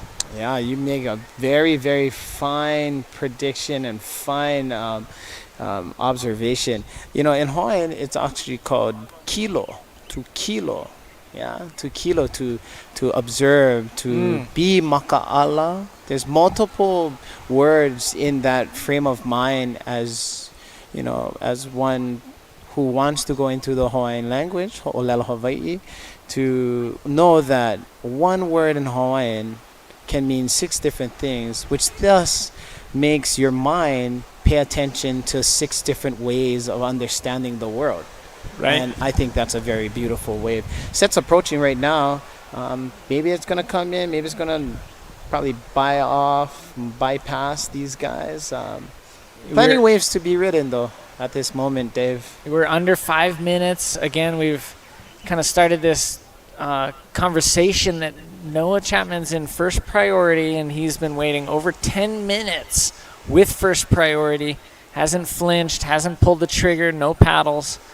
He's waiting for what he hopes can get him through this heat while the other riders are looking on into these other waves. Here's Caton O. Gets a little cover up. He's going to continue on. Finds a nice roll on the roll. inside. Forward spin to finish. Oh, and here's a wave that Noah might be looking at, and Here he goes. He's taking it. This is what he was waiting for. Big Oh, ARS, nice. lands it clean. Can he get around for another lip move? Gets a roll as the wave transitions into the channel. And that was great. You know, if you're going to wait 10 minutes for a wave and that happens, it's probably going to work out for you. Let's take a look at Jorge. Jorge coming up, skimming the line, staying high, buses a R's right at the end of the section, kind of still in the lip. Not the cleanest, not the cleanest R's, Dave, but I mean, it was a score. And like you said, pretty far down from the initial power source. So, I mean, he's going to get something. This was a good effort. But let's take a look at the replay. Caton goes on the first wave of the set. Small cover up to roll. Best wave, maybe of the heat so far, is this one, Noah Chapman. Yeah. Big ARS, smooth. Links it up to a second roll that's arguably complete or not. And then we have Jorge. This one starts bending out to sea. He's going to transition onto that second part of the wave that's wrapping towards the beach park. And as he said, just gets kind of in the lip a little bit. But he was excited. He threw an arm up there, claimed it. And from fourth to first, Noah Chapman waiting 10 minutes for that one last wave that he got. And he scored an 8.83. What? And hey, there it is, Dave. One of those moments where sitting and waiting for that long paid off. So, man, that was so cool. Nerves of steel to just hold tight, sit there, and then know about positioning. You know, like that's something, you know, we said most of the time at Pipeline, there's a ton of guys out there. But you got to know the wave well to know where you are in the lineup when there's only 3 or 2 other guys sitting next to you. yeah, absolutely right, Dave. Jorge. Absolutely right. Streaking down the line, finds an invert, really smooth, more claiming. He's not going to stop. It's a very Latino thing to just really express yourself emotionally. It's pretty common in the Canaries, especially in a competition, to be claiming 3s, 4s, 5s, you know? Like Hawaii, we're probably going to reserve those claims for 8s, 9s, 10s. But it's just a difference of culture, and I can appreciate that he's expressing himself. Definitely expressive. Expressing, maybe he had a few insects on the back of his jersey, maybe. And he was trying to shake them off with his arm. Here, let's take a look. Noah Chapman. He wants to ditch a 3.67. Smooth bottom turn. Nice 360. The wave's not offering him too much yet, but he gets a nice roll nonetheless. Little cutty there. Just going to kick. Maybe Under he can a minute. ditch that 3.67 on that wave, perhaps. Not too sure, but Noah Chapman sitting in comfortably in first. Well, maybe not comfortably, but With under a minute remaining, you know, he's kind of counting that he can't paddle out, and he's hoping that the chips fall where they may. And look at that. Noah Chapman with that wave did improve to a 5.10. Ditched that 3.67. That's great. And, yeah. From last to now first. And that was like in 2 minutes he got those 2 waves. So Pipeline also providing understanding that anytime you're in a heat here at the Banzai Pipeline, you are not safe. Anybody can come up from behind and get At any moment. 2 scores at any moment and really put you in a combination land. And in fact, I remember watching Jeff Hubbard do the same thing. All right, so that wraps up the Pro Junior Men's quarterfinal. Heat number 4, we're going to be moving into women's quarterfinals. Davin, thank you so much for joining us. Hope to see you again, maybe during the semis, if you could come and be in the booth and share Olelo with us and our viewers again. That would be awesome. Yes. Well, ahui ho malama pono no ko oko ike ana mai ano laila ha'lele hoku ana no aloha nui ina makua ina kupuna kekahi ahui ho malama pono aloha nui no i ka oihana ka ko'o kekahi North Shore Boogie Girls or North Shore Surf Girls Oihana Autumn Corporation Kaya Ulu oia ke kai ano mea Kamehameha kula oihana ke kula o Kamehameha oihana kai keha So Stoked Boogie Seas ke kahi ahui ho malama pono. Thank you so much, Davin. Big pleasure. We are going to be joined now by Tracy Effinger as we move into the Open Women's Pro quarterfinal. Heat number 1, great heat. We have Kanani Bustamante, we've got Dulce Aguero, we've got Sarai Akiona, and Mayumi Kondo. A great heat with 2 young Hawaiian girls. We've got a Costa Rican, and we've got a Japanese. Tracy, welcome in. How are you? Hi, Pipe Master. Congratulations.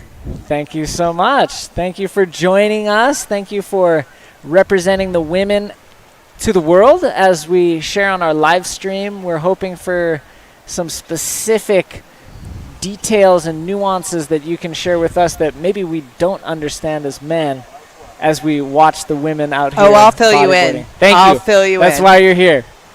Amazing. Thank you, Tracy. The waves cleaned up, huh? They're cleaning up. That wind kind of angled a little bit more east, which is great. And, the sun's out. We do see an increase in swell. We are stoked. Yeah, looks good. Okay, here we go. Is that Kanani? Mayumi Kondo. Just a simple start, trying to find a lip, trying to find a barrel. Kind of neither of them provided the opportunity there, but still a start nonetheless. It's nice. Oh, it's great. And could you help me in the pronunciation of your last name? You said it right one time. It's Effinger. Okay, I was kind of mixing it up. I got Effinger my whole life. Sometimes get the right one. Okay, Effinger. Yeah, Got you it. can call me whatever. I'll respond. All right. So, what a great field of women's competitors. Very international this year. So many different countries. Okay, nobody on that one. There's one behind it, though. Yeah, nice set approaching. Ooh, look at this. No takers, though. Oh! Girls Almost. getting kind of caught a little bit out of position, not anticipating that bigger set coming in. Maybe they can catch this third wave of the set. Dulce from Costa Rica just kind of cruises along, gets a nice reverse 360, goes for a second one, incomplete. That wave did have some of that white water on the face. Some of that froth does make it a little bit more challenging to complete maneuvers, because it's not as smooth of a surface. Yeah, you're telling me. Okay, here we go. Red. This one's Kanani. She's born and raised in Oahu. She was also in the junior division. Forcing that, made it. Made it happen. Goes for a spin. Has to use some leg assistance to turn that one around. Ooh. And Mayumi Kondo out the back scoops into this one. 360 to set up this end section. Regains her speed as Let's this see if she section, can do it. yeah, it just doesn't eventualize. So, Dave, you were talking about how many countries. Well, right now we have Japan, Costa Rica, Oahu native, and another Japan. So, In the water right now? yeah, in the water right now. Pretty Oh, mixed team. Sarai Akiona is from Japan? Cool.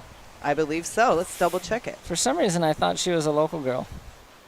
Nope, you're right, because she got She is. first place at the Junior Hub Fest, All so right. you would know that. All right, I've seen that name before. Okay, here, speaking of Sarai, scoots into this one, trimming along the wave, hoping for this section Sick. to give her a nice roll, which it does. Very cool. And so you were able to spend some time out in the water. Is there things that maybe we don't see from here that you were experiencing that maybe were a little surprising even to you when you were out there? Or Yeah, so when I was out there, I was actually surprised by the amount of current paddling back out after you'd catch a wave. I don't know if it was just my heat, but I was hustling, and it just felt like it took a long time to paddle. And it felt like I should have been sitting more on the corner. Okay. I feel like the waves have changed a little bit, but yeah, in those first women's rounds, it was like the corner was really providing. Yeah. So I think that's it's a little different from what it is now. I mean, we saw the junior men really pull it off, so definitely the women are going to show their skills right now. Oh, absolutely. Ooh, we got positioning, Dulce Aguero. And she's into this. Nice scoop. Oh, Finds her way underneath the curtain there, Can't but make it does out. not come out of the barrel. How challenging is making a barrel with this wind? Because sometimes it holds it open perfect, but then sometimes there is a little bit of a chatter, right? yeah, you know, I tried to do it, but you got to force your way out with the wind, right? And so unless you've got that mindset, if you think you're going to get a clean barrel, it's got to be a really good wave. And they're out there right now. Yeah. You just got to have the eye for them. And positioning is so important, too, because sometimes the section only presents itself momentarily, and you kind of have to be a little behind it, scoop in for that moment it's hollow. At least that's what it seems like from here. Yep, that's right. Tracy, you've done some traveling. Where have you been around the world bodyboarding? You know, I did the world tour when you were there. That was the first time I ever did it. I remember I loved it. seeing you at 2017. Which event was that? Or did you come to them all? I came for the ones in Portugal Yeah, I remember you at Sintra. and Nazare. That was cool. Nazare was cool. And then they had a women's only Madeira. So I think for next year I was that's right. talking about how we could organize it so the women that come here, because there's so many from so many different countries, we could have things looped in like the days off. We go hiking, we go see waterfalls. We have organization in a way where it's going to be even better next year. So hopefully we can get even more girls coming. That sounds super cool. I love the idea, and I would love to see the field of 32 get totally full and fill that bracket. And it's great to see riders like Teresa Miranda. Oh, my God, very I know. world-renowned talent. Aoi Koike, of course, world-renowned. Carla Costa did great in her heat. She did so good. Yeah, just for those conditions, my goodness. So And she's then- going to excel. So absolutely. who's going now? All right, Kanani going back door, trimming down the line, finds something to ride up with an attempted through the lip roll. Does not look like she completed that. But a good effort, and we do see Dulce. She's having a kick at this one. Talk us through this, Tracy. Well, she took it looked like a little airdrop off that backwash, and then she gave up on it. Yeah, the wave didn't really offer much, but I like that she's staying busy. Yeah. Out the back, Mayumi Kondo, she might be onto this one. That was a tall wave. Ooh. How big do you think it is out there? I'd say it's like in the 4 foot range. Backs, 4 foot backs, but I do think there probably have been a couple 5 footers, and by the evening, I expect some 6 footers, maybe bigger. Sarai Akiona. Nice trim. She's got a great line. Okay. Throws a spin. A really compact spin there in the pocket. She knew she had to do something to get a score. And especially before that closeout. So she did use the real estate that was offered to her. I think that was Ooh, I like that real estate. pretty wise riding. Speaking of real estate, it is difficult in Hawaii as a competitor to come out here and spend the money to compete. So all of these women are really putting forth an effort. Absolutely, yeah. Finding a place to rent is a big challenge. Dulce, Again. just hoping for something to present itself on the end section. Goes for that reverse. Almost. And just gets a little bit overemphasized on that front rail and just kind of comes off the shoulder. You know, a lot of girls have been staying at the backpackers hostel, and that they got enough girls together to have some of the dorms to themselves, and that's only $40 a night. I think that's the best deal in the North Shore. It definitely is. One of the few places like it. There's not a lot of hostels in Hawaii. If you travel through Europe and other places around the world, there's tons of hostels, tons of cheap options for accommodations, and you may have to share a room or facilities, but hostels in Hawaii, it's not really a thing. Yeah, it's an interesting fact. You actually can't rent an Airbnb unless it was licensed before, I believe, 1984. They used to let them do nightly. Here we go. Yellow, Sarai, Hawaiian. Trimming, just kind of waiting, seeing if this wave's going to offer anything. You could tell she was frustrated. Ooh, Mayumi kind of gets a little bit of an airdrop there before chucking a reverse on the shoulder. Nice spin. Oh, board varial comes out. Almost was body surfing for a second. Yeah, so Airbnb used to be legal. Oh, here comes the set. And now they make you rent for a month. So it's really difficult if you want to stay on the North Shore outside of a hostel. Unless you pay to stay at Turtle Bay. Whew, that's not cheap. Yeah, they have condos, but those are still $285 a night. So you get enough people together, slam them in there. Bodyboarder style. Yeah. Okay, here comes some sets. Oh, my gosh. And the girls out are the back. hustling to try to get in position. Kanani Bustamante holding priority one. The rest of the girls just chasing, trying to establish themselves in the priority lineup. Ooh, that one just spit. We just saw a wave spit. It's kind of entering the left side of your screen as it dissipates into the air. Pretty cool. Man, this quarterfinal seems like it's going by fast because we're 2/3 in, and we've got Mayumi Kondo sitting in first.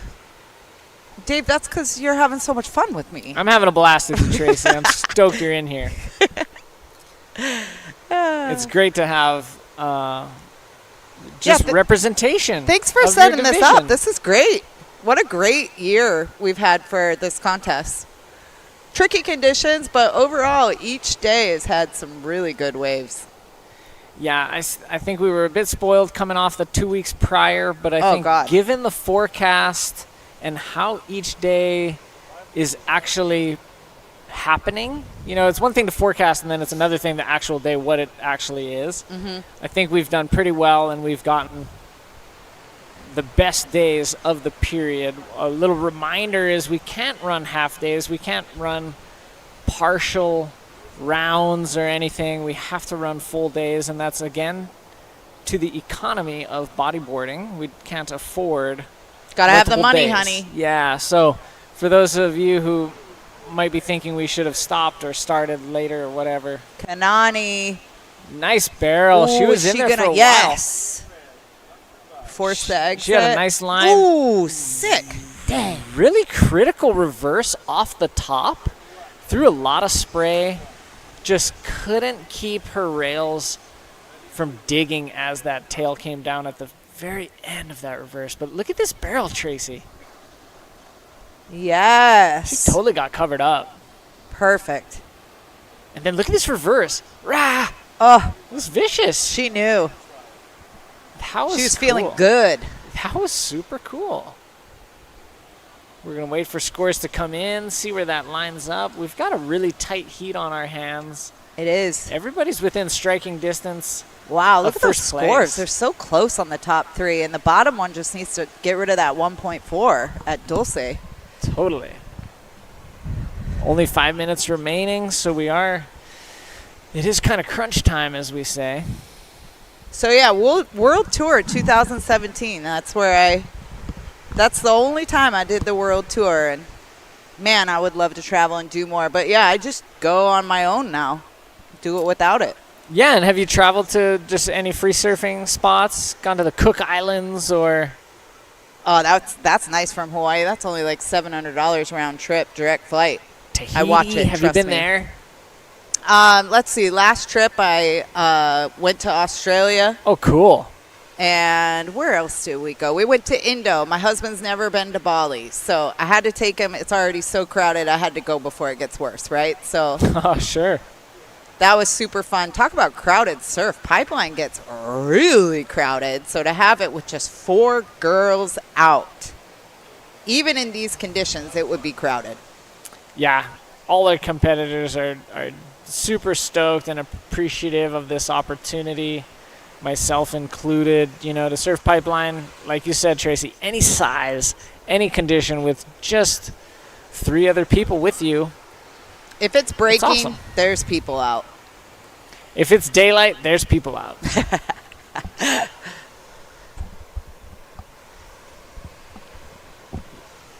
How much time do we have left? 3 minutes. Ooh, here's the paddles. Dulce doesn't Lost priority. Oh, she was pretty far down on the list with priority, so she having a look. I've been so stoked that the women have been pushing the envelope going right. Did you see that high-flying ARS by Araya? Oh, my God. On that right? Wow. That's cool, huh? These girls, they're making me look bad, man. I'll tell you that. These young ones are just really charging it out there. And killing it. Kanani and Sarai were in the junior women final earlier today. Yep. They are under 18. They're making a run to be in the Open Women's Pro Final. I think we're going to have at least one of them advance into that spot. That would be really cool. Yeah, it'd be super sick. Yeah, and right now we got 2 challengers. One of them's in the advancing position, but Kanani's been surfing really strong. For me, she's had some of the strongest riding in this heat. The scores may not totally reflect that, but let's take a look at Dulce. Ooh, cut back. Kind of hoping it shapes up for her. Goes for that reverse that she loves. Incomplete there, but Now, would you even call that a cutback, or is that more like a check? yeah, I would say it's closer to a check Okay. than a cutback. Got to learn from the master. But there's probably even like a better term for it. Right. It's almost like Yes. ooh, Kanani going for a nice Oh. roll. Soft section, but made it happen. Now, do you think that's going to be higher than a 3 completed roll? Just because of where it happened on the wave and how clean Maybe the not. quality of the maneuver, I think it's in that neighborhood. I don't think it's a 4, Let's watch it again. but it's not a 2.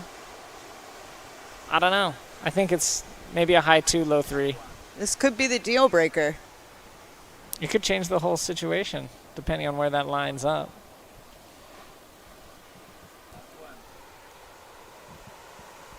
Yeah, so tomorrow, people are asking why we're not going tomorrow. The winds, if you think the winds are bad today, they're supposed to be stronger tomorrow, and it's a 90% chance of rain.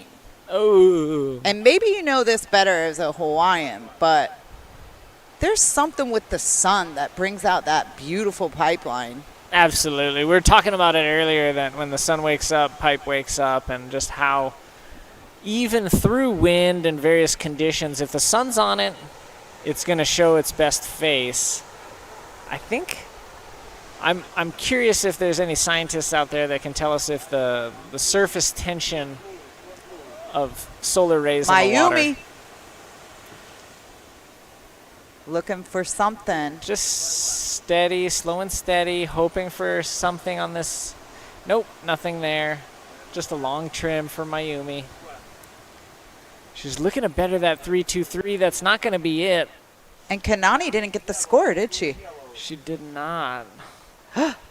Here's Sarai. Ooh. Kind of let the wave break on her a little bit. Was maybe almost in the pocket. Looks like the heat is under, pretty much ending in right now. Wow. Exciting heat. Quarterfinal. That's it. Heat number 1.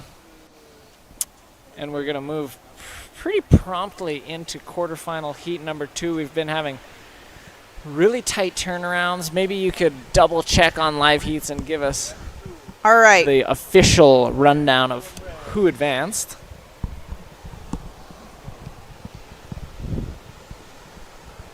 Let's see. Who advanced the last heat? Let's double check that.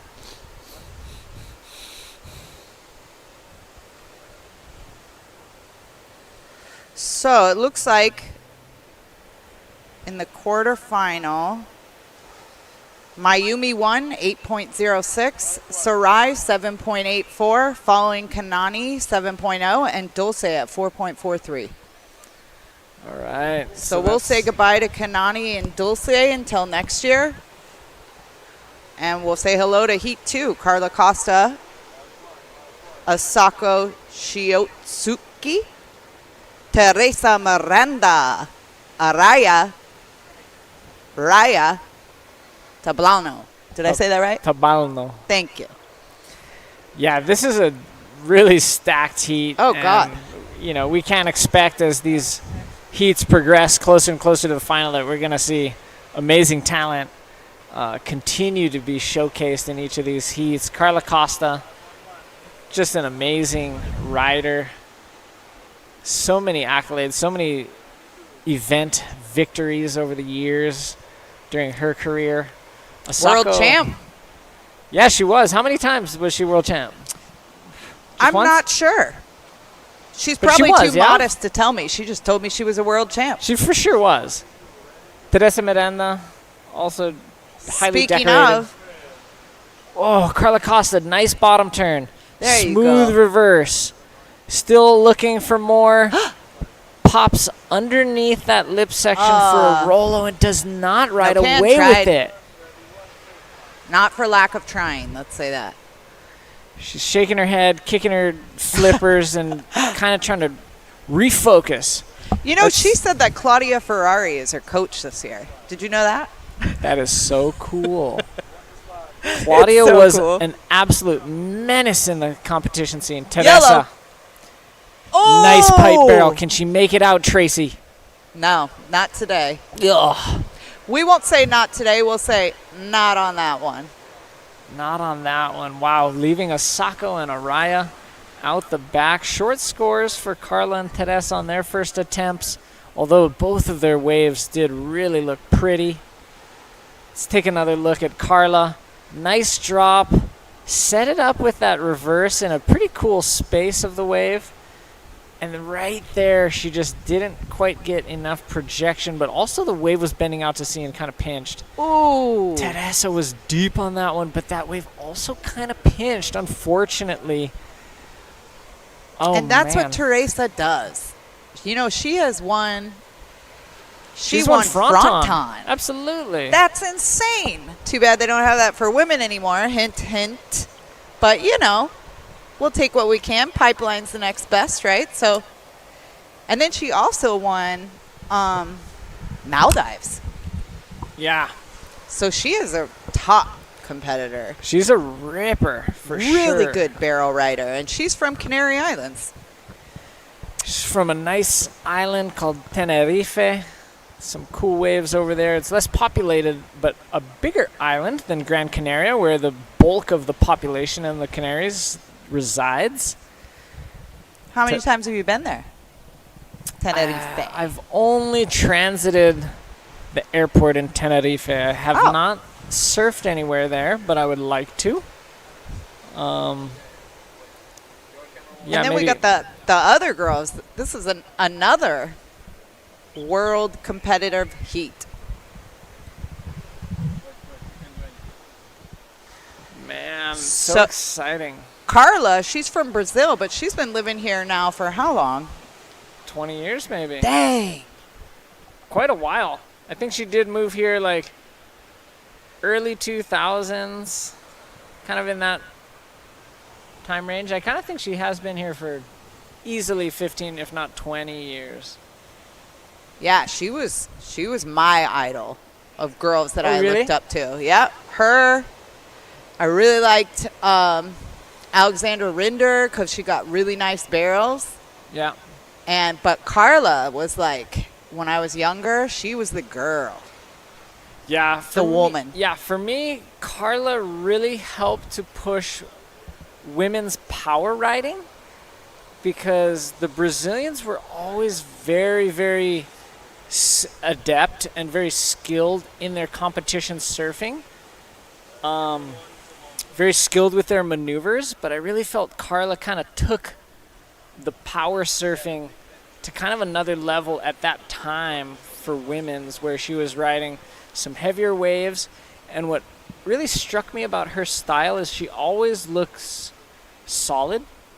Like, even if she's on a big wave, it doesn't look like the wave is having its way with her. It looks like she's in control, which is really refreshing. Let's take a look at Asako. She's bottom turning up to this She's gonna lip. hit it, yes. Big roller, but comes down with the explosion of the lip. Incomplete for Asako. Missed opportunity there. And you know, Asako's from Japan, but she was here and got 4th place in the 2019 Pipeline contest. Oh, wow. And I hate to say it, but that was, I'm pretty sure, the year I won. Probably was. Probably the year Tracy Effinger won the pipe. But you can't live in the past. Today's a new day for a new champion. And we will be crowning a new women's pipe champion in roundabout 3.5 hours. Take a look at Teresa Miranda. She wants to be that pipe champ and add it to her huge resume. She gave up on that one. Yeah, just had to bottom turn and get out. Ooh. Something out the back. All right, it's a Bono. Let's see. This is her first ride, Tracy. Scoops in, tucks under. She's not done yet. She's going to go for another barrel. Can she make it out of this one? Looks like she just stalled a little bit too much on the approach of that second section. Wow, one of the best waves of this heat, if not of the last hour. That was great. And Araya Tabano, she will get rewarded for her initial efforts, as she did kind of traverse one section successfully before pulling into that section that she didn't make. 4.5. It's enough to take her all the way up into first place on the strength of one score. Most of our riders do only have one score. It's been kind of a calm start so far to quarterfinal heat 2. That's right. The final's going to be fire. I think so too. Man, we're going to have that, hopefully, full impact of that swell. I'm hoping so. Let's take a look. This is Asako. High line to start, tucks under it, and again just gets caught behind on that little bit of a pinch. Something that's also kind of hard to see is, you know, these riders are having to stay pretty tight. We can see that their lines are kind of up high. But when the wind does kind of angle in from the side, these chops start coming in from the channel. And it's almost like those rumble strips on the highway that are meant to slow you down. They just start coming through the barrel or wherever you are on the wave, and they do eat up your speed. Thanks for explaining that to me. I usually just go and see what happens. And sometimes it works, and sometimes you can knife through them and not lose too much speed, and you have the west swell pushing you across. But, yeah, sometimes they just It's tough today. It's tough. It's technical. Yes, it is. Pipeline. Woo! You see that guy just go by on the, what is that, a foil board? Looks He like went by the somebody was screen. foiling out there, downwind. Check out Boogie Foil's Instagram. We were talking about him earlier, Thor Seraphin. That's the guy that entered the pipe contest on the Boogie And they foil. did let him use a foil a couple years ago, Yeah. but ever since he has been denied the ability to ride the Boogie Foil in these events. A little dangerous, but you know. Super dangerous. It is a boogie, but I wouldn't say it's a bodyboard. You know, it's a boogie foil. It's different. You know, this is a bodyboarding competition. I'm cool with their call to not allow it. Yeah. Same. So let's see. We got a little bit of time out the back right now. Yeah, halfway through the heat, 10 minutes remaining. Araya in the lead. Not huge numbers on the board so far. Yeah. Araya and Carla don't even have a second backup. And those who do have backups are pretty much sticks.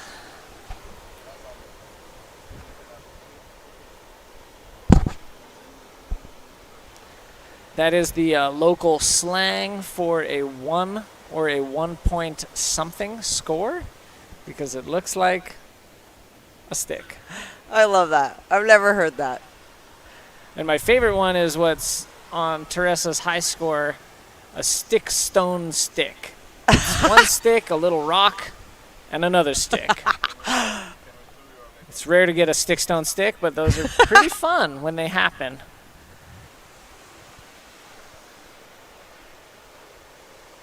Yeah, so how do you like the lineup with switching juniors out and then the women? What are your thoughts on that? Yeah, I think it's good when you have these two divisions gonna wrap up the rest of the day to just toggle between the two. And I think that way you can get a pretty cool like rests. You can run the event efficiently. You know, we did the juniors quarters, we're doing women's quarters, then we're gonna do junior semis, women's semis. Right. And just kind of bouncing between the two, I think it gives the athletes time to get ready for their next heat. It gives the organizers time to process the heats efficiently. And so I'm stoked. I think it's going to work out great. And I think we are going to have great conditions, not only throughout the rest of the day, but peaking in the final. Yes. And that's what I like about it, is the opportunity for both divisions. If you make it to the final, you're going to have the biggest waves. So it's kind of a reward in itself. Absolutely. And let alone the $10,000 for the women. What do the junior men get? Do you know? I don't think there's no monetary prize for the juniors, I don't think. See, I heard through a little birdie there might be. Maybe $100. One of the sponsors might be giving $100 for the winner. Something. I know Sandy Beach Surf Report, I think, or one of the sponsors is donating $100. Oh, cool. Yeah, I mean, Hey, we'll take 100's it. better Bodyboarders, like, we'll take $100. Yeah. Like, that's Jeez. it.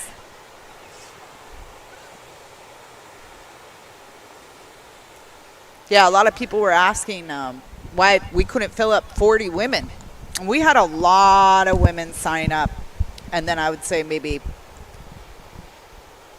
a third of them backed out. Oh, dang. And it's really just the lack of sponsorship and the lack of how expensive Hawaii is, which is what we already talked about earlier. So thank you to all the sponsors. Absolutely. That really help these women come out and showcase their skills. Absolutely. That's very important to help the sport grow. So paying for those contests and supporting our women. Let's take a look. Teresa Miranda, currently in fourth, but wants to jump into an advancing Hit it. spot. Oh, yes. Looks like they're late. I don't know if she rolled or Did just she make jammed. it around? I don't know. It could have been a skylight ceiling ride. I wouldn't doubt her if she made that. Here's I mean, another she fully one. completed whatever that was. Asako, late takeoff underneath the barrel, lets the lip land on her, survives it into a forward spin. She's going to transition over into the channel. And she did that in third priority, too. Wow, yeah, no takers, huh? The other ladies could have won. So Teresa does get a 2.5 for her efforts. It did look like the lip just kind of denied access as she was getting up there. It just kind of did look like she got slapped. I'd love to see a replay of that, but either way, 2.5 for Teresa. She maintains her 4th place position. Wow, Carla in 3rd. She's only looking for needing something. a 0.9 to get into 1st. Here she goes. This is going to be more than enough. Here she's bottom turning up. Yes. Clean roll. Legend. Nice forward 360 to finish. She's not going to give up. Transitions to the inside. Cuts out with a lot of speed Let's and see what vigor. that gave her. Oh, Teresa up on another one quickly. Just a little bit behind the section. Slow motion Rolo. So smooth. And it looks like Araya Tabalno out the back. Nice 360 there in the reverse direction. And these girls need to rifle back out and try to get there because we're going to see a big shuffling. We're already seeing scores drop for Carla. It's enough to put her in the lead. Teresa has moved up momentarily, but it's Araya who regains 2nd spot on the strength of a 2-point ride and change. Asako out the back. Trimming. Goes for a roll that happened just while we were kind of switching cams, but completed. I think we might even see Asako now move up into 2nd spot. This is a wild, wild heat. It's so close. Carla's got a lead with that 7. Well deserved. Yeah, so cool. But look at the sun. It's so pretty out there. It's gorgeous right now. This is that time of day, that kind of high noon, just right after lunchtime, where it's just so bright and sunny, where you can really see the texture that the offshore wind produces as that shimmer is right there up at the lip line. Really, really pretty.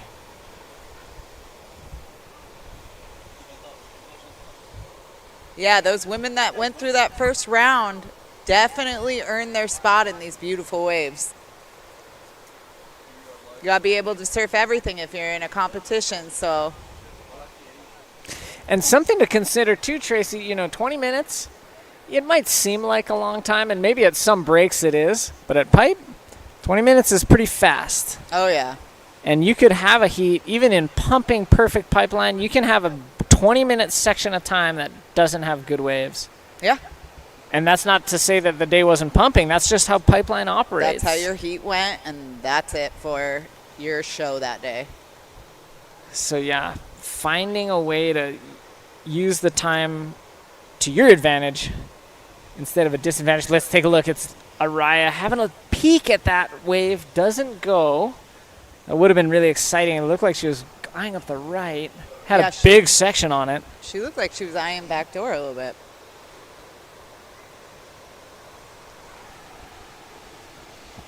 Two minutes left and some change. Let's see what can happen in that time. Yeah, I can see how announcing, you get a little dry throat, you get a little hot. It's a job, huh? Sweating over here. The first event I commentated, my throat got pretty used up, and I was also shocked, Tracy. I was like, whoa, oh my gosh, what happened? Why does my throat feel like this? It's because I had just been talking for hours on end. Felt like Jacob Pembroke just spinning an endless yarn. Okay, people paddling. Oh. Okay, Teresa, she's in third. She wants something. She goes, needs it. Gets a roll. It's clean, complete. She's looking to do something else. She knows from her experience she's got to do another one. And she gets the second roll. roll. She pulled it It's completed. That was really impressive. 1 minute remaining. Is it going to be enough to knock out Araya Tabalno. Scores are coming in, and it replaces, but Tabalno's going to answer back. She's not up and gonna let it riding on happen this one. That easy. Did she Oh, no. catch it? She just paddled hard, but she didn't go. She's going to reposition. 30 seconds left. She needs to act fast. Carla Costa in first. Teresa Miranda in second. Araya in third. This is Costa. Carla with a nice bottom turn. Kind of gets stuck on the approach, angling out to the There she shoulder. goes. Speed. Kind of a hack reverse there. 2 hands on the nose, one pulling her leash off, face white. Those maneuvers don't count for points, but we know Okay, that here we go. Who's this? Blue. Araya's not giving up. Going for the roll. Landed Does it. this count is the question. Off screen, Araya is catching a wave, but I can't tell you if it came in time. We will give you the final results of that in just a few minutes. But Heat 3 of the quarterfinals of the Open Women's Pro here at the Hawaii Pipeline Bodyboarding Championship has begun. Another action-packed heat. Ayaka Suzuki Krilli, multiple-time world champion. Luna Hardman, a Pro Junior Women's World Champion. Manuela Freire and Koyoko Nakayama. Is this Luna or our previous competitor coming on in? Previous competitor. All right. All right, so it looks like that must have been after the buzzer for Araya. So we'll say goodbye to our junior women's champion for the day and say aloha to all of these next girls. Now, Manuela she's been surfing in the days prior to Pipe, and she's been charging. I don't know if you've seen her out there, but she surprised me. There's not a lot of girls out there on Big Pipe prior to contest, but she came early and she's charging, so it wouldn't surprise me if she gets a bomb this heat. That would be sick to watch. Yeah, she's gung-ho, works as a lifeguard back home, I believe in Argentina. Yes. So she's comfortable in the water, comfortable in big surf. And as Tracy said, she's putting it all on the line out here at Pipeline.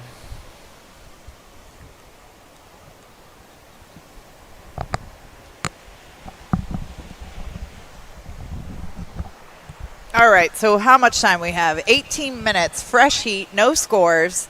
We got Luna Hardman. Oh, man. Daughter of Neymara Carvalho, one of the cohorts of Carla Costa.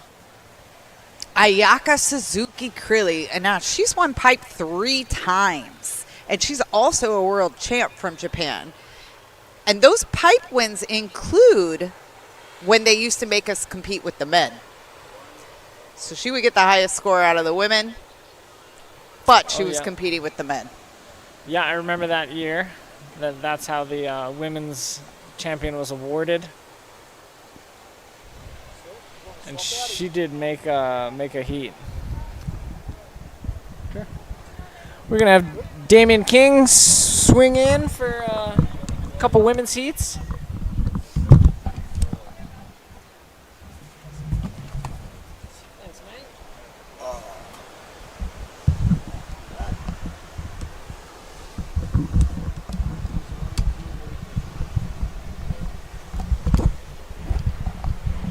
Up and riding. Looks like blue to me. Kayoko. First wave of the heat.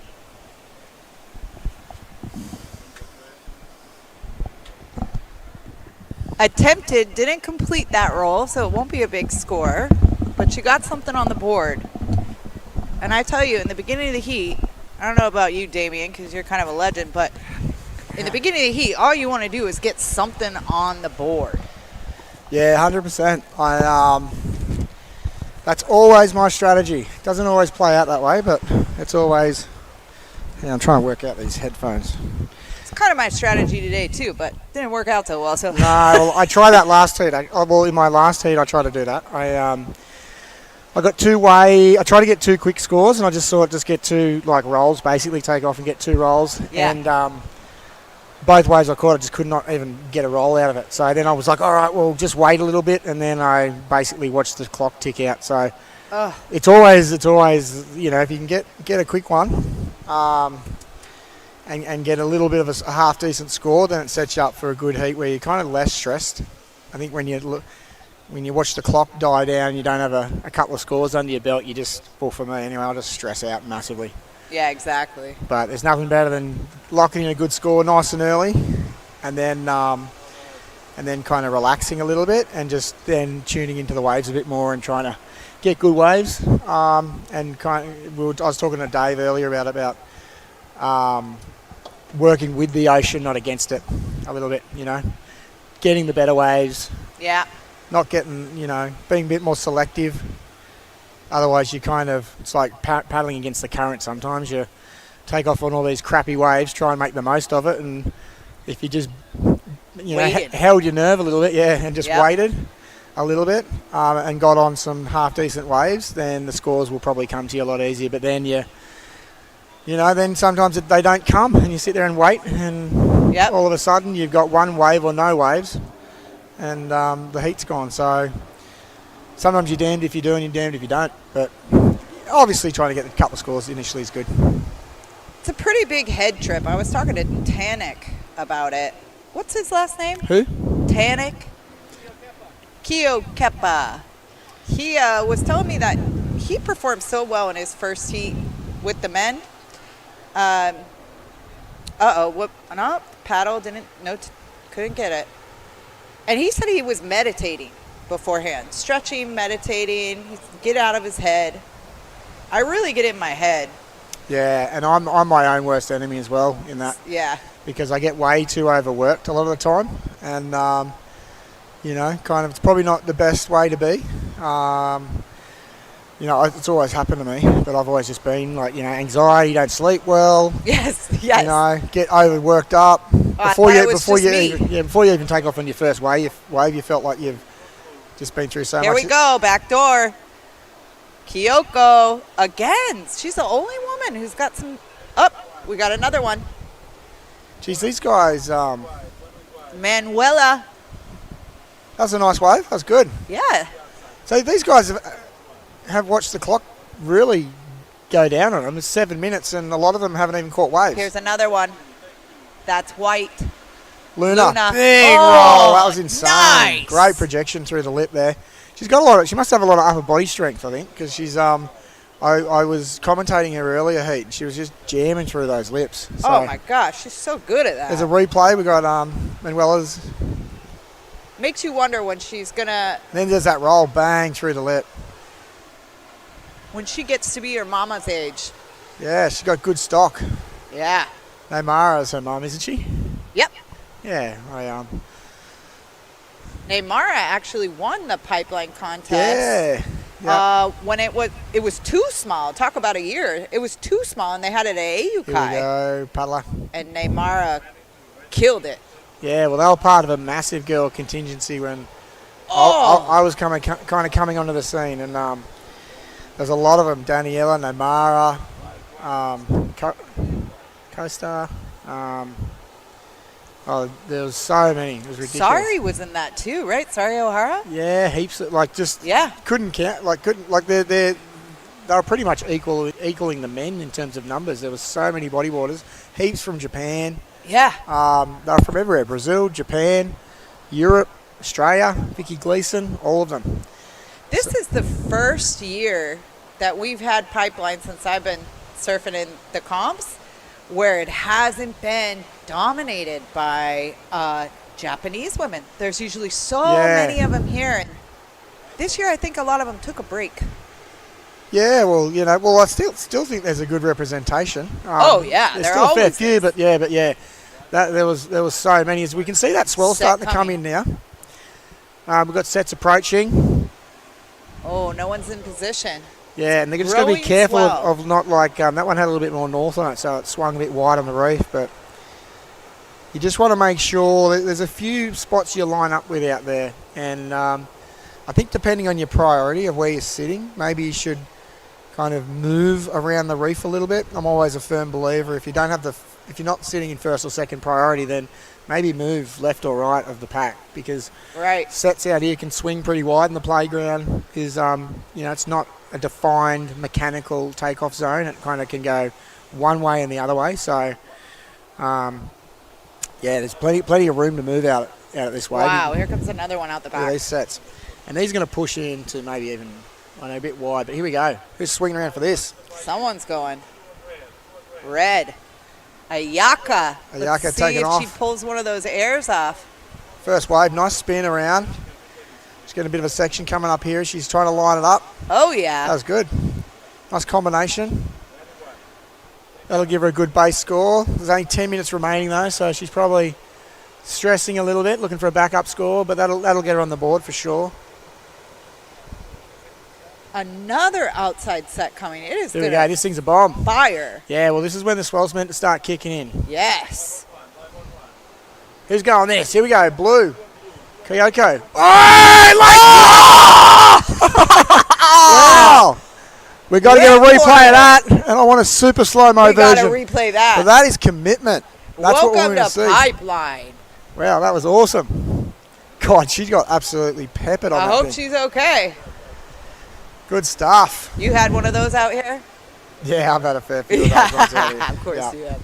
Yeah. Here we go. Taking off. She can see here, she just gets caught in that lip. Oh, God. airdrop to death. Oh, that was, yeah. So just sometimes when the wind's blowing like that and you get the chattery surface, you can lose face of it. So maybe if she paddled a little bit harder, just got under that lip, she might have had a better outcome. But given it commitment, she could have easily not gone that wave. So Late takeoff. She must have been excited. Nobody was on it. it would have made a good water shot. She went for it. Yeah. Gave us a show. For Thank sure, you. that was good. Got me screaming through the camera. So for you folks at home, if I just deafened you, I Sorry. apologise. But Ditto. I'm not that great at controlling my emotions. And that was an emotional one. We see more sets come through. Maybe. I don't know. That was a bomb. Yeah, it's gonna be building throughout the day. I could watch that replay again. Maestro? Are we gonna watch it one more Yeah, time? I could watch it again. I'd love to watch it again. Why are wipeouts the best? Oh, They just make this because we place. sit here in the safe zone and we can watch the carnage. It's the old gladiator instinct coming out where Yes. our primal Love a good- instincts come out where we watch brutality and get off on it. Love a good fight. That's what the UFC's built on. As we see the rider in red Ooh. taking off. She's got a lovely wave here. Yes. Here she goes, looking for the lip. That was that really was cool. Huge. Ayaka. Yeah, and hit it perfectly. Timed it really well. That was a really nice roll. And Spinning she's on the not top done. too. She's a good bodyboarder. One of the world's best. Ayaka really putting it together. And she stopped doing the world tour. So she lives in Maui right now. And she lived in Oahu for about a year and was surfing pipe. And then she moved to Maui when she had her baby. And she's just back here for the comp. So she's doing really well. Yeah, she looks pretty sharp still. She takes off here. Nice solid wave, 4 to 6 foot. Hits that lip perfectly, rolls out. God, she just tweaked that really nicely. And then the forward spinners, even her combos are pretty tidy. Beautiful wave. Yeah, she's riding really well. She looks sharp, looks clean, looks fast. She's done.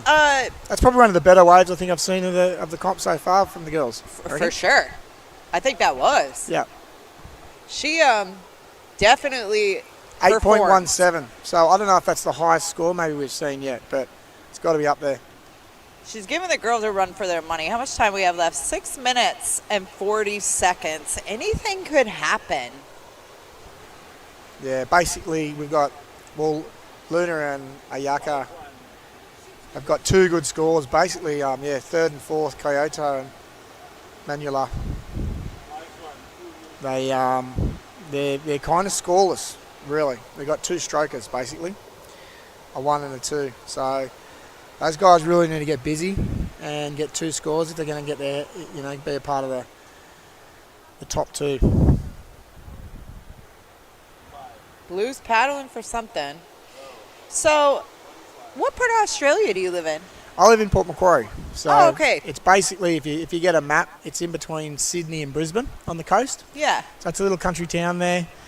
I've lived there all my life. It's the same place where Vicky Gleason came from.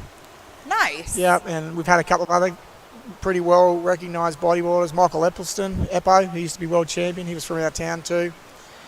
And there's a bunch of other guys. We had a pretty strong contingency. What about Teza? Terry McKenna? Yeah. Yeah. I was talking to Teza the other day on social media, but he's I don't know if you know, he got into The Voice, which is like. I did. Do you have The Voice in America? Yes. Yeah. So Teza qualified for The Voice, and I think he made a couple of heats, and it was hilarious. So he plays it was hilarious. It was great, but he played. He does Billy Idol, like impersonations. Oh. Yeah. So he sang other stuff, but his intro song where the judges swung around for him was a Billy Idol song, I'm pretty sure. But it was a bit of an experience. He got plenty of coverage and spotlight out of it, but it was definitely different from running the World Tour Bodyboarding Association. As we see the ride in white go. Luna Needs a second score, putting in a 360. She doesn't need a lot because the other 2 competitors, nice forwards though, nice combos. Beautiful. She just needs to tie this together. She's going to have to push through this, which might be hard. Didn't make the roll, but she got the Didn't make the roll, but she'll get a little backup score, maybe a 2 or a 3 or something like that. Another you girl see the outside. paddling. Okay, this is where it could get interesting. So we got Manuela. Sorry, I'm not saying that right. No, Manuela. Because I know Man. Oh, we got red on the outside too. Oh. Ayaka got a pounding now. These girls want it so bad. They're all so talented. Yeah. And we were just talking about it earlier, like the good vibe the girls bring to the contest, and we have plenty of contests. Well, we have a contest in Australia. It's a team challenge event where we have girls invited to that, and they have a girls team. And I said the best sportsmanship out of everyone. There's 10 teams. They're made up 9 of men from all over Australia, and then there's a specific girls team. As we see these replays coming through, she'll be spewing about that. Dang, she went for it though. Yeah, she went for it. Good girl. She's just not getting the wave. She surfs really well out here. Yeah, I was telling Dave that prior to the contest, we had some big days. How long have you been here now? I came here I was out here for those days. Some of them. I came on the 17th of February. See if anybody takes this one. No? 17th of Feb, yeah. So Manuela was charging. I was saying that. Yeah, earlier. well, I saw her out there. Here we go. Oh, no, that's down and off the wall. Sorry. Oh. I'm looking at the screen. I'm looking out there. I'm going, where's that? We got a good view. Off the wall looks like it's firing. Yeah, it looks fun. Looks fun. Yeah, so Manuela is no stranger to big pipeline waves. Yeah, I saw her out here the other day. It was like probably 6 to 10 foot, and she was getting right in there. Yeah. Oh, here she goes, kicking. Look at how hungry she is. So it's pretty close. One good wave can change these girls' results if they're not progressing. I don't have the live scores in front of me, but I'm sure there's not a lot in it.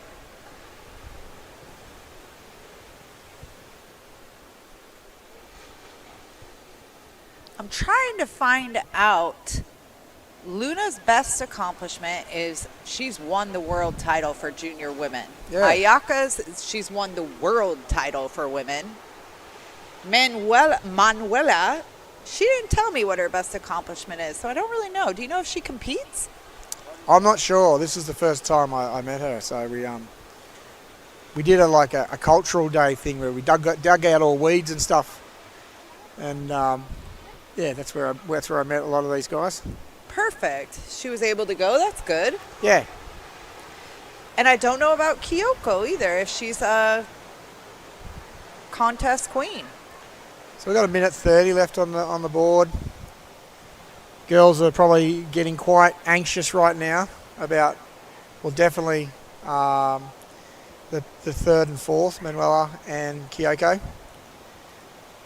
they're going to be really struggling, or they're going to need a really good score to try and get through this heat. Oh, yeah, there's a big difference. Because they've only really got scores of ones. The other waves they've got. So Dave called those sticks. Hey? Dave called those sticks. Yeah, sticks. Or strokers. Said the one is the stick. So we got a couple sticks.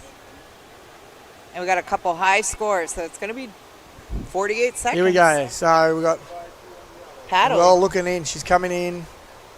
She's got a good paddle on her. Gave up on it.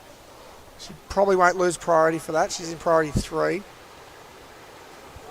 which kind of sucks. She'd love to have priority 1 at the moment, but the set's approaching. We've got 30 seconds. I'm not sure it's going to happen. Here's one right here. It'll come down to this wave if they can get this. Should probably get blocked by the priorities, I'd say, but there might be a... Here we go. No. Oh, no takers. They needed to kind of go that. Blue on the inside, Kyoko. Ooh. Nope. No. Well, that settles it. Ayaka taking the first. Had some really good aerial maneuvers there. Yeah. Luna coming in second. And saying goodbye to Kyoko and Manuela. Cool, So so who do we're we- back. Hi. Hello, everyone, back at wherever you are watching. Who do we have in our next seat? I got to look I think this we've got up. the juniors, so I'd be guessing maybe the juniors semi-final. We'll find out. Oh, we're already back to the juniors. I think, don't quote me Let on me that, because double we can't check see it on our scoreboards. But for those of you at home, we're on the final day of Pipeline. I'd like to thank everyone for putting everything together today. And yeah, we got a west swell building at the moment for pipe, so we probably will see conditions improves as we start heading into the semis and finals. One last women's heat. One last. And then Oh, okay, cool. here we go. First one, yellow. Valentina Diaz. She Ooh, made that roll. That's a nice opener. She going to do a combo with it? No, cannot connect. That always feels Hang good on. when you have one under your belt. Yeah, they have the Open Junior Pro Men's semifinal, but that's not correct. Stand by. Okay, there we go. So the board, sorry. Ayako Anchetta going for the spin, making it. Getting something under her belt there. So we're just waiting for scores to come in on Valentino. 3.67 is the first score. Not a bad score to open it up. The average scores have been fairly... They haven't kind of been pushing into the... They've been kind of hovering around that 10 for like the people who are progressing the heat. So a couple of 5s will get it done. At the moment, anyway. Every heat's different, obviously. But got So Carol let's talk- Phillips in this yeah, one. Carol Phillips. She was going pretty good, actually. Killing it. Yeah. Good for her. Yeah, so let's talk about these girls. So Carol Phillips, obviously the legend, Pipeline. We were talking about that crazy wipeout years ago. Did you ever see that one? The one where she got The blasted? girls were talking about that. They said they cannot find it on the internet anymore. Did it get taken down? I don't know. It would have broken the internet for the amount Why of views take it it got. down? It's so good. Yeah, it was amazing. Funny. And then Aoi. Aoi is a legend too. She's Japanese, been living here for a long time. She has a school. So she lives in Hawaii. Yeah. Okay. And she's been surfing since the 90s, I think, Yeah, too. I remember from back in the day. Yep. And then Ayako. Ayako was in my heat. And she lives on Oahu as well. And she definitely charges. She's also out on the big days here at Pipeline. So she, if there's a big wave, Ayako's got a really familiar mindset on The this. girls might get the claws out, hopefully. Yeah, that would be some entertainment. We call that a scrag fight in Australia. a scrag fight. Yeah. What does scrag mean? Oh, just like girls ripping hair and, when two Oh. girls fight. Nah, they're too polite out No, here. I'm just joking, but that's the... It would be good entertainment. Yeah. And then Valentina Diaz Langdon. She's no stranger to competition. She's been coming to the Pipeline competition for a while. She wants to win it. She's gotten second place. But she's aiming for first today. So let's see if she's going to Hey, if you're not aiming for first, you shouldn't be in the comp. Yeah, that's That's what everyone should be going for. I had a guy contact me on social media when I was over here, and he goes, "All right, I'm going to be your coach." I'm like, "Okay." And then he goes, I want you to. He goes, "Okay, you got to get second if it's big because Andre's good out there, and if it's small, you got to go. You got to get second because Jeff's good if it's small." And I just went, "You're sacked, new coach." Yeah, trying to plan out anything in your heat as far as I need to get second because this is who I'm going to have to face is just a mirage. Yeah. Yes. Katarina Sosa from Boogie Chicks. She additionally was in Madeira in the 2017 World Tour, I believe. That was an all-female competition. And, yeah. She's a legend, too. She also has Boogie Chicks, which is a school for girls. Oh, that's cool. That's in Portugal. Portugal, I love Portugal. It's one of my favourite countries. It's one of the ones I miss the most. I'm actually going this summer. Oh, yeah. Not for competition, but just for fun. That'll be fun. Here's Red Aoi. Here she goes. Boosting. God, they've got such good timing, the Japanese. I know. How do they Like learn compared to like, and I've noticed it just by commentating today and taking a bit of a closer look at it. All the Japanese have been hitting lips really cleanly, and yeah, you can notice a big difference. A lot of the other riders are going through the lip and having to force to get through, but these guys are just picking the eyes out of it and just timing it perfectly. So Okay, nobody on that. So blue or yellow will lose priority, right, for that? Oh, Yeah. look at this here hustle. we go. We've got someone looking at back door. Blue Oh, and and white. late drop, which is nice. Carol Phillips. Carol. Getting it done. Giving up on it. She's got a good style, actually. She's nice and fast and Yeah. clean and pulls good lines. You know, Carol is such a legend. I remember one day it was second reefing out at Pipe. This was this year. And she goes, "Oh, you're paddling out?" I go, "Yeah." And she goes, "Okay, me too." And she is not scared, this woman. She just has so much experience under her belt. She paddled out, caught a wave. That's cool. Yeah. So it's just about the mindset. Of Sometimes the it's just champion. about pushing yourself into it too, Yeah. you know. I think sometimes you can overthink things a lot and True. you build it up to be bigger than what it is. Carol again. Nope. So we've got a priority of Red, who's got priority 1, Aioli. Aoi. Aioli, that's a dip. isn't it? Aioli is a mayonnaise. Yeah. I'd make it actually. It's a garlic But she's smooth like butter. So maybe, maybe. she should be called Aioli Aoi. one. Yep, done. And then priority 2 with Valentina. And it does make a big difference when the waves are like this, the priority, because it does a lot of the time come down to just getting the right waves and watching the clock. You know, like this heat only felt like it just began and we're already like 12 minutes 50 into it. So, 12 minutes 50 left to go. So nearly half the heat's gone. So priority is huge in these situations because if you don't have it, and you can get starved of waves. So Carol's in 3rd priority, and then coming in 4th is Ayoka. And all the girls that have the top priority right now, P1, P2, and P3, they're all crowded together. Yeah, which I don't think. Yeah, I think they should be spreading out a bit. As we see, Carol is getting this at priority 3. Go, Here we Carol. go. This is a nice wave. She's Gave a bit up on deep, so she will lose that priority for that. And that's the thing you got to be careful of, is making sure that if you're going to paddle for a wave and lose your priority, make sure you're going to catch the wave, because you can kind of paddle, stop people from catching waves, and the judges see it like that because you're basically taking a wave off a competitor, and you'll lose priority. So be careful as we've got sets approaching. So Valentina, priority 2. So she'll lose priority for that. That's what I'm talking about. So just got to be careful. There you go. There's the priority change there. So she'll go to 4th. And this is the first contest since I can remember, but I also haven't been in contests for a long time, where the women have a priority system. Yeah.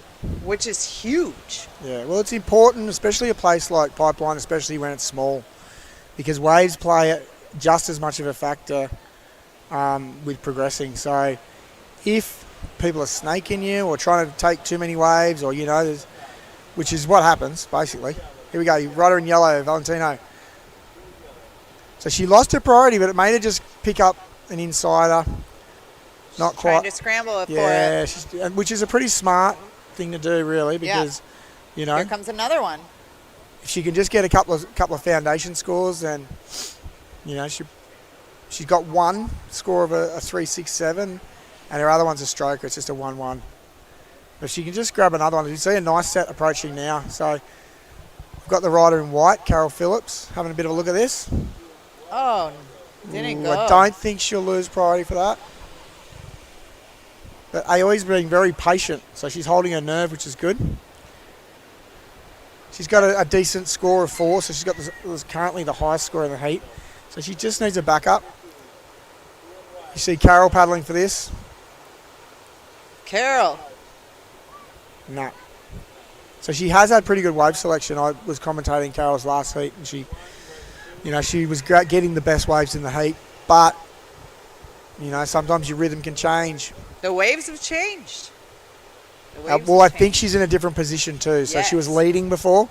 Now she's coming fourth. So sometimes it can make you get a bit more desperate for waves. So it changes the quality of waves you catch too. So it's interesting because she was being very patient and getting all the best waves last time. But now she's like scrapping. And it's probably been counterproductive for her because, she's catching the worst waves in the heat. So... But, she's got no choice because she needs to get busy. There's only 9 minutes remaining, so she knows she's got... She when you're a competitor, you already know that what your scores are roughly, so she's probably going, geez, I need to get something on the board. So it's hard because you want to wait for a wave, but then if you wait and you've got no scores, especially this late in the game, then you're... you potentially will only not get a score or only get one. So you're better off getting something under the belt. We already have the junior men in the water waiting on the side. So they're coming up next. And that will also be their quarter semifinal, right? I'm not sure. If we have a look at the live heats. Well, this is quarterfinal heat 4 of the girls. So I think we'd probably be moving into semis. Yeah, with because the juniors. The men started at a quarterfinal, the junior men. And the level's been pretty good of the juniors too. I was pretty blown away at how good they were. They're all under 18 years of age, these kids. Most of them are from Hawaii. But just the level's really good. Yeah, a couple of those heats were fired, just throwing buckets. And there's probably been less waves in this heat than any, as we see the rider in yellow, Valentina. Valentina not giving up. No, so here she goes. So she... Getting pushed out. Yeah, not really happening for her. As you see Carol Phillips on the outside, just looking for that backup score. She's just looking for something. On it. She's on it. Smart. And she goes for the spin. Nice, Carol. A little cutty. Okay, so we've all got exchanges from everyone. We've got Aoi in the background. Here we go. Let's see what that timing's like. Bang. Yes. Jams another one. Showing the women what they need to do in order to advance. So she needed that score. She needed a backup score. She's got a 4 currently. That's only her second wave. What a legend. And that's all you need. You only need 2 waves. You don't need to catch 30 waves out here. The judges in the format they only count 2 waves. So, that's the other thing is sitting on your hands long enough so you don't catch a bunch of crappy little waves, and you don't need more than two waves. So, smart play by Aoi. She's only doing what she needs to do, and making sure she's on the best waves. And there she goes. She's got a 5.83 for that. So wow.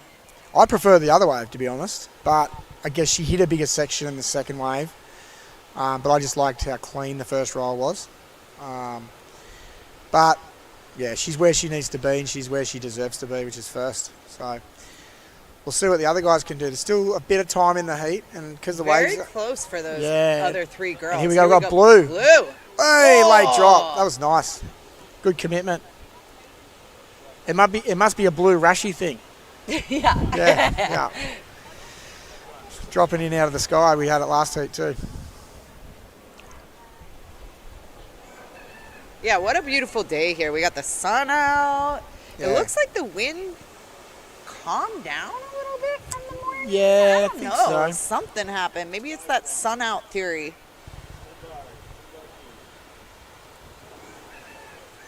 And I was saying to Dave earlier that the reason why we didn't run tomorrow, decided not to run tomorrow, is because the wind is supposed to be even stronger tomorrow. So the Yeah. waves will be up, but the wind will be strong. So Here we go. Rider in white. Carol Phillips.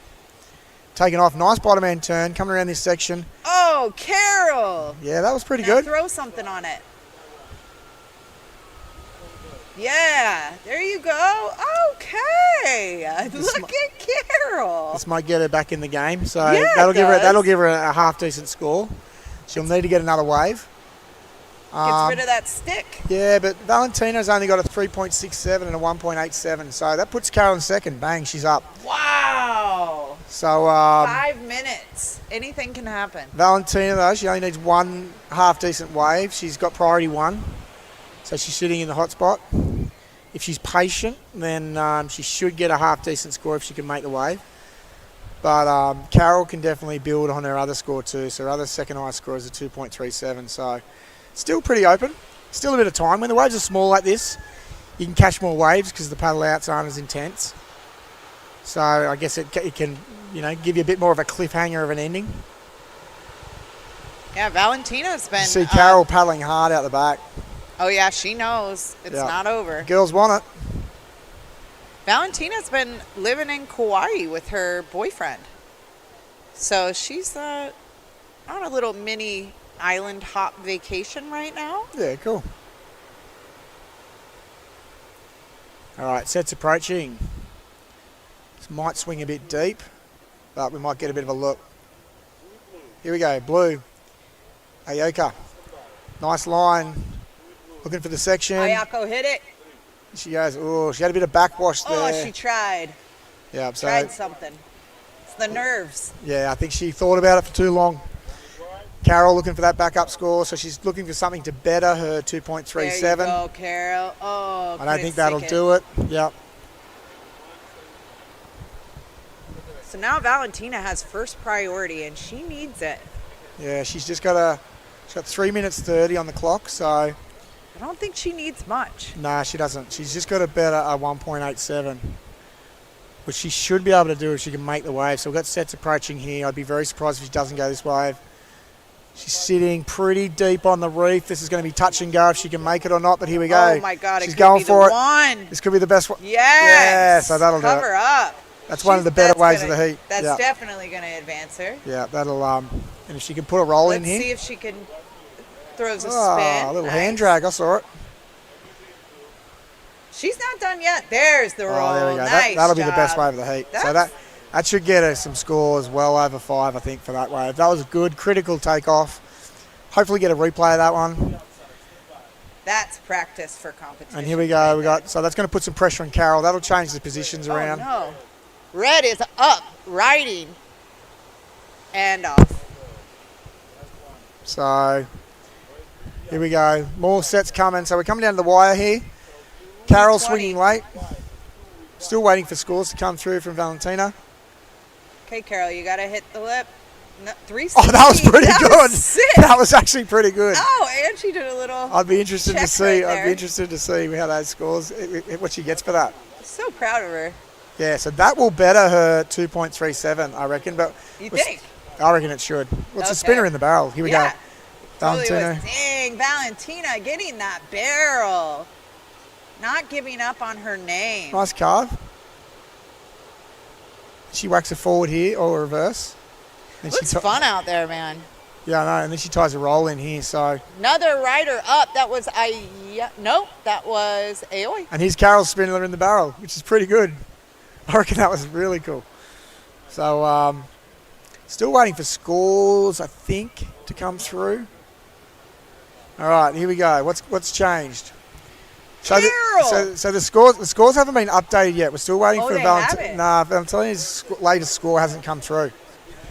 So I don't know what's going on. We're waiting for that. We might check the live scores. Yeah, maybe. let me check it.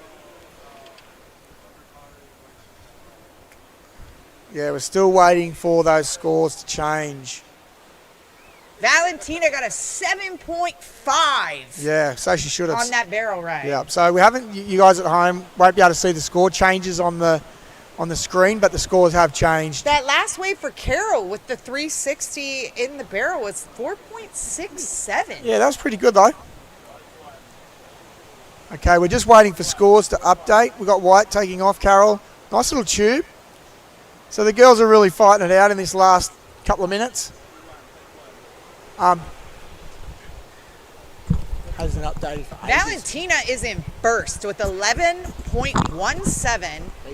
Aoi is with a 9.83, and Carol Phillips with an 8.1, leaving Ayako with a 4.83. Yeah. So what you guys are seeing at home in the score box, that's not correct. The positions that we have right now is Valentina's taking the lead with 11.17. So you see the rider in blue there, Ayako. We've got Ao with a 9.3. She's in second. So first Valentina, second Ao, Carol Phillips in third, and Ayako is in fourth. So advancing, Valentina Diaz Langdon with 11.17, and Aoi Koyoki. Yep. Sorry, with a 9.83. And Carol Phillips and Ayako, unfortunately, you're not going to progress through, but great heat. You guys really went for it, and it was good to watch. So we got the, and again, the screen hasn't refreshed yet, so we just got a bit of a technical difficulty at the moment, which will be amended shortly. But we have the semi-finals of the juniors coming up next. And I'd like to say aloha and goodbye. Thank you so much for having me.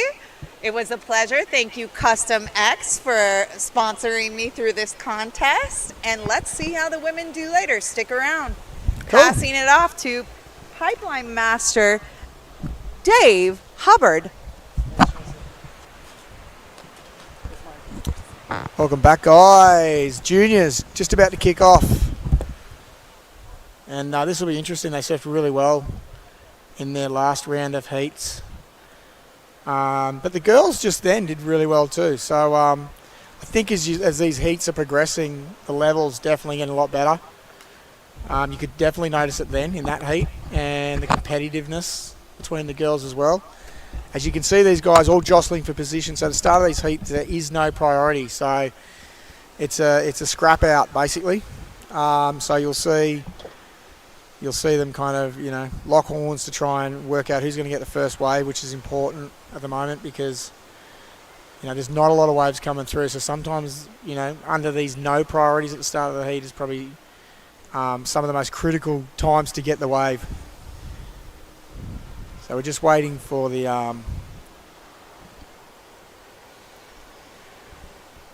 So again, thank you everybody for tuning in on our YouTube, on the live stream. Thanks for liking, sharing, commenting.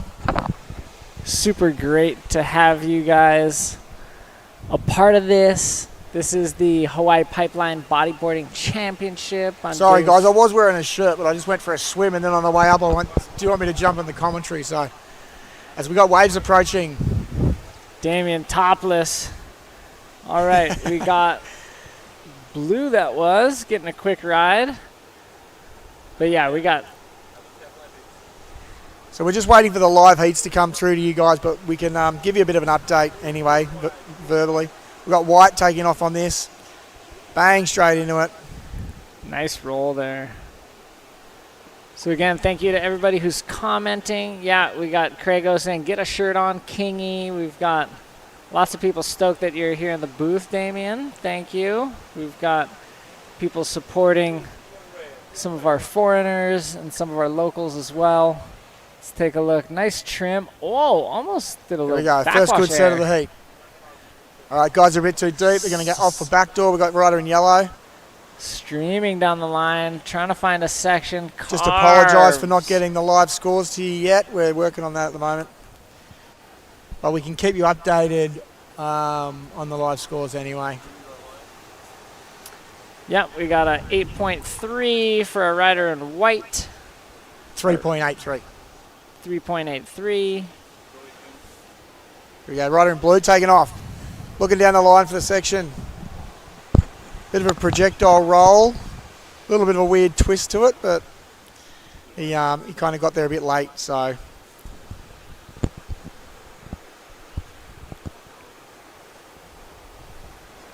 As we see these guys, so this is the heat one of the semi-final of the juniors. Very lucky, all these guys, been able to get the opportunity to surf Pipeline, all under 18 years of age. We saw them go at it in the quarters. Surfing level was pretty good, actually. So these are the progression competitors. Yeah, the top two from this heat and the top two from the second semi will be our finalists, battling it out to be the Open Junior Pro Men's Pipe Champion.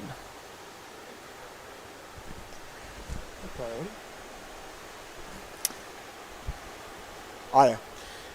So the priority at the moment is with the rider in white. Yep, Makoa Ahun. Yeah, and then second priority of that is Tayden. Yep. And he's in red. Third priority is Maximilian in yellow. And fourth priority is Michael Yance. And Michael Yance Pirpo from Peru does have a 5.17 on his score line. So that's the highest score of the heat. He's sitting in first place. We're 5 minutes into this heat. And we are seeing some nice waves, Damien. Definitely continuing to improve, I should say. Yeah, we've got a couple of nice sets coming through. This one looks like it's got great direction. This set on the outside. Who we got? Rider in white. Oh. Koa fades towards backdoor. Maybe you should have went left on that. Just I'm gets feeling, caught but behind. hey, there's some bombs coming through on the outside at the moment. If you have a look, you'll be able to get a shot of those sets coming through. I can see them here from the tent. These could be some of the biggest sets as that swell, that west swell that is meant to come in and starting to show its teeth. So priorities with Tayden still in red, so he's going to get the pick of the bunch.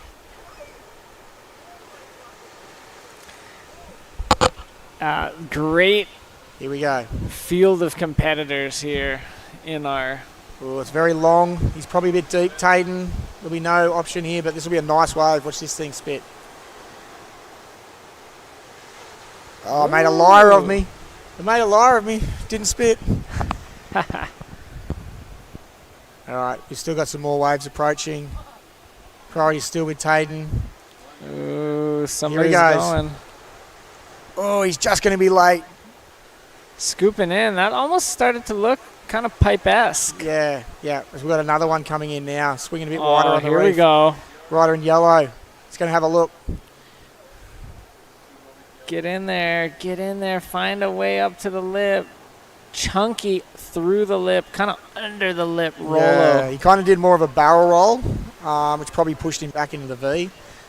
Probably if he could have projected it towards the flats a little bit more, he might have been able to get through that whitewash. Got to remember, it's pretty powerful over here. Even when you're standing on the shore, when my wife first got here, she didn't even want to swim in the waves with like 1 foot because of the power and the energy that even on little tiny 1 foot waves where you normally would go swimming, it's just so much force in the waves. Yeah, so much current, water moving. Yeah, so you can imagine what it's like out here. Tayden on a deep one, pulls under, finds that big, that was huge insane. ARS. Pulls it off, and he's going to ride out of the whitewater on this one. Wow. That's huge. I want to see a replay of that. That was amazing. He really is went for it. Pumped. It's going to skyrocket him into the lead for Guaranteed. sure. Yeah, that was great. Really going for it too.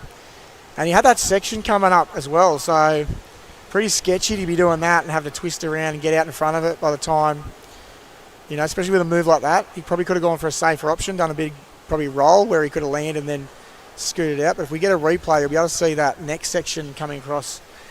Yeah, my bad. That was blue. That was Pirpo, Michael Yance. That was not Taden in red. That was Pirpo, 8.67 initially coming in.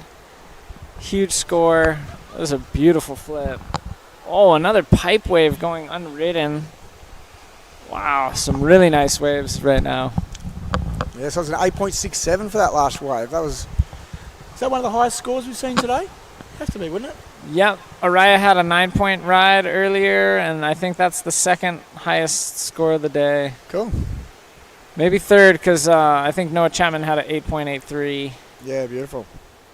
So definitely one of the top 5 highest scores of the day. Well, we've got more sets coming through as well. That was sick.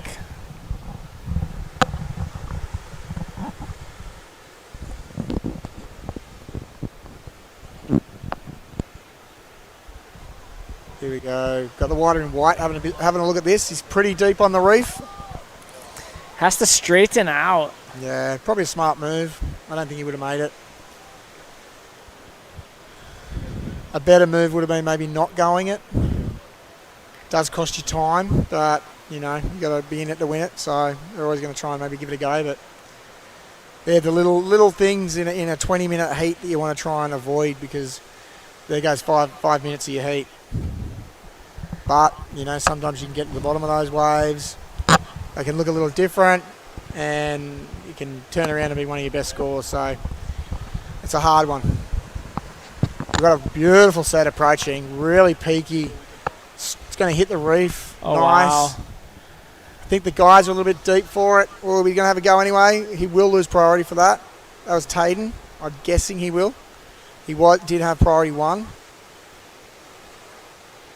And you can see that set approaching, starting to, peak up at the peak at Pipeline. Yeah. Where you want it to. Definitely has a different feel. Feels like this new swell's that's definitely almost officially here. Yeah, I don't think we've seen sets like this one coming through as well. So that priority's still with red, which, you know, I thought it might have swapped, but anyway. Here we go. Beautiful wave. This is going to be a cracker. Scoops in, clean line, really smooth. Does get spit on. Does get a little bit of a cover up. He was kind of right in the front door most of the time. Didn't get deep. I thought he was going to go for that. But that was still a good wave. Look, it's his first wave of the heat, really, that's going to count. So I guess he might be just playing a bit safer. He's still got a good score for it. He got a 5 for that. All right. So the judges are probably taking into account. He probably could have been a bit deeper. So just because you're on the best wave doesn't necessarily mean that you get the score. You got to utilise the wave as well. But it's still a fair score. Still not too bad. It'll get him in the game. Yeah, totally. He's stoked. You know, most of these heats, 5's enough to have at least as a backup. So yeah, for sure. You know, it's going to take more than a 5 to beat Michael Yance right now. He's got a really high heat total, but it is a battle for that second advancing spot. Riders don't need much to get there. And 8 minutes remaining. So I just apologise for the live feed not being on your screen, but in first place we have Michael Yance at 13.84. Taden Salinas is in second place. Yeah. Salinas is in 6.10. He's got a total score of 6.10. And in third place we have Makoa Auhun. Thank you, Dave, for helping me there. 4.83 He total. can pronounce these Hawaiian words a lot better than I can, so he's got me back. I like it. And in fourth, Maximilian Germon. Yeah, seems right. I mean, this is a new name for me. I haven't seen this name before this event, so. It makes it hard. In Australia, the names are a bit more simple. John, Bill, Darren, Kaza, Sheza, Peter. Just A-Z-Z-A at the end of any consonant, and he's your mate. Yeah, we're just simple folk. Mashed potato and meat and veg. Some kangaroo mince in your meat pie. Yeah, meat pie and a bit of tomato sauce, and we're done. Yeah, a few wheat bix here and there. A few wheat bix for sure. I used to have Crispin Hughes bring me some when he'd come over in the winter. Let's take a look at McCall. Huge backflip there. does not ride out of it. Just gets hung up. Yeah, he just kind of got hung on the explosion of the lip coming down. If you notice that. But yeah, he's still pretty open this semi-final, number one. You know, there's a lot of room in between second and fourth. Yeah. Michael Yance has two pretty solid scores, a 5.17 and 8.67. But the other guys really, well, Tayden has a 5 as his highest score. He's got 2 strokers. And Makoa, he's got a 3.83. So really, Michael Yance is sitting in a great spot. And I think between the other guys, it's still fair game. 6 minutes remaining. Hopefully another set or two come in to give these riders an opportunity to strike. Yeah. Priorities with Maximilian. Seconds Michael. Third is Red, Tayden, and fourth is White, Makoa. Oh, God. So close, though. I'm sacked. Makoa Ahun. So I'm just a dumb Aussie. Forgive me. Makoa. Makoa. Sick you brought up Tao Fu earlier. Boy, what a ledge, hey? Is he still boogie boarding? Tao, yeah. Tao Fu. That's how you pronounce it. Is it? Yeah. Oh, I've been calling him the wrong name. Yeah, for it 30 years just looks different. Here we go. Right in yellow, taking off. It's getting tubed. Nice high line. That was good. Treaded the needle. Little cutty. Yeah, nice and clean. Tried to head the inside section. Should get something out of this. Forward. Maybe not. But that's going to be important for him, Maximilian. Nice. As we... we got the scores back. Bravo. We got it back. We got 5 minutes remaining, and there you can see all the info. Yeah, thanks for dealing. We just had a quick interruption with live heats, but now we're reconnected with the broadcast. Appreciate it. Thank you, gentlemen. Oh, and our technical director of the live broadcast is doing the big suck-in, so he's digging deep for us. We really appreciate his efforts here. Gets me back in shape. Yeah. We've got all the boys. They need it. Hey, you know what they need? They need those little bands that the tennis people wear. They get the sweat off their foreheads and stuff. Those little wrist ones, and the one that, if anyone remembers, Pat Cash, he used to put one around his head. Yeah, the headbands. Yeah. So everyone's digging deep to bring it to you guys live from wherever you are around the world. I think everyone's appreciated the live broadcast. Very instrumental in distributing the content globally. Otherwise, it's just bums on beaches that see it. I'm glad we got guys like you that's over here. Yeah, you guys will probably turn the channel down because you're sick of hearing us by now. That's fine. For those who do like hearing us, keep it up. The 2 girls are gonna come get replaced very soon. Yeah, we're gonna get subbed out soon. So yeah. But no, it's good to be a part of it. It's been a good contest. It's good to see Pipeline's back for the bodyboarding. It's good to see a good waiting period. Yeah. Totally, yeah. 13-day waiting period. Some really nice days. Oh, who's going? It's that time of day where it's get a little bit tricky to see the color of jerseys. I do believe that's our heat leader, Paipo from Peru. Flicking an invert at backdoor, trying to improve on a 517. And I tell you what, we're in Australia at the moment, and I'm from Australia, obviously. As we see the replay here, Peru, Michael Yance.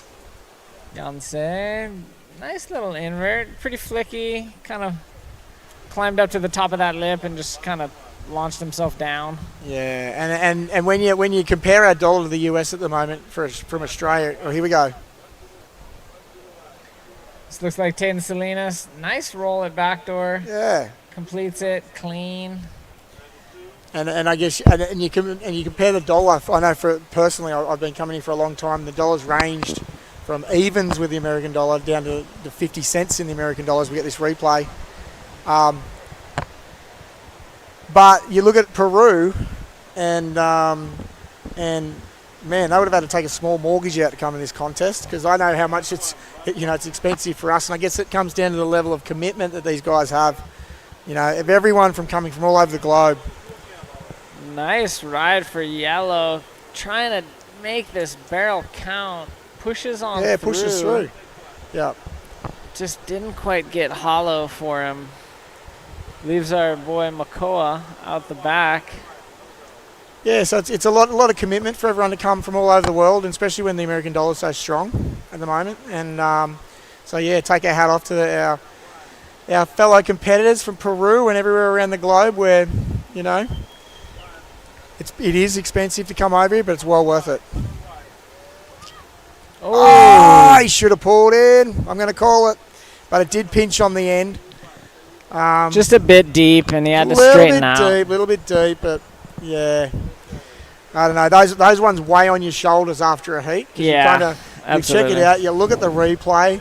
You'll go slowly through it and go, maybe will I be there? Where would I be? But sometimes when it's that close, you may be giving yourself the benefit of the doubt and just lock in and give it a crack anyway. But there's still a little bit of time remaining. Well, there's not a lot of time actually at all. There's 48 seconds. Yeah, we're about to see two of our finalists moving on through. For sure, one of them is going to be Pirpo from Peru. Well done. Michael Yance has put on an absolute clinic in this heat. One of the better totals of the day. And Taden Salinas, who's been a standout ever since his debut when he hit the water in the quarterfinals. Looks like he's got himself a ticket into the final. Yeah, well done, especially coming all the way from Peru too. It's good to see, all that effort and cost, and a lot of sacrifice for a lot of people to come to this event, and it's good when it pays off. All right, the heat may be over, but Maximilian's up on this right. Yeah, it looks like he's kind of aware of the situation. He's going to come on in, and we have Here we go, new heat in the water, blue. Oh. So our rider Pirpo coming in, and we've got a cracker of a heat in semifinal number 2. Noah Chapman, Nash Burkhart, Caetano, and Koa Chambers. Just an absolute field of junior machines. These guys are beasts. I don't think I've ever seen a division open up for juniors in Pipeline. Is this a one-off? No, we haven't had many of them, but there has been a handful. Okay. It's pretty cool. Again, giving back to the grassroots. Yep. Koa Chambers stroking into this one. This one's running off wide. He's going to be behind it the whole time. He dives out. Early start for Koa, just trying to get himself into the priority sequence. Now he doesn't have to. Sometimes it's just getting rid of the nerves, Yep, and just catching a wave and just going, righto, okay, let's get some rhythm happening. I know sometimes I'd catch a crap first wave just because I was like, all the anxiety and the nerves and everything, and then you kind of like go, all right, and you paddle back out again. You feel like you're surfing, Otherwise, sometimes you can sit in these heats and you might not catch your first wave for 10 minutes, and then you feel half frozen up by the time you actually have to put things together. So I guess a lot of times those first waves that are pretty crappy that people catch sometimes are just like, maybe flushing the nerves out a little bit. Yeah, and it can sometimes put you in a good rotation too. 100%. Yeah. Because these guys might fight for priority, but it looks like Nash the Flash Burkhart. Oh, this is going to be nice. Trim line, big Bang, roll that was to beautiful. start that off. He's going to get another section. Oh, Nice tight roll good. into the What lip. a great first wave. Yeah, very clean. Great ride for Nash the Flash Burkhart. Let's see this replay. Nice, Boom. clean I roll. loved Got how some height. his legs fanned out on that. And this was nice how tight he made it just to avoid the God, he the was V. moving quick through that second roll. Yeah, that was great. I loved how he on the drop of that first roll, how he kind of fanned his legs out a little bit, brought a bit of style to the game. Yeah, that was cool. I remember Tamagi used to do that. Remember those big lip launches? He'd crack it, and then you just see his legs just fan out on the drop. So sick. It's kind of a bit of a technique you do if you're going to roll on bigger waves, because you're not putting your landing gear down, but it's kind of like helps your landings a little bit. Kind of helps stabilize your trajectory, because it's easy if you're doing something kind of slow and it's kind of big Yeah. to get thrown off. You got to hit the lip like really clean to do a really cylindrical roll, whereas when you throw your legs out, it's kind of stabilizing your rotation. And I guess that's the thing probably And a it lot of looks people cool. don't realize with bodyboarding is it's just as much legs as upper body. So Legs are huge. yeah, so it comes down to your drops, how you ride the waves. You can tell someone who's not using their legs. Yeah, how they're trimming, Yep, how they're scooping. their drive. As you Yeah. can see them just take it off. We're starting to see the boil at Pipeline now. If you notice that at the start of that Ooh. wave. If we do get a replay, you'll just see the boil pop up around where Koa was taken off. You might be able to see it here again. All right, we got to take her at backdoor. Is this Noah Chapman? Finds a nice roll there, clean. He's hoping for something more, and he gets a roll off that end section at backdoor. Does he ride out of it? He does. Yeah. Well, he's way down the beach, but it's good to stay with and make sure those points are going to count. Yeah, and look, the wind's probably not as favourable for backdoor at the moment, so as we get a little replay of this. Just a quick little cover up, and then that next section just didn't cooperate. No. But here's Noah's. We had a wave on backdoor now, actually. We just Nice missed. roll. We might be able to get a replay. And you can Yeah. see him go for that second roll. His line was high the whole way. Ideally, probably you wouldn't want that. You kind of come down in your clean bottom turn to hit the lip. But I think he didn't have the time between his last move and that one to kind of come down and up. But he probably would have got a bit more projection maybe if he'd, maybe gone back down, then come up to hit the lip. But look, it's definitely going to add to his points. So see these guys being able to paddle out through backdoor, which is good. Saves them a bit of time. Yeah, what a great start for our riders. 717 for Nash Burkhart. We had a 5.83 for Noah Chapman. Koa starting his campaign off with a 4. Just got our live scores up again on the screen. You'll be able to get updated. Daddy Chris will be cheering from the beach. Yeah, big brother Burks. Yeah, something cool about Nash Burkhart, our heat leader right now, is... Oh, wow, he backed up his 717 with a 733. That must have been the one we missed during the replays. Yeah. So there was another nice wave by Nash. He's got a pair of 7s. He's in the lead. He's state champion in Division I football for high school. Really? Yep, and the final game for the state championship game, he was declared the impact player of the game. This is something like an MVP of the game. He's the only one to score a touchdown in that game. It's just a really, really tight defensive matchup, and he does play defense, so he had a pick 6 in that game. And Kapa'a High School came away with a D1 state championship victory. Oh, how's this history we're getting? Yeah, performances like that have earned Nash Burkhart a full ride scholarship to Sacramento Really? State. Wow, that's for crazy. Division I football. He's going to be going there to pursue a potential career in athletics. We wish him the best, and yeah, He might just make a tiny bit more money out of that than bodyboarding. Yeah, if he makes the NFL, I think he'll make just a little more money than bodyboarding, or at least the same. He wouldn't make less. Here we go. Kaiten scooping in. Beautiful. Gets a nice barrel. Line, needle to thread. Doesn't quite get through it.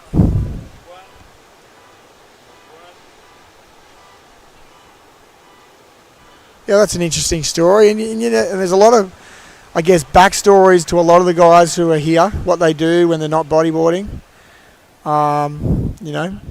It's pretty cool to have a little bit of who they are behind the bodyboard information. I was just talking to even Big Todd who does our rash shirts, as we see the rider in blue. Koa take off. Stalling, letting that wave kind of shape up in front of him. Gets a roll off. Smaller wave, smaller section. That'll be reflected in the scores, but still good to stay active. Yeah, we get a replay here. Probably looking for something out of that first bowl. Didn't quite happen, but still get something on the way out.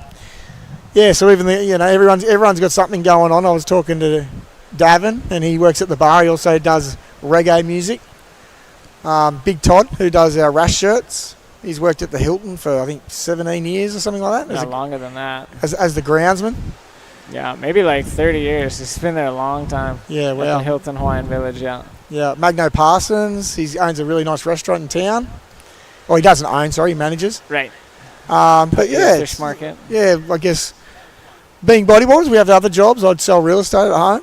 But everyone's got a bit of a... Dave, you're still a professional bodyboarder. You're one of the rare ones still flying the flag. One of the few. Jeff and I with our... The rest of us plebs have to do side hustles. But yeah, and just like the story you just told us about Nash and his football, it's cool. Everyone's had to diversify a little bit, and I guess it brings a bit of colour to our sport about some of the competitors, who they are, what they do when they're not riding a bodyboard. And there's, even Travis Smith, he's in the business with the Sunset Shack doing coffees and Sunrise Shack. Sunrise Shack. And got a great franchise, multiple locations around Oahu and internationally. Yeah.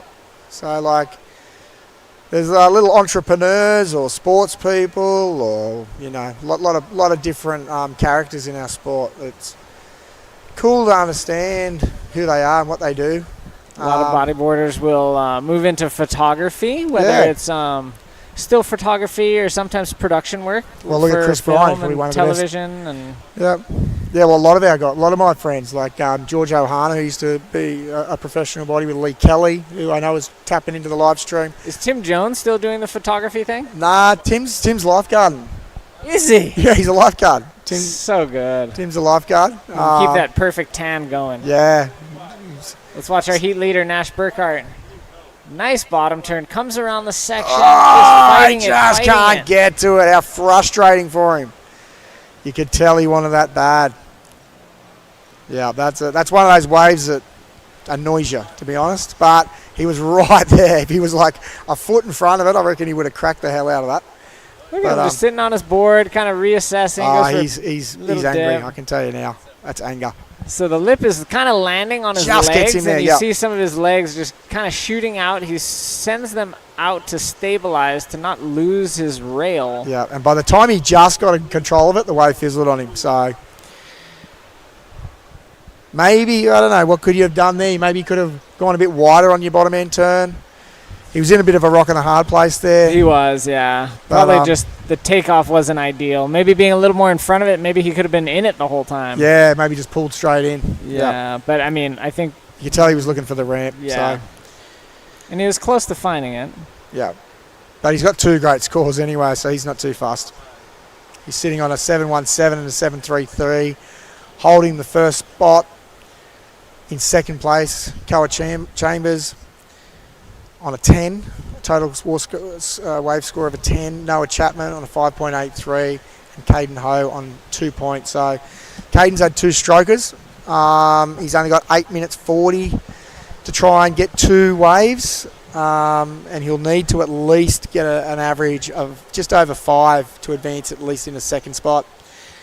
Nash Burkhart's kind of running away with it at the moment.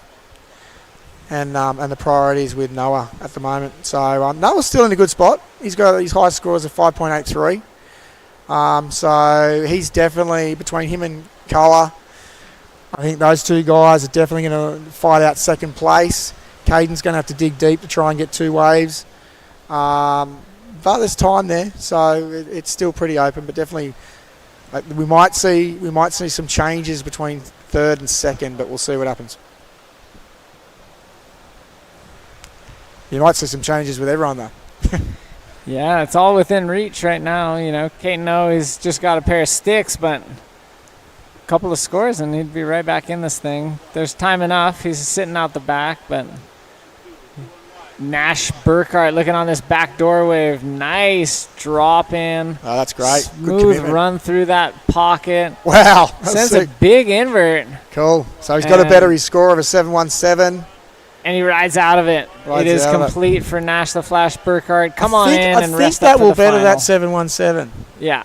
He might get in the 8 range there because he was kind of under the barrel at the start. So he'll probably get a couple of points for that. Whack the end section. He's going really well. He's going really well. Surfing awesome. Yeah, 8.5 for Nash the Flash Burkhart. Here we go. Got some big sets coming in, guys. Could be the biggest ones today, maybe. It's nice and deep. Priority 1 with Noah. He's having a look. No takers. No takers. Probably a smart move. Yeah, I think that set kind of came in, as you were saying, pretty deep. I think they need to kind of position on the peak and then just kind of hope one comes in. Yep. But, man, I believe Nash got that probably under priority, man. Like, no takers on the right, and Nash went. And that's one of the things you got to watch sometimes is, well, here we go. This is a nice looking wave for Noah. Noah Chapman, nice bottom turn, smooth roll, nice roll off the top there. Clean, decent sized wave. Did get kind of stuck in the lip, rotated just kind of in the lip most of that time. Here we go. I got the replay of. Kind of looks from this angle that he got a little cover up, but there's that high flying invert. Yeah, it's good. Sick that he sent it and stuck it. Here's Noah. Gets up there. Probably just mistimed it a little bit. He still needed the score, so it's still a good backup for him, but 5.83 moves him into first. So I think he got a 6 for that, did he? He got a 5.83? Because I think he had a... oh, no, he had a 5.83. That gives him a 4.67 on that last ride. It's enough to move him ahead of Koa Chambers for the moment. Oh, yeah. Sorry, I was looking at the wrong one.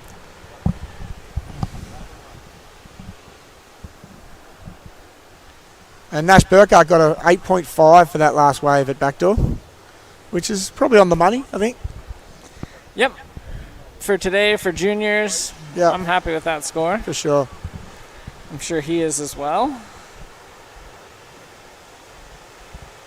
Under 5 to go. Currently, it's Nash Burkhart and Noah Chapman. In those advancing positions, looking at punching their ticket to the final. But Koa Chambers not far behind. Needs just right around a 4 point, almost like a 4.5 to get into second position. Caetano still kind of hunting like a real score, yet to get something that he can hold on to. He's got priority though, and he's got plenty of time, and he should get another set, I'd say. I'm looking out the ocean. I can't really see too much happening yet, but as long as he's not too deep, that's the problem sometimes, is they're out of position when the sets finally come. So hopefully he's done his homework and he knows where he should be sitting. But I think if he gets a decent set, he only has to beat a 4. So he needs a 9.5 to move into second position. Oh, Koa. Caetano. Yeah, Yeah, Caton needs a 9.5. What does Koa need? Yeah, he needs the 4.5. Yeah, 4.5. So bit of pressure on his shoulders, Koa, I think, at the moment. You can see him scratching around out there. Most of these guys have got the heat timed. Caton having a look. Paddle, no take. He's going to lose position for that, maybe. Yeah, he definitely paddled for sure. Sometimes they don't count it if you're not taking a wave off a competitor. Hasn't looked like the priority's changed yet for Caden. But this will be the longest 2.5 minutes of Koa's life right now. Nah, it'll be the fastest. It'll be slow. Yeah, It'll be slow for Noah Chapman, but it'll be long for. Yeah, true. Yeah.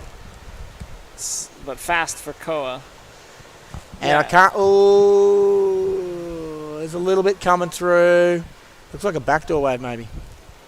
We'll see. Here he goes, scratching at the bit. Most of these guys have got a watch on. They're timing their heats.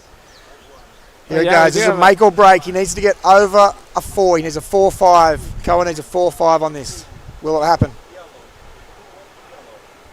Kind of tucks in under the curl. Yeah. Makes that first section. Oh, this is important. Oh, Botches the roll. I don't know if that's going to happen for him. Oof, that's tough. It's going to be right there. And just to kind of fill you guys in, under 2 minutes remaining, but when we talk about priority, we're talking about a system that we use to take turns. Let's take a look at Caton's. This was probably his best wave. That's pretty good. Did get a nice roll. That's going to put him in a position where he might be able to attack second spot. There's that quick little cover-up for Koa. He was definitely in there for a moment, and that Rolo just came like a bit forced, but it was not an easy section. There was kind of this side wave pushing in front of him, Yeah. just peeling the lip in the other direction than what he wanted. So, And maybe, I don't know, it's always good to think in hindsight, but maybe if he clipped the end section with a reverse, he probably would have worked.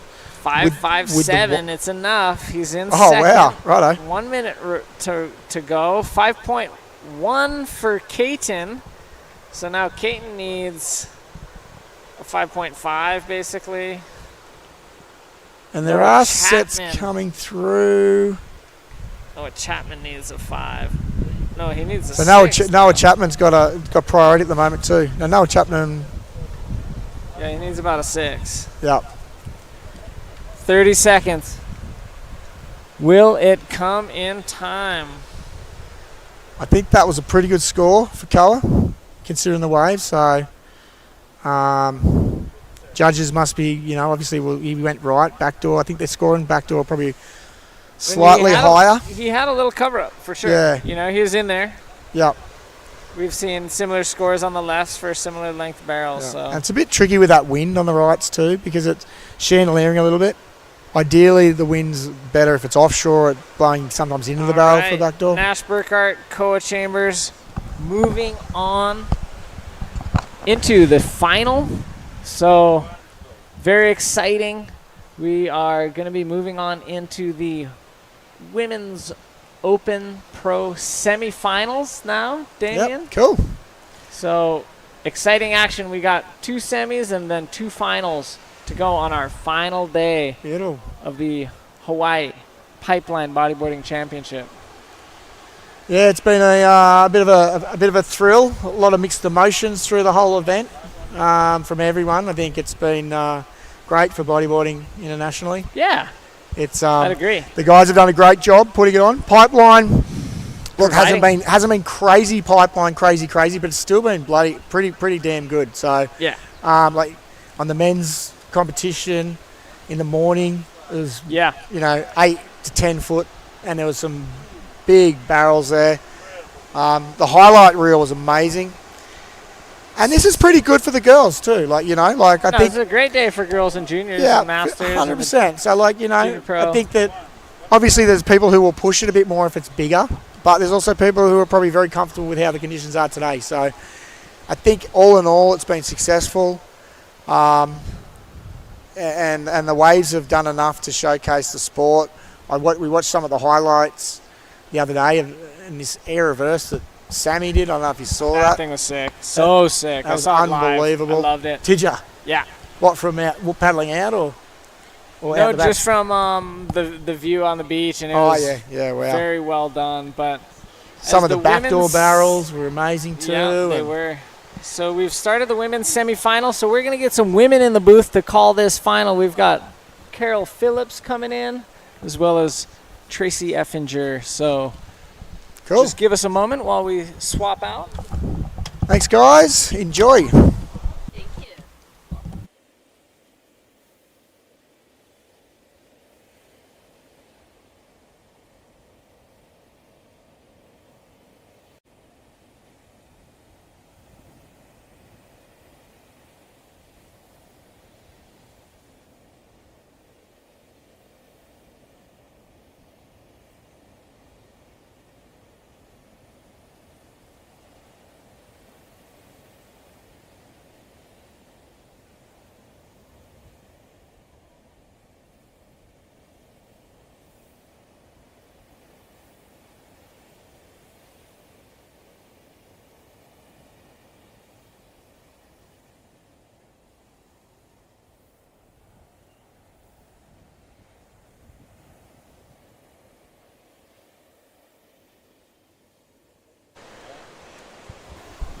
Those are here. Those are just Hello and welcome back to the women's semifinal, Heat 1.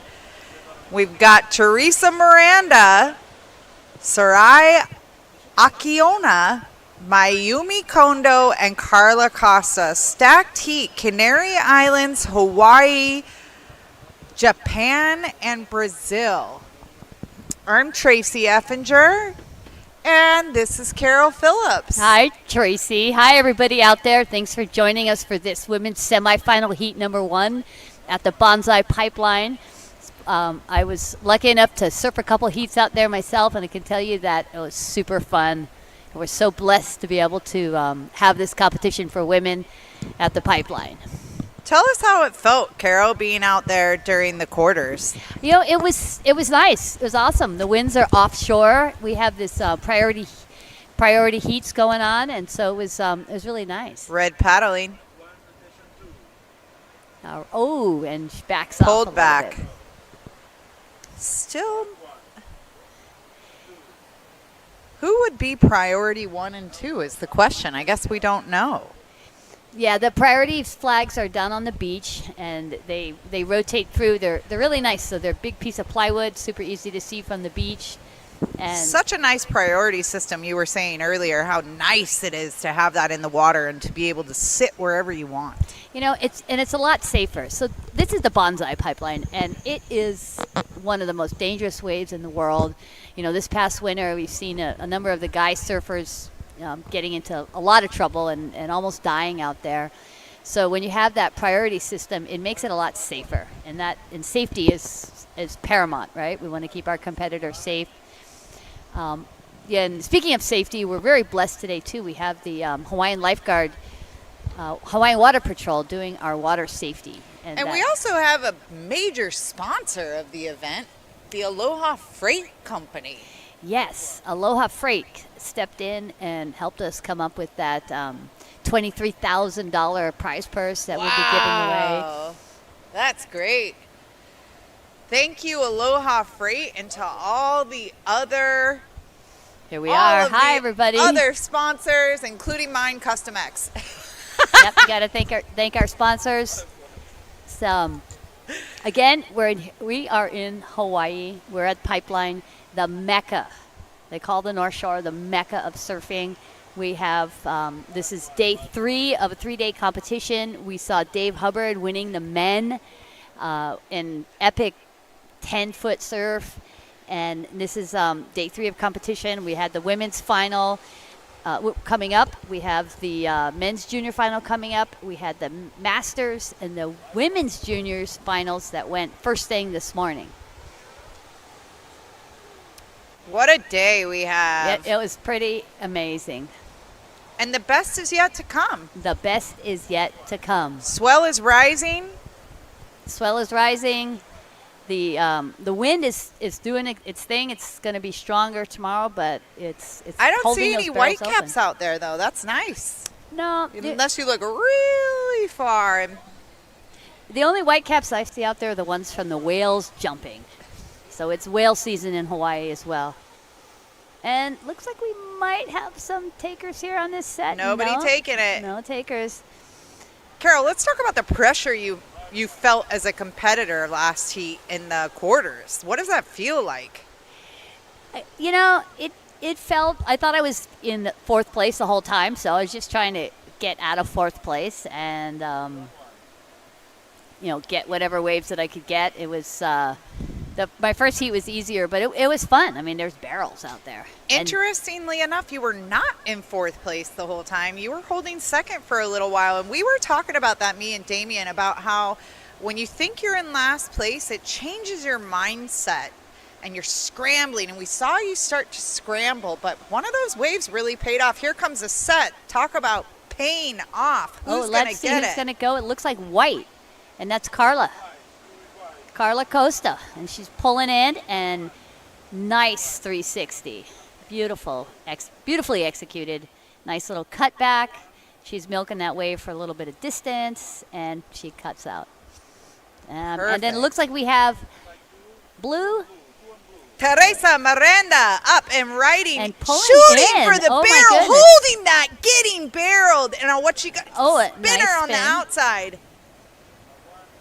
Nice job by both ladies. Let's see what that's going to get them.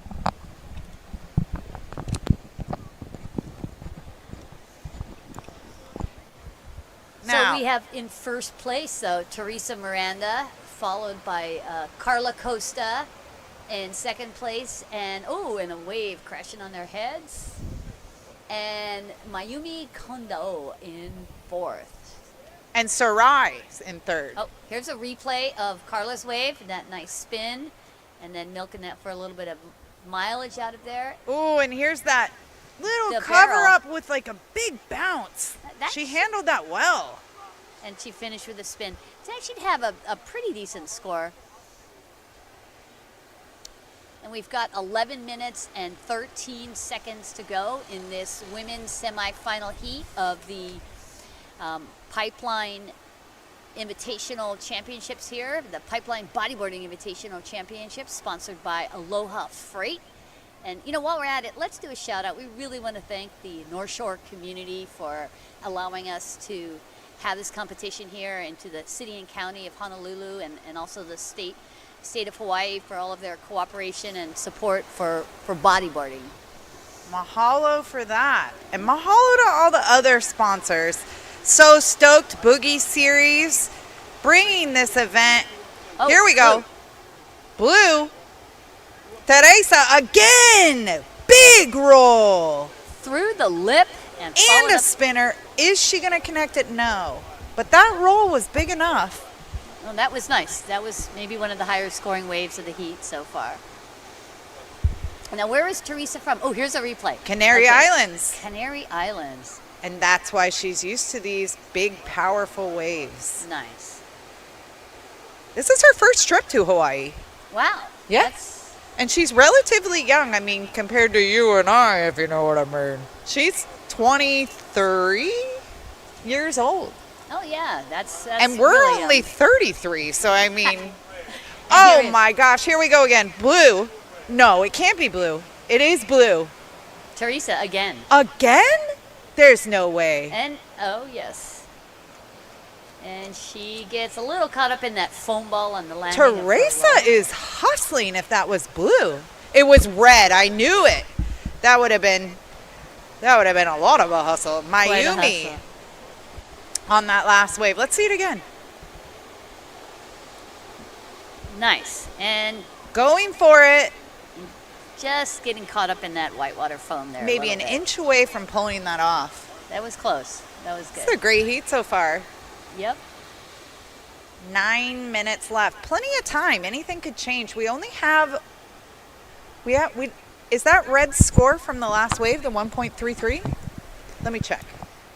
So we've got live heat scoring our waves. So if you want to, listening audience out there, you can also follow along on liveheats.com. Just look up So Stoked Boogie Series or the Hawaii Pipeline Bodyboarding Championships, and you can follow the scores. You can see what the other competitors in the other divisions got, and really just follow along in real time, because these are getting entered in directly from our judging panel. And speaking of that, of live heats, this year is the first year I think we've had live heats, and we have a live webcast, and it's what really a difference. Okay, here we go. Looks like, Carla almost. paddling, losing her priority on that. Jen Marr giving us a shout out, telling us that we're killing it on the mic, Carol. Hey, Jen, we wish you were here. We do. Jen Marr's an old school charger. Maybe we'll see her next year. Yep, there's... Sarai, Hawaiian local. Let's see. Ooh, this is a nice wave. Definitely a nice Let's see ride. what she can do with this. Oh, she's got a nice spin, and... Now, would that count? I don't think so. I'm not a judge, but I also didn't advance in my first heat, so... Right. Oh, look at that wave coming through. That's oh a my beautiful gosh, there's wave. some bombs out there right now. There is. It's supposed to keep coming up through the day. So the finals and the semifinals should have the best waves of the day. It's the pipeline, the mecca the mecca of surfing. Wave coming in from the outside. These Oh. sets are really coming in. Peeky, peeky. Carla going back door. This is her specialty. Oh, yeah. Awesome. You know, Carla has won this contest twice before. Hit at least. And she did. And showing that. And again! Ooh, and a third one. Oh, my goodness. So, tell me, Tracy, how shallow is the reef there at Let's Backdoor? just say the reef is so shallow at backdoor that I only surf Pipeline. So Pipeline's pretty shallow too, but backdoor, I think the problem is when you catch a wave at backdoor, you have to do what's called a paddle around, and you had to go all the way back through the channel at Pipeline. Yeah, but So- that end bowl, when it kind of comes together and pinches, and you know, when she went for that last maneuver. It's so shallow and It's- so dangerous. It really is. It's feet, mere feet, and the bottom is really hard. That signal that Teresa is doing means tell me my score and where I'm at in this heat. Okay, Carla, again, replay. Check it out. She's kind of bouncing along there, but keeping her speed, actually picking up speed, and you can see her. She starts to look for that lip and lands it with speed, And then another goes again. one. So that's Did the she section make right this there. one too? That's so shallow. That's so shallow. I don't think she made that one, but she went for it. No, she definitely gets a. That's the sign of a champion, world champion, Carla Costa Taylor. And we have 5 minutes to go in semifinal number 1, with Carla Costa now in the lead with a total of 10.67, followed by Teresa Miranda in second place with a 10.33, so less than a point separating the two. And then Sarai Akioni, I hope I said that right, with Akiona. a 2.3, and Mayumi Kondo. And with a 1.33. So the top two will advance into the finals, and they will meet the top two from semifinal number 2 coming up. After semifinal number 2, we'll be holding the semifinals for the junior men, and then we will. Is that how it's going? Or no, we're going to send the finals of the men out next. Yeah, that's right. It's That's going to be right. exciting. And then the finals of the women. So it's And what do you think? So Sarai is not comboed out, but she's going to need a big score to pull this off and move through to the next round. She's going to need some type of barrel or aerial maneuver.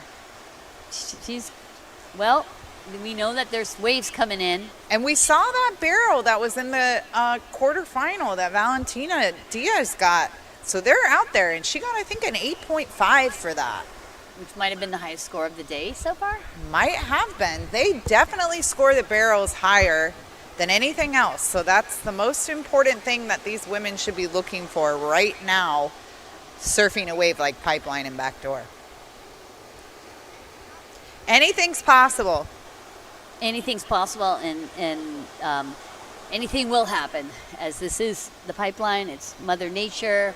It's the North Shore of Oahu. And there's 4 people out in the water in a heat. You know, some days at Pipeline, it gets so crowded. There have been times when there was 500 people. No, I heard you say that before.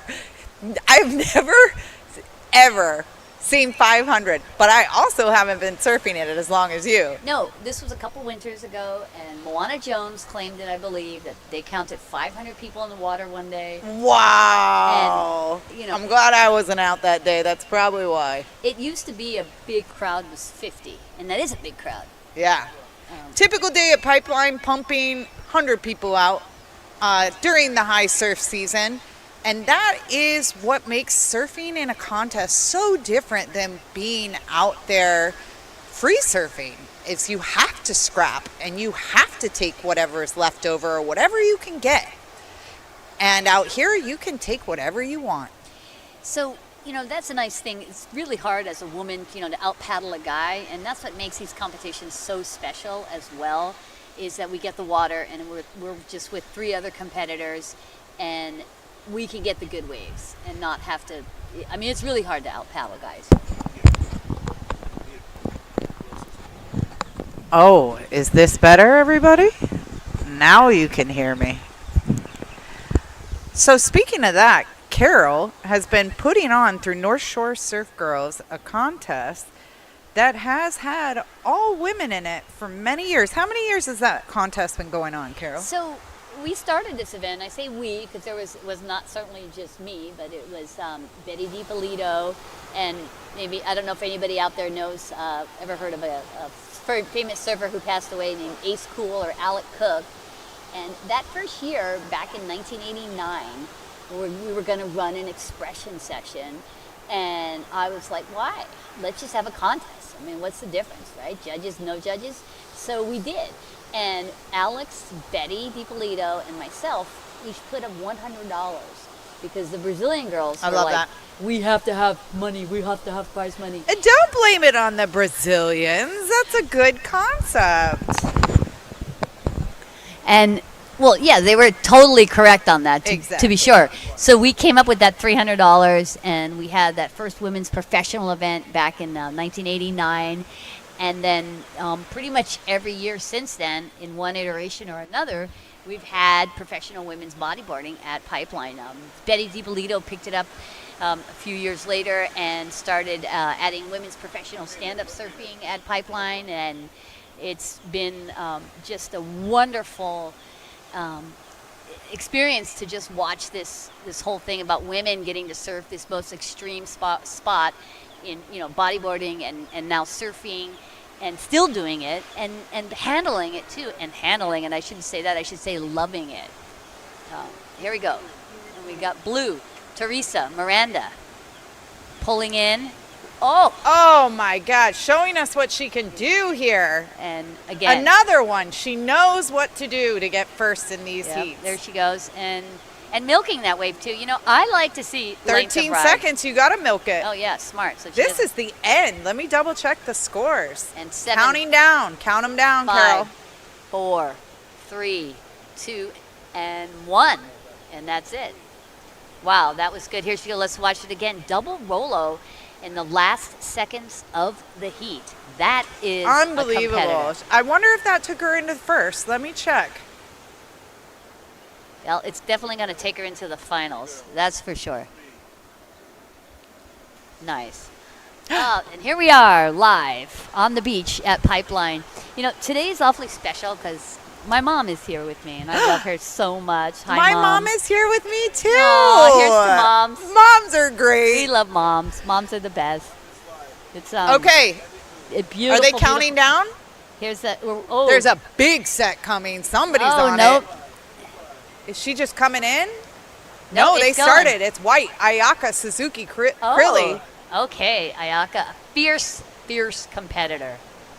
I believe a multi-time world champion as well. One-time world champion. She quit doing the world tour, but there's never a final quit date with Ayaka. She might do it again. No, and she just had a baby, so she's got a 1-year-old baby. She took a year off to have her baby, and we've got Luna Hardman, I'm guessing. Luna Hardman going Hardman up for the on her roll, way to the finals, landing maybe it. too. Nice. Kind of lost the face She's of that still wave. there. She's still on it. Wait. Nice. And nothing else. Okay. Well, that was good. So Luna is a junior world champion, I believe. Yep. From Brazil. From Brazil, yep. And also the daughter of Neymar Calabarro, who is one of our her mom. I love her mom. My mom is a dear friend, and I'm sure she's watching us. Hi, Neymara. Hi, Neymara. We miss you. We wish you were here in Hawaii. It's her daughter's time to shine. Okay, here she goes. Wow, that's a the replay. Nice. And she does. She makes it around that section. Excellent. Okay. Real big shout out to our camera crew out here doing a great job with getting all the shots and the replays. It's that's amazing. So and watch this. You got duck diving. Tell me about duck diving out there. Me? Yes, Tracy. You. Oh wait, yellow's up, and that's Aoi. Aoi Koike pulling in, and oh my gosh! Oh, please let her make it. Oh, she went for it. That was great. Hey, you know what? Sometimes you can't duck dive at Pipeline. That's how strong of a wave it is. Sometimes you just have to Oh, let's Go watch under. the replay. Oh, what do we got? Oh, these guys are coming in. Okay, here she But is here's in the background. Aoi, She's going right? for that air. Oh my gosh, Oh, so beautiful. that's amazing. If she Yeah. would have turned just a little bit more, and there's another wave coming in. So Aoi is amazing. She is sort of put the queen or the mama-san of all the Japanese bodyboarder girls. Right. And they're very organized with who gets to compete at Pipe, and they have like training programs going on back in Japan, excuse me. There's definitely a reason that these Japanese girls have come on so strong in the last few years and won world titles, and it's through a lot of hard work, and they're very smart and they're very dedicated. There's kind of a rivalry going on actually between Japan and Brazil, and I'd like to say hosted by Hawaii, but it's been really wonderful watching the development of the Japanese bodyboarder women over the years. I remember back in the day they were not very strong in the water, but they did compete in large numbers, and they love it, and now they're Dominating. They're dominating. They're dominating. They are. And So thank you, Japan, for that support. The country definitely supports their women bodyboarders, and that's what we need is sponsorship for women. Here's a nice set coming in, and no takers. No takers. No takers. Priority one is Valentina. She's sitting on one wave right now with the highest scoring wave, and I have a feeling she's looking for another barrel like what she got in the quarterfinal. Yeah, that heat, it's kind of a stacked heat there. Oh yeah, that all was of your us. heat. Oh yeah. If she wouldn't have got that barrel, you would have advanced, Carol. Oh gosh, then that would have been me out there. Oh gosh, I'm happy here with my mom on the beach. And Betty. Oh, my mom, she's so fun. She got buried in the sand.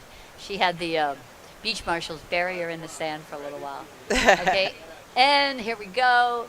Oh no, it looks like. Oh. Ayaka said Ayaka. Nobody's taking it. I'll go. I'm Priority gonna 3. take it. Hitting a huge roll and a spin. Oh, you watch out for Ayaka. Yeah, you don't let those waves slide when you got Ayaka And then in the we heat, have do Luna. you? Oh, answering back. Like there's that Brazilian rivalry going on. Luna is just doing a fantastic job for her second season here at Pipeline ever. I know, was she like 19 years old? I think she's 19. Yep. Killing it. Second generation professional women bodyboarder, Luna Hardman. Look at that. Amazing. Oh, my God. And Ayaka, Curly. A mother, okay? There's a mom out there with her 1-year-old baby. And her husband made the finals of the men's division. Oh, yeah, they're a power couple. Speaking of power, here comes a big set. Is anyone in position? Let's see. These finals are going to be exciting, that's for sure. No takers. No takers. Hey, selection is everything out at Pipeline. And that takes practice to not get in your head. We were talking about this earlier. I mean, I get in my head all the time out there in contests. And to be able to just meditate and act like you're surfing normally, but at the same time, you're not surfing normally. You got to really make every wave count. Here we go.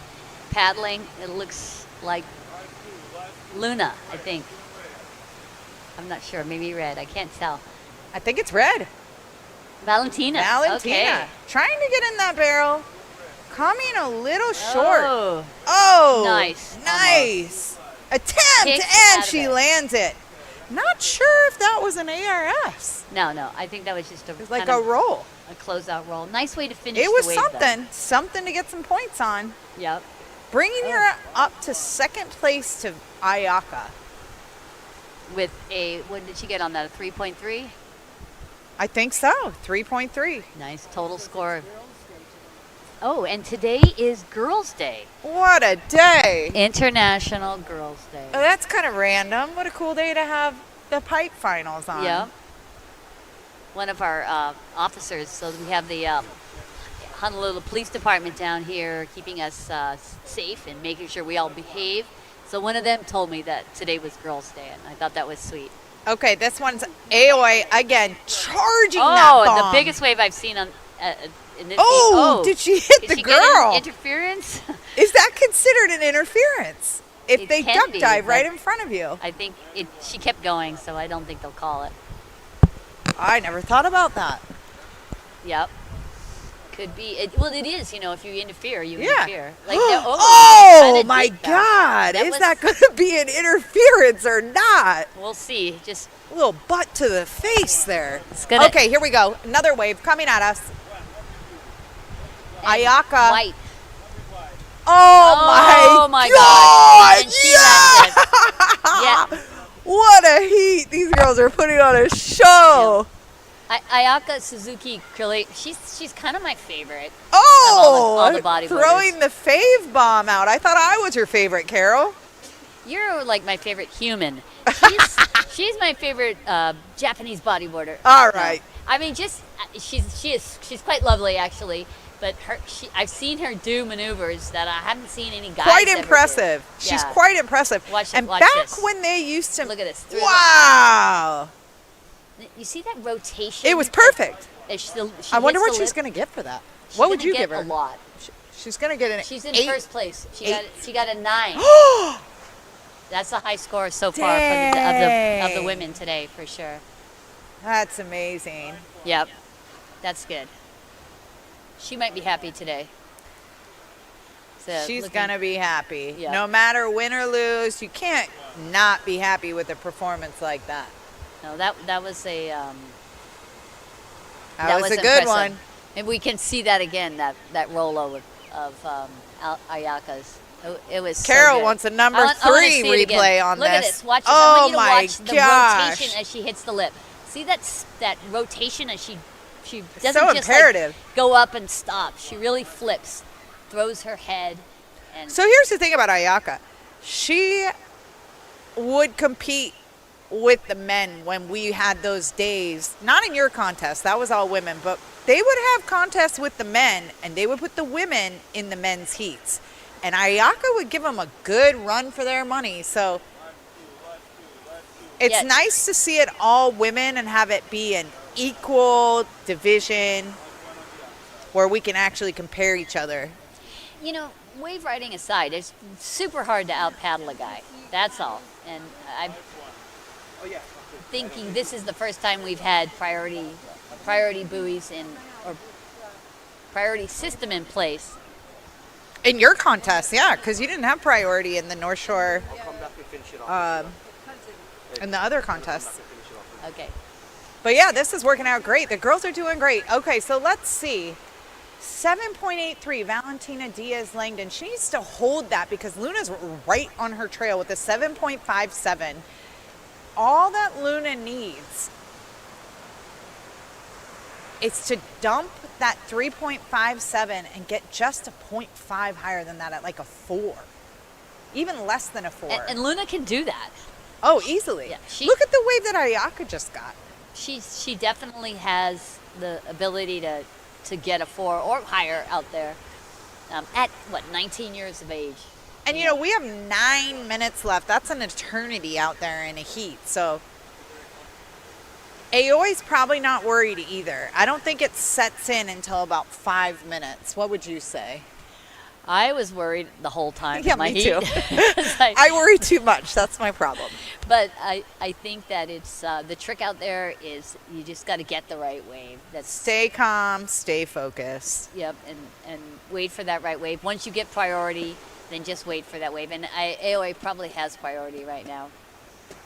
And then it's tricky too, right? Because if you don't have priority, then you have to scramble for some backup waves. Right. And then get lucky because you got that good backup wave that the person who had priority missed, and it's a whole different vibe. The nice thing about Ayaka right now is she doesn't have to scramble, even though she's in 4th priority.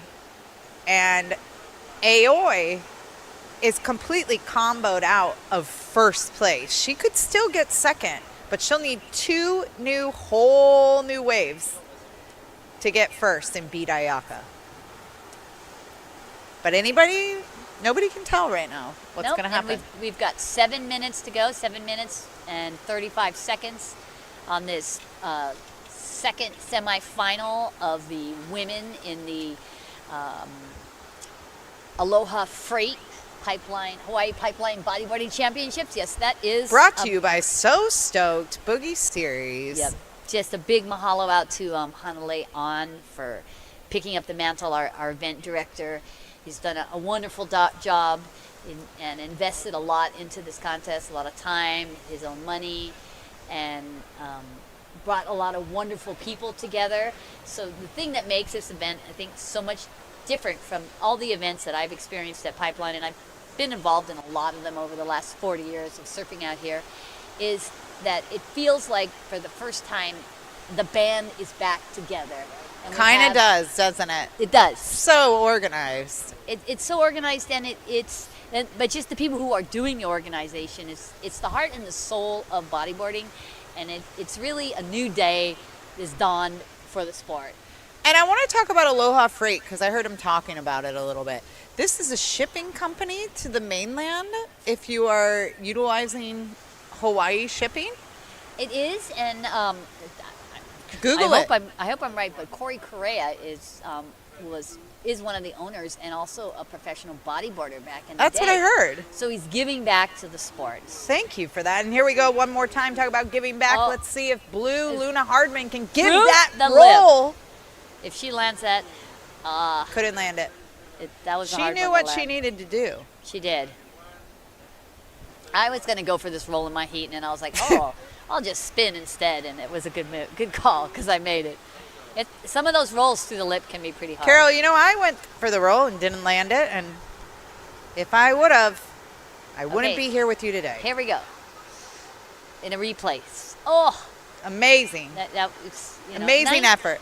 19-year-old girl came all the way Phenomenal. from Brazil, second generation women's bodyboarder, Neymara's daughter. I mean, she's kind of like bodyboarding royalty out there. Set coming in. Oh, what do we got? Going back door. Everyone's scrambling. No one's in place. Somebody's going back door. No, look, Back door. Oh my gosh! Wait, is she gonna hit that lip? She's Oh looking my. for speed. Oh, and she closes Do out. we know who that was? I think that was Ayaka. I think it was white.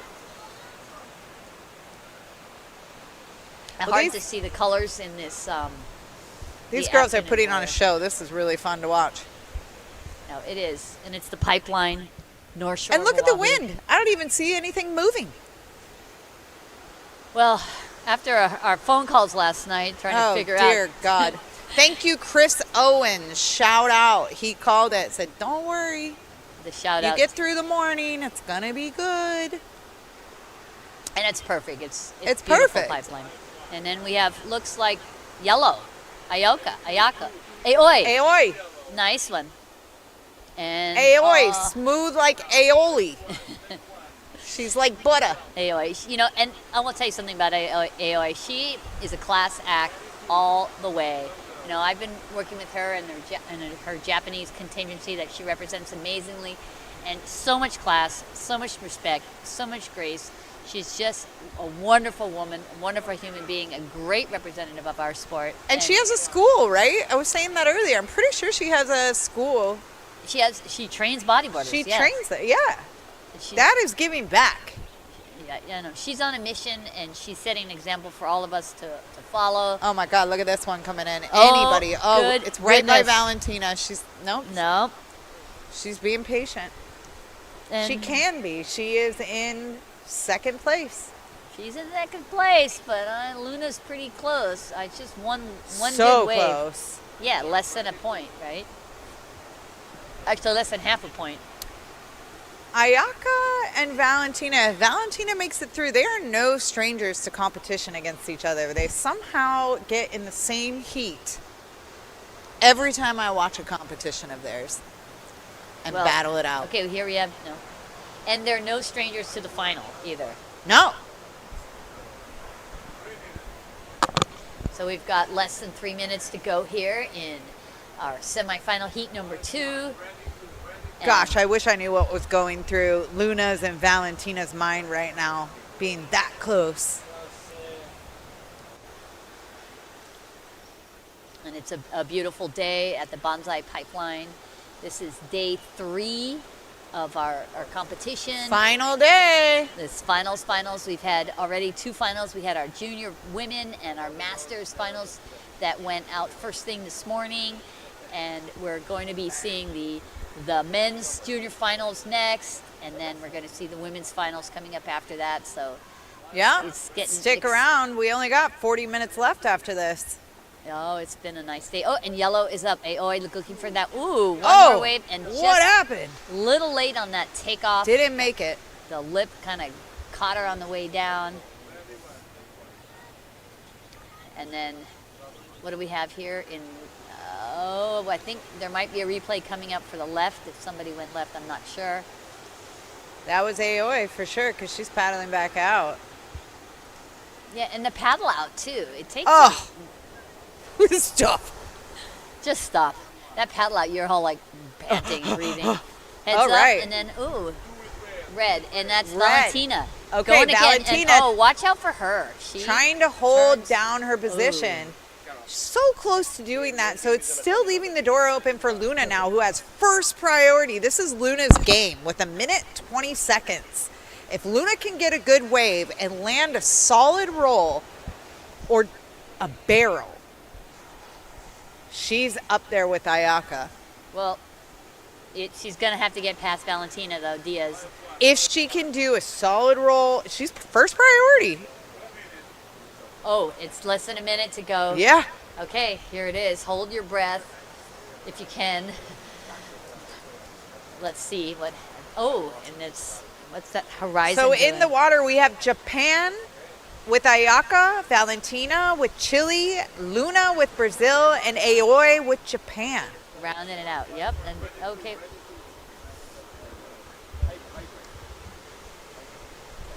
What are we going to see in the final 30 seconds? Anything on the horizon? There is something on the horizon. Yeah, 30 seconds goes by. I awfully don't know fast. if it's Okay, gonna wait, make looks it in like we time. got- who is that?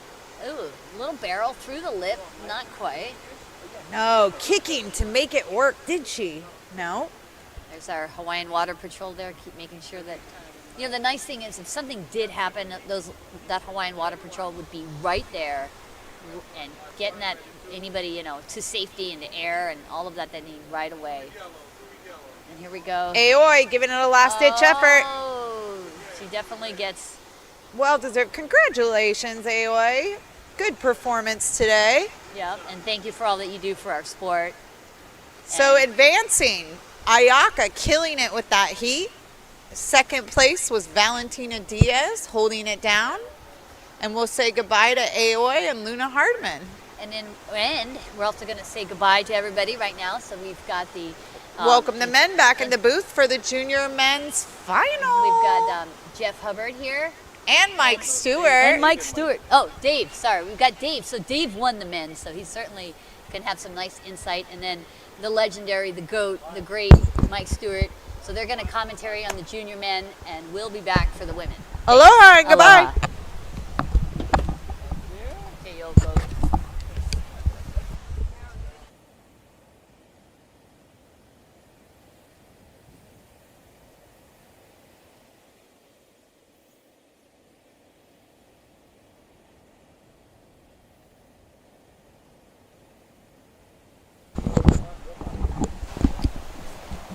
All right, Dave, here we are at the pipeline. And it's starting to shape up. We already have a wave scored. Big roll here from, it's that time of day, Mike, where it gets hard to tell. That looks like White Nash. It looks like, but gosh, it's hard to tell, right? Oh, and maybe he caught that other one. Potentially it was Blue Coat Chambers. But yeah, Gosh, so this is kind of cool battle. Like South America's finest, Michael Yancey from Peru. Amazing rider, super technical guy that charges. He's been dominant in his division, in the junior division, but also a threat in the pro division as well. Anyway, absolutely, yeah. To see him, make semifinals a couple years back at Fronton was just amazing to watch in the men's division. I totally agree. Paipo, as they call him, Michael Yancey from Peru. Former pro junior world champion, great that he made it all the way here to Hawaii to battle it out with some of our finest. Hawaii, in my opinion, has great talent in all divisions. So let's see what Paipo can do. Hawaii's best amateur guys here, right? Nash. Cool. These guys have and Tayden Salinas, what do we know about him? Is he from the Big Island? Yeah, he's I used to ride with his dad, Boo Boo Salinas, and his uncle. Cool. Boo Boo was a really good bodyboarder from way back in the day. And here we go, up and riding. Oh, nice section. Good timing on that, huh? Really clean rollo. Fighting the whitewater coming through. It looked like Michael. I don't know for sure. Just his style. It did kind of look like red. Yes. I'd say so. Hard to say. So, Dave, I had some questions, man. Like, first of all, congratulations. You took out this event. Thank you. And what can you tell the young riders or any riders tuning in to try to get to the highest level of riding? Yeah, I'd say for one, don't give up. You're going to have to suck at anything for kind of a long time before you're really great at it. So that's something that I did when I was young, looking up to great riders, and always felt my riding was inferior. But I didn't give up and put in the time. And after a long, long time, I ride pretty decent now, good enough to win the other day. So that's one thing, Mike. And I would say to piggyback on that would be to enjoy it, to have fun. Yeah. It's one thing Good to point. to have focus, Yeah. to have drive, to have a purpose, but you don't want your training to not be enjoyable, because then you're going to burn out and you're probably not going to see it all the way through. So if you can enjoy the ride, enjoy the journey, Kingy was in here earlier talking about enjoying the little wins and the little things, that's all a big part of the long haul. Yeah. And, not just that, but in wave riding in general. Like, look at, these guys are in crystal clear water. It's like sunny. Like, this is where you want to be in my opinion, where you want to be in life a lot of times. You work to get to this point where you're able to spend time in the ocean like this. Totally. So it's always good to really be appreciative of the small things around you and just like the experience that you have out there. And bodyboard is such an amazing way to engage in the ocean, probably the best way that I know of. I'd say so. You're so intimately on the wave and in the energy of the wave, and so you're constantly feeling the wave. You get feedback, and then, God, there's just all these beautiful things going on, And then there's the athleticism, right? The dynamic moves these guys are doing nowadays is so cool, and the progression you can do, and the thrill, right? Okay, here we go. Oh, looks like maybe a priority situation. Okay. All right, looks like Tayden. It looks like yellow. He's our Big Island bodyboarding Grom. Oh, nice little section. Smashes that right. It looked like he almost got kind of a cover-up waiting for that section. Kind of hard to tell from our angle. The judges have a really good angle right in front of the wave, so they don't get fooled by if he was in or if he wasn't. They're looking at it straight on. They'll know if he got barreled or not. Yeah. Yeah, for sure. From this angle down here, we're kind of at the Eukai perspective. You don't even have to be that deep, and it looks like you're pretty shacked from here on the right. Yep. So, yeah, we're super stoked to just be watching this new generation, these up-and-comers, get the opportunity to showcase their talent at what I think both you and I consider the best wave in the world, Mike. Yeah, this would have to be, if not the best, like one of the elite waves. I mean, I can't think of anywhere else that breaks good in all sizes. I mean, you can get barreled on 2-foot waves. You can get barreled on 20-foot waves. You can get rights, lefts, barrels, ramps. Everything you want for bodyboarding is at this wave, with the exception of psycho crowds on occasion. That's pretty nuts. Pretty nuts. Probably the most crowded wave for the reason of being one of the best. What's going on here, Dave? Nice trim up to the lip. Clean ARS. Yes. Makes it clean. I do believe this is Paipo. Just the way his style, even his haircut, I can kind of see that silhouette. Goes for a reverse now. He's milking it all the way in, which is probably not going to get him any more points. The judges pretty much are finished after it gets close to the channel. Yeah, it's hard. It's always hard. I guess when it's not that great, you kind of want to just extract a 0.5 or something from it, which could make a difference, I guess. But I don't think, timing-wise, though, it kind of eats up a lot of time going all the way in there. Hard to get back out, etc. Okay, I got a question real quick. Okay, sick commitment there. Great flip, ARS. And he's so well trained. I mean, he's not going to cut out of a wave that has potential. That's just part of his training, These kids, this kid in particular, like these Peruvians, man, they're at it all day and kind of not the best conditions all the time. So my hat's off for their resilience and tenacity to keep at it. Absolutely. Dave, I got a question for you. We're sitting here in the booth. You're with Hubboards. I'm with Science. What are you looking for in riders, young riders coming up? Like, what are you looking for?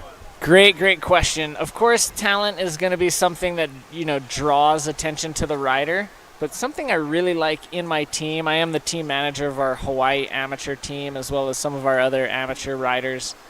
And I want to see communication. I want to see... Explain that. I want them to be able to communicate with me, the team manager. Yeah. So it doesn't have to be crazy. We don't have to talk for 2 hours every night, But I want to at least be aware of what's happening in their life. Could be really small things, could be big things, whatever it is. I just don't want to hear from them once a year with a list of what they want. So that's one thing. Communication, I think, is important in all facets of life. Hold that thought, Mike. Great.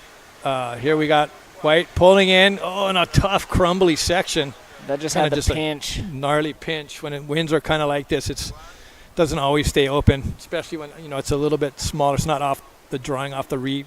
Yeah, sometimes that deep part on the reef can be pretty hollow, and it doesn't matter if it's that windy. But here we go, right up and riding. I think it's our keeping boy. A super high line, looking for that lip. Flies it to this end section, finds an invert. Looks like he made it. Let's see if they. Looks like he made it. I'm going to say pan to the left, please. No, it looks like he didn't make it. Looks like he landed and then got exploded by the V. But then back to so communication. Communication's pretty important to me, and then I want to see some ability to work towards goals, and I don't necessarily need to have somebody make a goal of being a world champion and achieve that in 9 months, but I want to see working towards something. I want to be able to track progress. And again, this can be small scale, it can be big scale, but I want to see a rider be able to achieve some goals, whether it's get incentives, kind of earn themselves and kind of groove a little track out for themselves on how to move forward. I think, one of the things I like to do with my team is try to instill some life skills. Hey, if they all become pro bodyboarders, that's great. It's also unrealistic, so I would like them to leave the Hubboards team at some point with some skills and some know-how and be a better person for having gone through my team. So that's why communication and some goals and tracking progress is an important part for our team. And why don't we bounce the question off you, Mike? You're good. Part of a team. Yeah, that's definitely, you hit some key points. Here we go. We got White. This is Nash big Burkhardt. Flip. Big Nash Burkhardt, nice. Flip out of the bowl. Can he fight through the whitewater? He's trying. I'll tell you what, at this level of competition, man, you're fighting tooth and nail to get through that whitewater. Oh, yeah. Man, looks like just came out incomplete. And before you know it, Mike, this heat's halfway over. I'm almost in shock. It seems like we just got in the booth and started chatting, but gosh, Michael goes Yancey so fast, huh? has that lead. Pretty much a pair of sevens once you factor in the change. Looks like Tayden Salinas. He's got a 6.07 as his highest score. That's something he can attack Yancey's lead with, but it's Nash and Koa still needing 2 scores. Well, I think, looking at it, we got about 9 minutes. I've seen your brother, for instance, win this contest in 5 minutes. Yeah, where he was maybe last or something in the heat, and then in 5 minutes he just flipped the switch. I remember that. I've seen surfers do it. So anything's possible at this wave in 5 minutes. Maybe even less these days. Who knows? But, Nash is not. I mean, he's still got. If he gets one good wave, I think he'd pass Tayden. So he's like right there. And same with Koa. Like it's still, sure. Tayden only has a 1.33 as a backup now. He's priority 4. So these other guys got the first crack at it. We'll see how this all unfolds. It's going to be interesting. Getting back to your question, Dave, I would say, for me, it's what attracts me to somebody too is just being a good person. Yep. And with the right mindset, humble, willing to learn, willing to be humble enough to accept comments and criticisms and improvements. And critique, yeah. And then also recognizing that, hey, bodyboarding is like a real, it's a real treat to be able to do this. And you should be really grateful that you can do it when you can do it. And I'm with you all the way as far as like hoping that somebody gains some insight into life and how they can navigate through it after being with us. And so that's really important to me. And so I'm kind of looking for individuals that are kind of self-starters. And we got, let's see, someone paddling here. It looks like Nash Burkhardt on the right, inside right. Well, he's far down the way, but this is shaping up. Ooh, has to tough dive call. out. Yeah, I guess he was fourth priority, so it wasn't that much. Maybe he'll drift down towards Aints, the section just past backdoor, and we'll see if he can kind of snag something there. But yeah, that kind of sums it up. I mean, I like goals. Somebody with some goals, and I'm less concerned with results. Yeah, well, I mean, I'm concerned with results, but what I'd rather see is just like progression, like you say, towards it. Yeah. I think we're looking for the same thing, and I think we're trying to garner the same development of youth, especially. So I do think the ocean is one of the greatest teachers there is. Yeah. And with a little humility, you can learn a lot from it. Just be super observant when you're in the water, and I'm trying to explain to someone recently about how do you find waves, how do you find where do you find rhythm in the randomness of it all, and it's just being very observant, paying close attention to everything, and it requires a lot of focus. So if you're out there aimless, you're probably not going to gain a whole lot, but if you pay attention, there's so much information out there all the time. And what you can do is what's really cool is you can see a set coming in, and then you can project how that set's going to react, right? So you look and see, okay, here's a set. I think it's going to do this. And it's coming in from here. It's kind of going to do this. And then you can analyze how it's actually doing. Yep. And then that's just information, right? So the next time one comes in there and situations are similar, you're going to kind of like conclude the same thing. So it's like you gain a little bit of more knowledge, a little bit more. And it's not always like that, but you can learn, if you're just observant, paying close attention to the horizon, all the energy that's coming in around you, how it's breaking, how it's moving, what's happening with the crowd. I mean, all these things, right? No, I totally agree, and I think that is something that's great for our viewers who are watching, on this two-dimensional screen back home on YouTube. Some who are new to the sport, it might seem so random or chaotic, but as you're talking about, it's observing patterns and learning from them, and there is a lot of information out there. Let's see the set. Kind of a set out of the north here. Somebody on the shoulder. Looks like Koa. Yeah. Scoops nice, under it. Nice. Gets a nice roll right under the hook. See, he's going to come nice around here to the clean. next section. Oh, cuts out. That's okay. That's cool. Yep. You got the most of that wave. It's good to get on the board because we're all of a sudden under 5 minutes remaining. This is the final, so this is the last crack at That'll it. be a good backup score. He's got time for one more good one, and then he's got a shot at it. Yeah, I agree. Everyone has a shot at it. Everyone has a shot at it right now. Here's Tayden. Nice left. Pulls in. Oh, nice barrel. Can he make it out? And he does. This is probably the best left-hand barrel of the day in the juniors category. That was a good long barrel. He was in there for ages. Nice so carving. Here's what I'm talking about. Nice people like it gets spin. down to the last, can get down to the last minute. Now he already had a 6. This should better his cause. Tayden's going to make a big run at the lead here. Let's see where it comes in. I'm thinking easily it's an excellent score. I'm really excited. Hard to judge, but 7? What do you think? 7, 5, 8? Nah, it's at least 8 for me. And then what about this roll? So this is the roll for Koa. Could be average. It's interesting to see how our scores compare to the judges. But look at this. He pulls in pretty deep. He's deep. One and section, he's in 2 section, 3 section, a little bit of raining, and he just kind of navigated through that. I would give him a pretty high score for that. That was hard to do because the waves, the barrel itself, is as you see those ribs coming up, exactly changes shape and size. It gets really tight, then it widens up, and it gets really tight. It's hard to get through that. really hard to get through it. So the judges weren't totally in line with an excellent score. 717 comes in, moves him into second. Actually, sorry, he was already in second, but not quite enough to attack the lead held by Michael Yancey. But he's close, within a point. Really within close. a point. One wave can make it. He's got almost 3 minutes. Nash Burkhart with a 767 probably happened off screen. He's within striking distance. That's the highest single wave score of the final. Under 3 minutes left, and Mike, this is really heating up. Yes, you got Michael Yancey first priority, kind of holding the lead here. But if Nash just gets, you know, a pretty average score really at this point, I think he could move into second place at least. Wow, super exciting. Yeah, just a 6.5 is going to do it for Nash. Tayden's going to need to improve. Pretty much needs a 7, something in that range. 2 minutes to go. Koa Chambers did get a 5.17 there.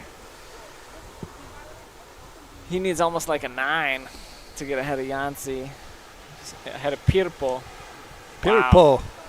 Yeah.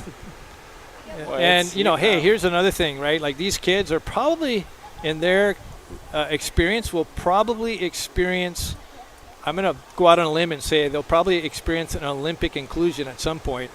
Wow. Because I think it's like the next logical thing to include in the surfing category. Yep. So I'm optimistic that, you know, there's enough competitions, enough competitors, enough nations. Everything's there. It's just a matter of putting together some qualifying events to make it happen, and I'm pretty sure there's going to be bodyboarding will be in the Olympics, so that's kind of a cool thing to look forward to, I think, for this coming generation. And you know, might be, I think the earliest it could possibly be would be Brisbane 32, but Australia would probably be a good place for it. Absolutely, yeah. And what's great about host country can select. If the Olympic Committee did not already select the sport, they can make a few picks. I think So they all got you 2 Australian picks. bodyboarders, it's pretty important. Let's put some good suggestions into the Australian Olympic Committee to select bodyboarding. If we can't get the qualifiers all together, but I'm pretty sure they're going to come together. So cool. I heard something you were mentioning earlier with Kingy about the importance of other types of activities to do for careers and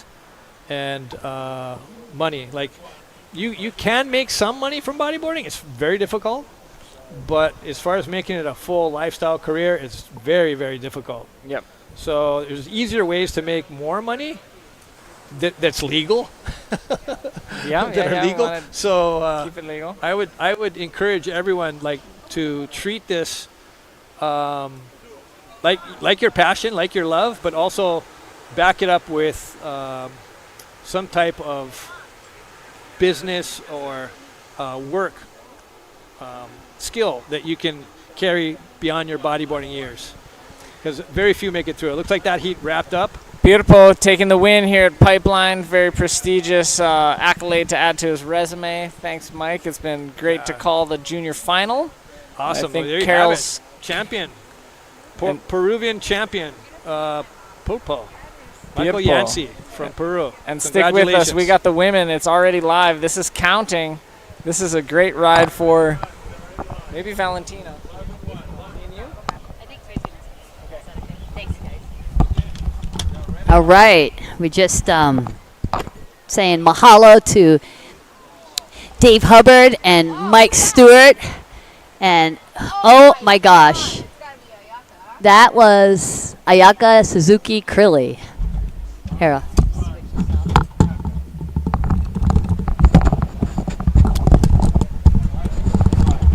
Opening up. Oh, boys are celebrating. Look at that. Yep, they are.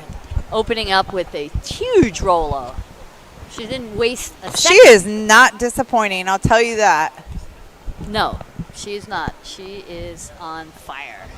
And these waves are on fire. Speaking Dude. of fire, look at these sets coming Oh my God, look at this set coming in right now. This is going to be the final of all finals. The waves they're stacking on the horizon. Looks like kind of like corduroy lines. And that's what we're looking for here at the Banzai Pipeline. So these finals are 25-minute heats, and a lot can happen in 25 minutes out there, especially if you have the talent. Look at who is on the board. Ayaka Suzuki Krilli from Japan, Teresa Miranda from Canary Islands. Here's a replay of Ayaka's wave. She got an 8+ on that wave. Watch this. See that? Perfect. She needs to Perfect give me execution. lessons, man. Look at that. That is unbelievable. Hair flying. Making it look easy out there. Women putting on a show. Yeah, Ayaka's an incredible athlete. She's just super dedicated, super talented, super focused. Has a business of her own. She sells sunscreen. She's got a really nice sunscreen product. You can check her out on social media and check out some of her. And she's one of the highest social media following for women. Whoa, there's the junior men. There's the junior men getting carried up the beach. Love Look that. at that. And again, bodyboarders' legs maybe not that strong after bodyboarding all day. Oh, yeah. We could barely carry the juniors in the beginning. Yeah, that was amazing. I'm going to blame that on my performance. It wore me out.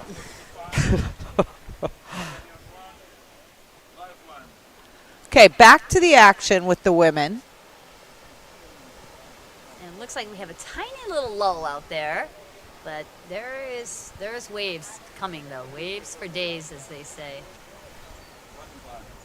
There it is. So this is the last heat of the day, the women's final. Yep. What do the women win if you win first place? What's the prize money?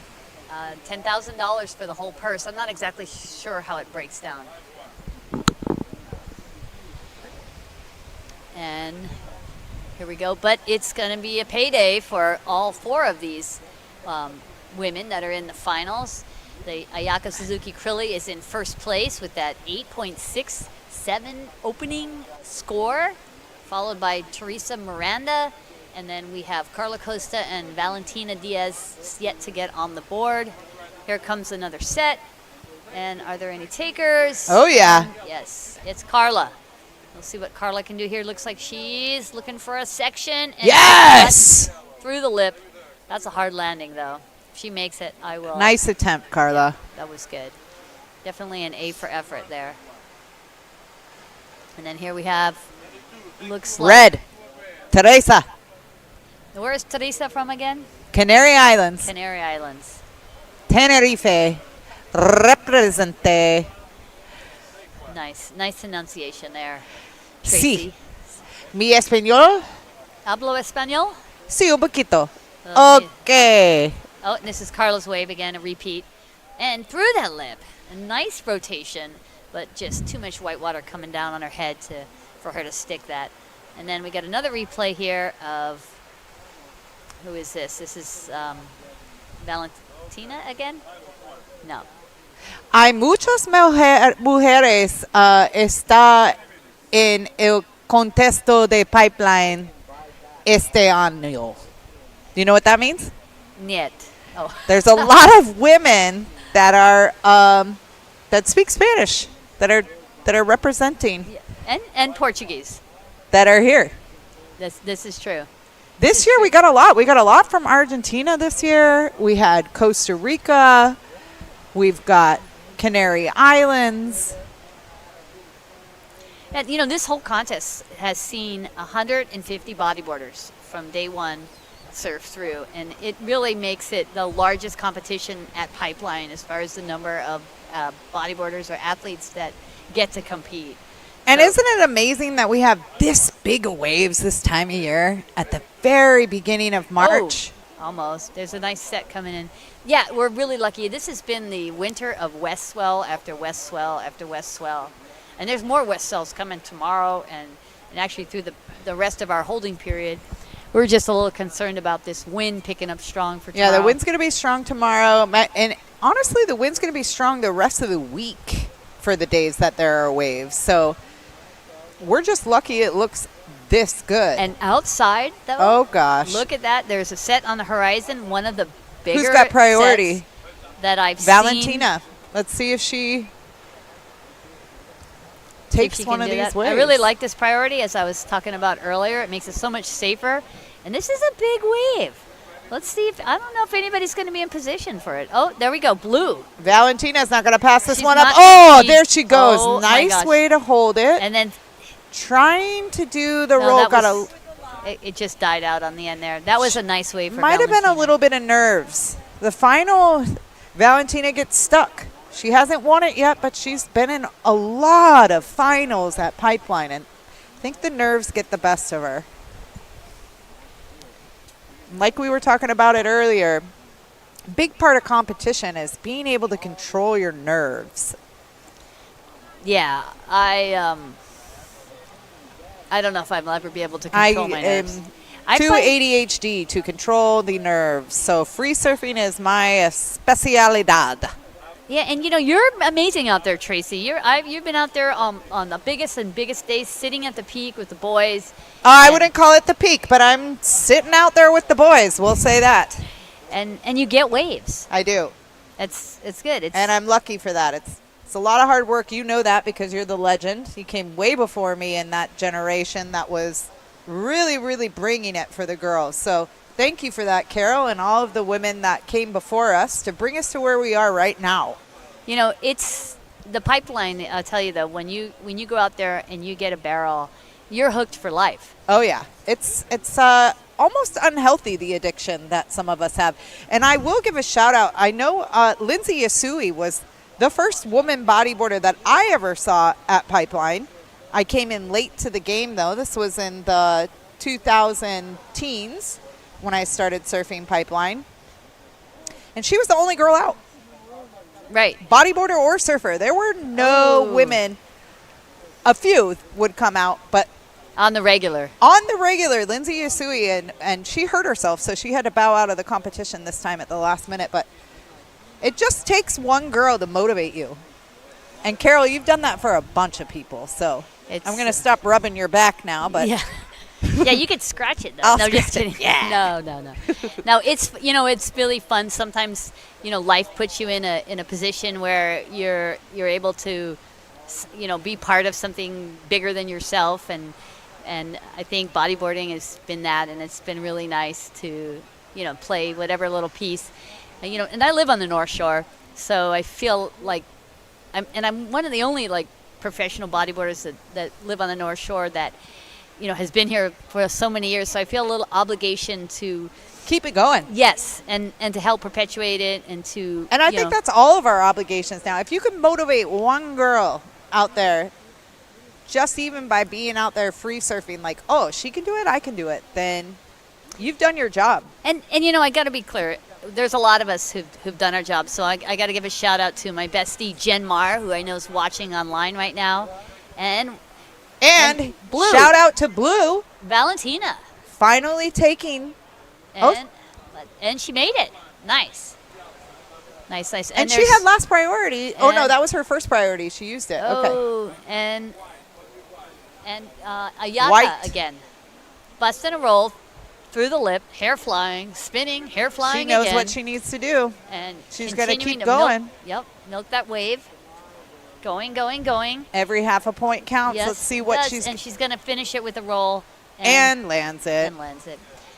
Length of ride has kind of gone out of style in bodyboarding and in surfing, and I think it should be brought back. Personally, If you watch the World Tour, which there's not much of it left, but what is left? Here we go. Watch the replay.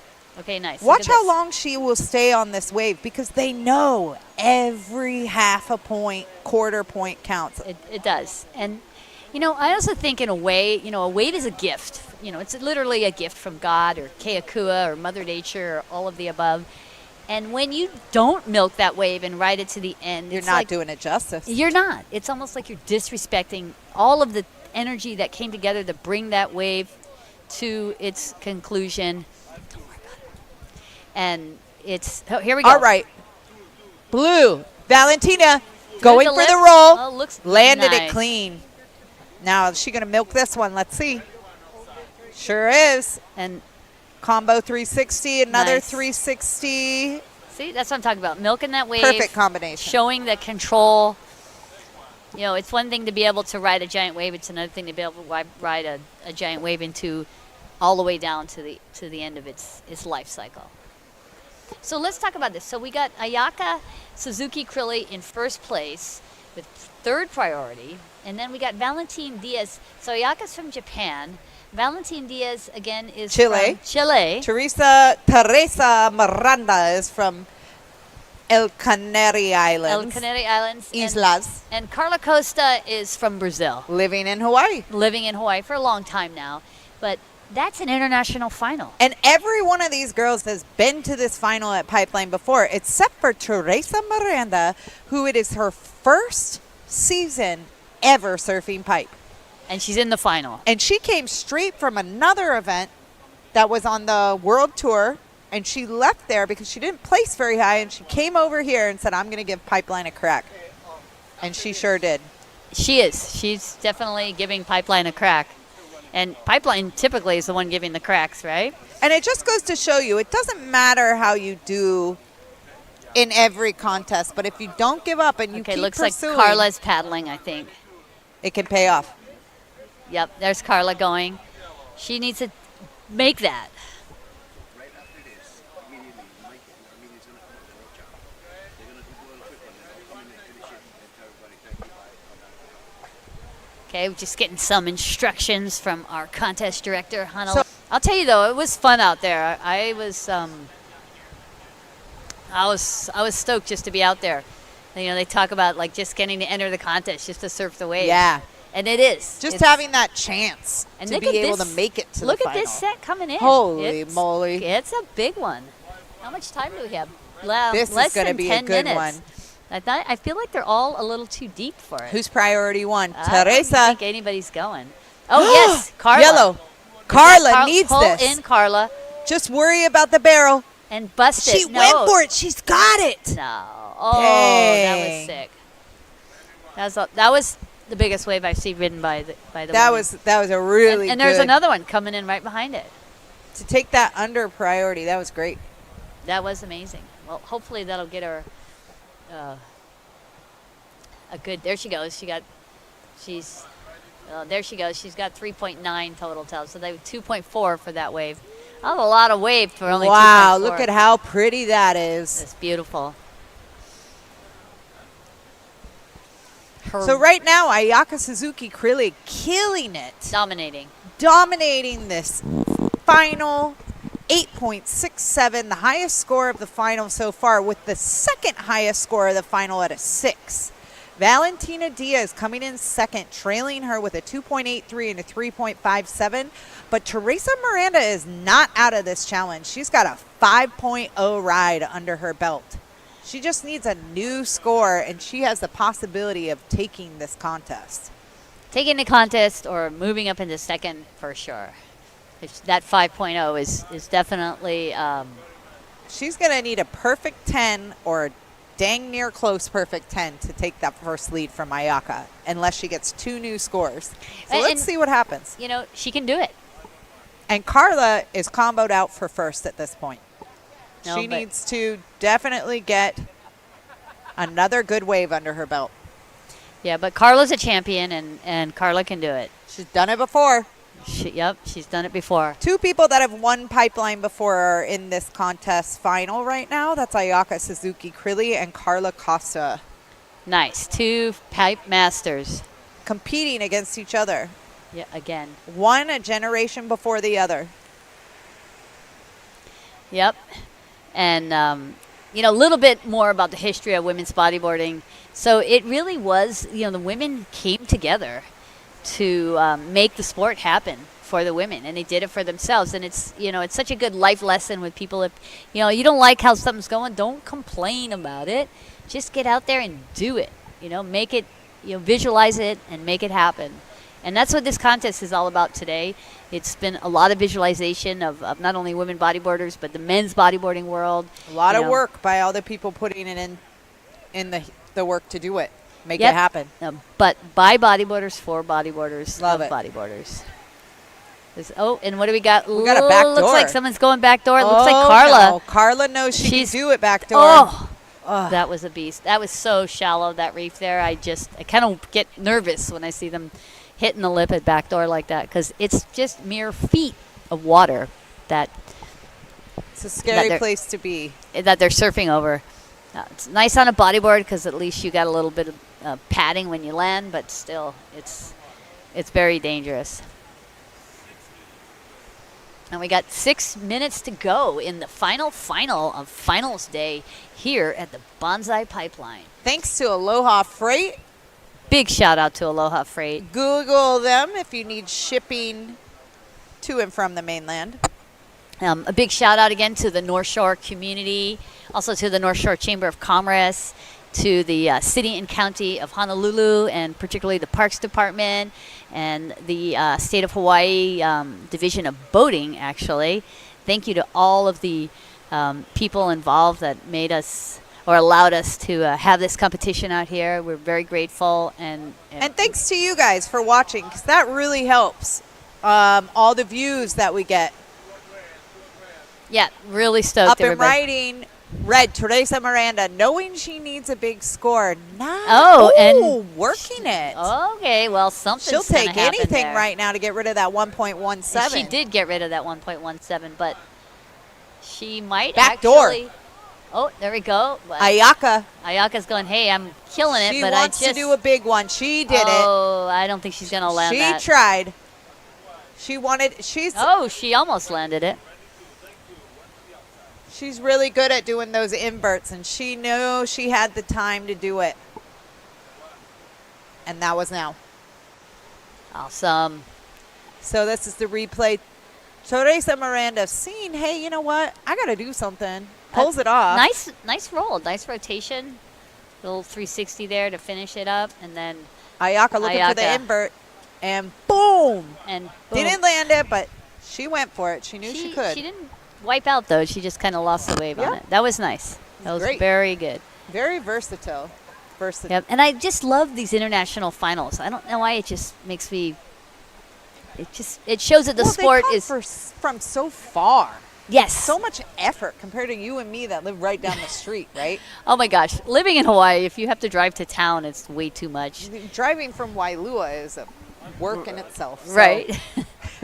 I live 15 minutes away from the pipeline, and it's such a drive. I complain. But yeah, these girls are from all over, and every single one of them that came out, thank you for coming. Just you coming out here and showing and representing your country gives other girls hope that they can do it too. So so that's it. An inspiration. Are we done? We've wrapped. So this is the end of the competition. I don't think they're done with their heat. What's going on here? Sorry about Let's check it out. Yeah, I thought I was. Okay, no, we got 3 minutes to go here. Okay, 3 minutes to go. Disregard the cameras. Let's see here. Nope, it says complete, final heat. Oh, there she is on the beach. Yes, so there's Ayaka. Ayaka won. Getting carried up. Yeah, we knew she was going to win. Teresa Miranda got second. Oh, Look that at wave that. did it. 10.23. Valentina with a 6.4 and Carla Costa with a 4.0. Congratulations, women. Wow, look at that. You're getting a solid paycheck for that, and you're getting a solid aloha from everybody else. Thanking you for joining us here at the Banzai Pipeline. And now we have still more waves coming in there, but we have Ayaka getting congratulated on the beach. This beautiful, beautiful shoreline. And so stoked Boogie Series. So stoked Boogie Series. Bringing this to you, and we are so stoked. We are so stoked. Woo! Yeah, girl. We want to thank B-Board TV and for doing an amazing job with the webcast. These guys have gotten all the shots and the replays and super smooth job. With really, really great. Everybody killed it today. Everybody killed it. And if you didn't kill it, come on back next year. We got this for 3 more years. So plan it out. Reach out. Do it. And there's always good things to come. Yep. And at the pipeline. Yep. And Tracy, thank you also for being such a good friend and for helping us with dealing with the women. No, thank you. No, thank you. No, thank you. Thank you, audience, for joining us today. Like, click subscribe. The reason why I say that is because any little thing helps grow the sport. That'll give the sponsors, which will have more prize money. It'll have better things to come in the future if you like this video. Yes, definitely take that time to press the like button there. And so we're also going to be having the award ceremony coming up shortly. Oh, yeah. We are. We're going to be having some interviews with our winners of all of the divisions that went out today. We're going to be giving away prize money. We're going to be giving away trophies. We're going to be giving away prizes. We're going to be continuing to celebrate this great sport of bodyboarding here on the North Shore. And we want you to all join us. Stay tuned, stay on, stay involved, and stay cool. And look at those checks that these girls get and the guys. The guys are getting money too, right? The junior pros? The junior pros are. Even if yes. it's like $100, they get something, right? Yeah, I think it's actually a $3,000 prize Holy. purse. So they pay the different entry fees than the $2,000 for first for the junior. That's a big chunk of change. Yep, that's a big chunk of change for anybody. Yeah. It's definitely. So I guess we're just staying on here and looking at each other until we get told to leave, huh? We're going to be sharing with you guys a little bit more information about our sponsors. So our sponsors, we really want to do a huge shout out again, not only to Aloha Freight, which definitely put the money up. There's also virtually every bodyboard company in the world is represented here, and they're giving prizes to the competitors. Yeah, I saw that. A lot of boards, too, Oodles and oodles of bodyboards going to be getting given away today, and fins and all the kind of equipment that you might need to actually, keep Execute going. your sport. Execute your sport, yep. Get bigger and better. And Yep, and it's just... be so stoked. Be so stoked, Boogie. Yeah, so stoked. So very stoked, Boogie. So... Tracy, I want you to, since we're here talking, yeah, sure. Since we're just talking. Let's talk a little bit about your scariest moment at Pipeline. Oh, dear God. It's funny. I was just showing some girl earlier. They were talking about wipeouts. I've had a bunch of wipeouts here, actually, but it teaches you to be afraid of the wave, and I think that's really important. It's to learn how to respect Pipeline. Right, definitely. Yeah. We are done. Hanalei. Okay, Hana. Thank you so much. So we're bringing in Hanalei on, the event director and also the director of So Stoked Boogie Series, the reason that we're all here today, and he's going to share with you some of his. Well, welcome, Hana. How you guys doing? So great end of the finish. Great battle by the junior men's and great battle by the women pros. It was a good surf day. What do you think about today? I thought it was an excellent surf day. The surf is into like 4 to 6 with some bigger sets. Yeah. So and it's been what fun. I wanted to say is thank you all you viewers for coming out for the 3 days and coming in and watching. Without you guys watching, this wouldn't have been possible. This helps build the bodyboarding sport. By you guys viewing in and coming and watching and supporting the bodyboarder, this is a way to expand and try to build it. So. I mean, we put in the footwork and we try to bring something to the table. So now, like everybody, all the boogie comes together and make it and build it. We can make this thing. There's levels, we can go as high as we can go. So I just want to thank you guys from all my heart. Aloha, guys, aloha. Thank you guys. Yeah, a lot of aloha. And Hana, I know how much work you put into this, and I know you even invested some of your own money. Yeah, but it is what it is, So it's just trying to build the sport. So. Yep, and it's paying off. We just had an incredible competition. I think this is the first time we've had a live webcast ever. Yeah. So and shout out to BBTV. And shout out to our sponsors, Aloha Freight. Corey, you're the man. You're the one that made this thing happen, guy. I appreciate you. Everybody else, Kamehameha Schools, Respect the Lineup, Protocol, Orem Corporation, Beast, Monster Tour Water, Aloha Fencing. I hope I didn't miss anybody, and all you other gear sponsors, board sponsors, everybody. Thank you guys. We really appreciate it, guys. Yeah, and we'll see you guys in about maybe 45 minutes to an hour. We're going to come back and do the ceremony. Aloha, all right. guys. Aloha. Yes, sir. Okay.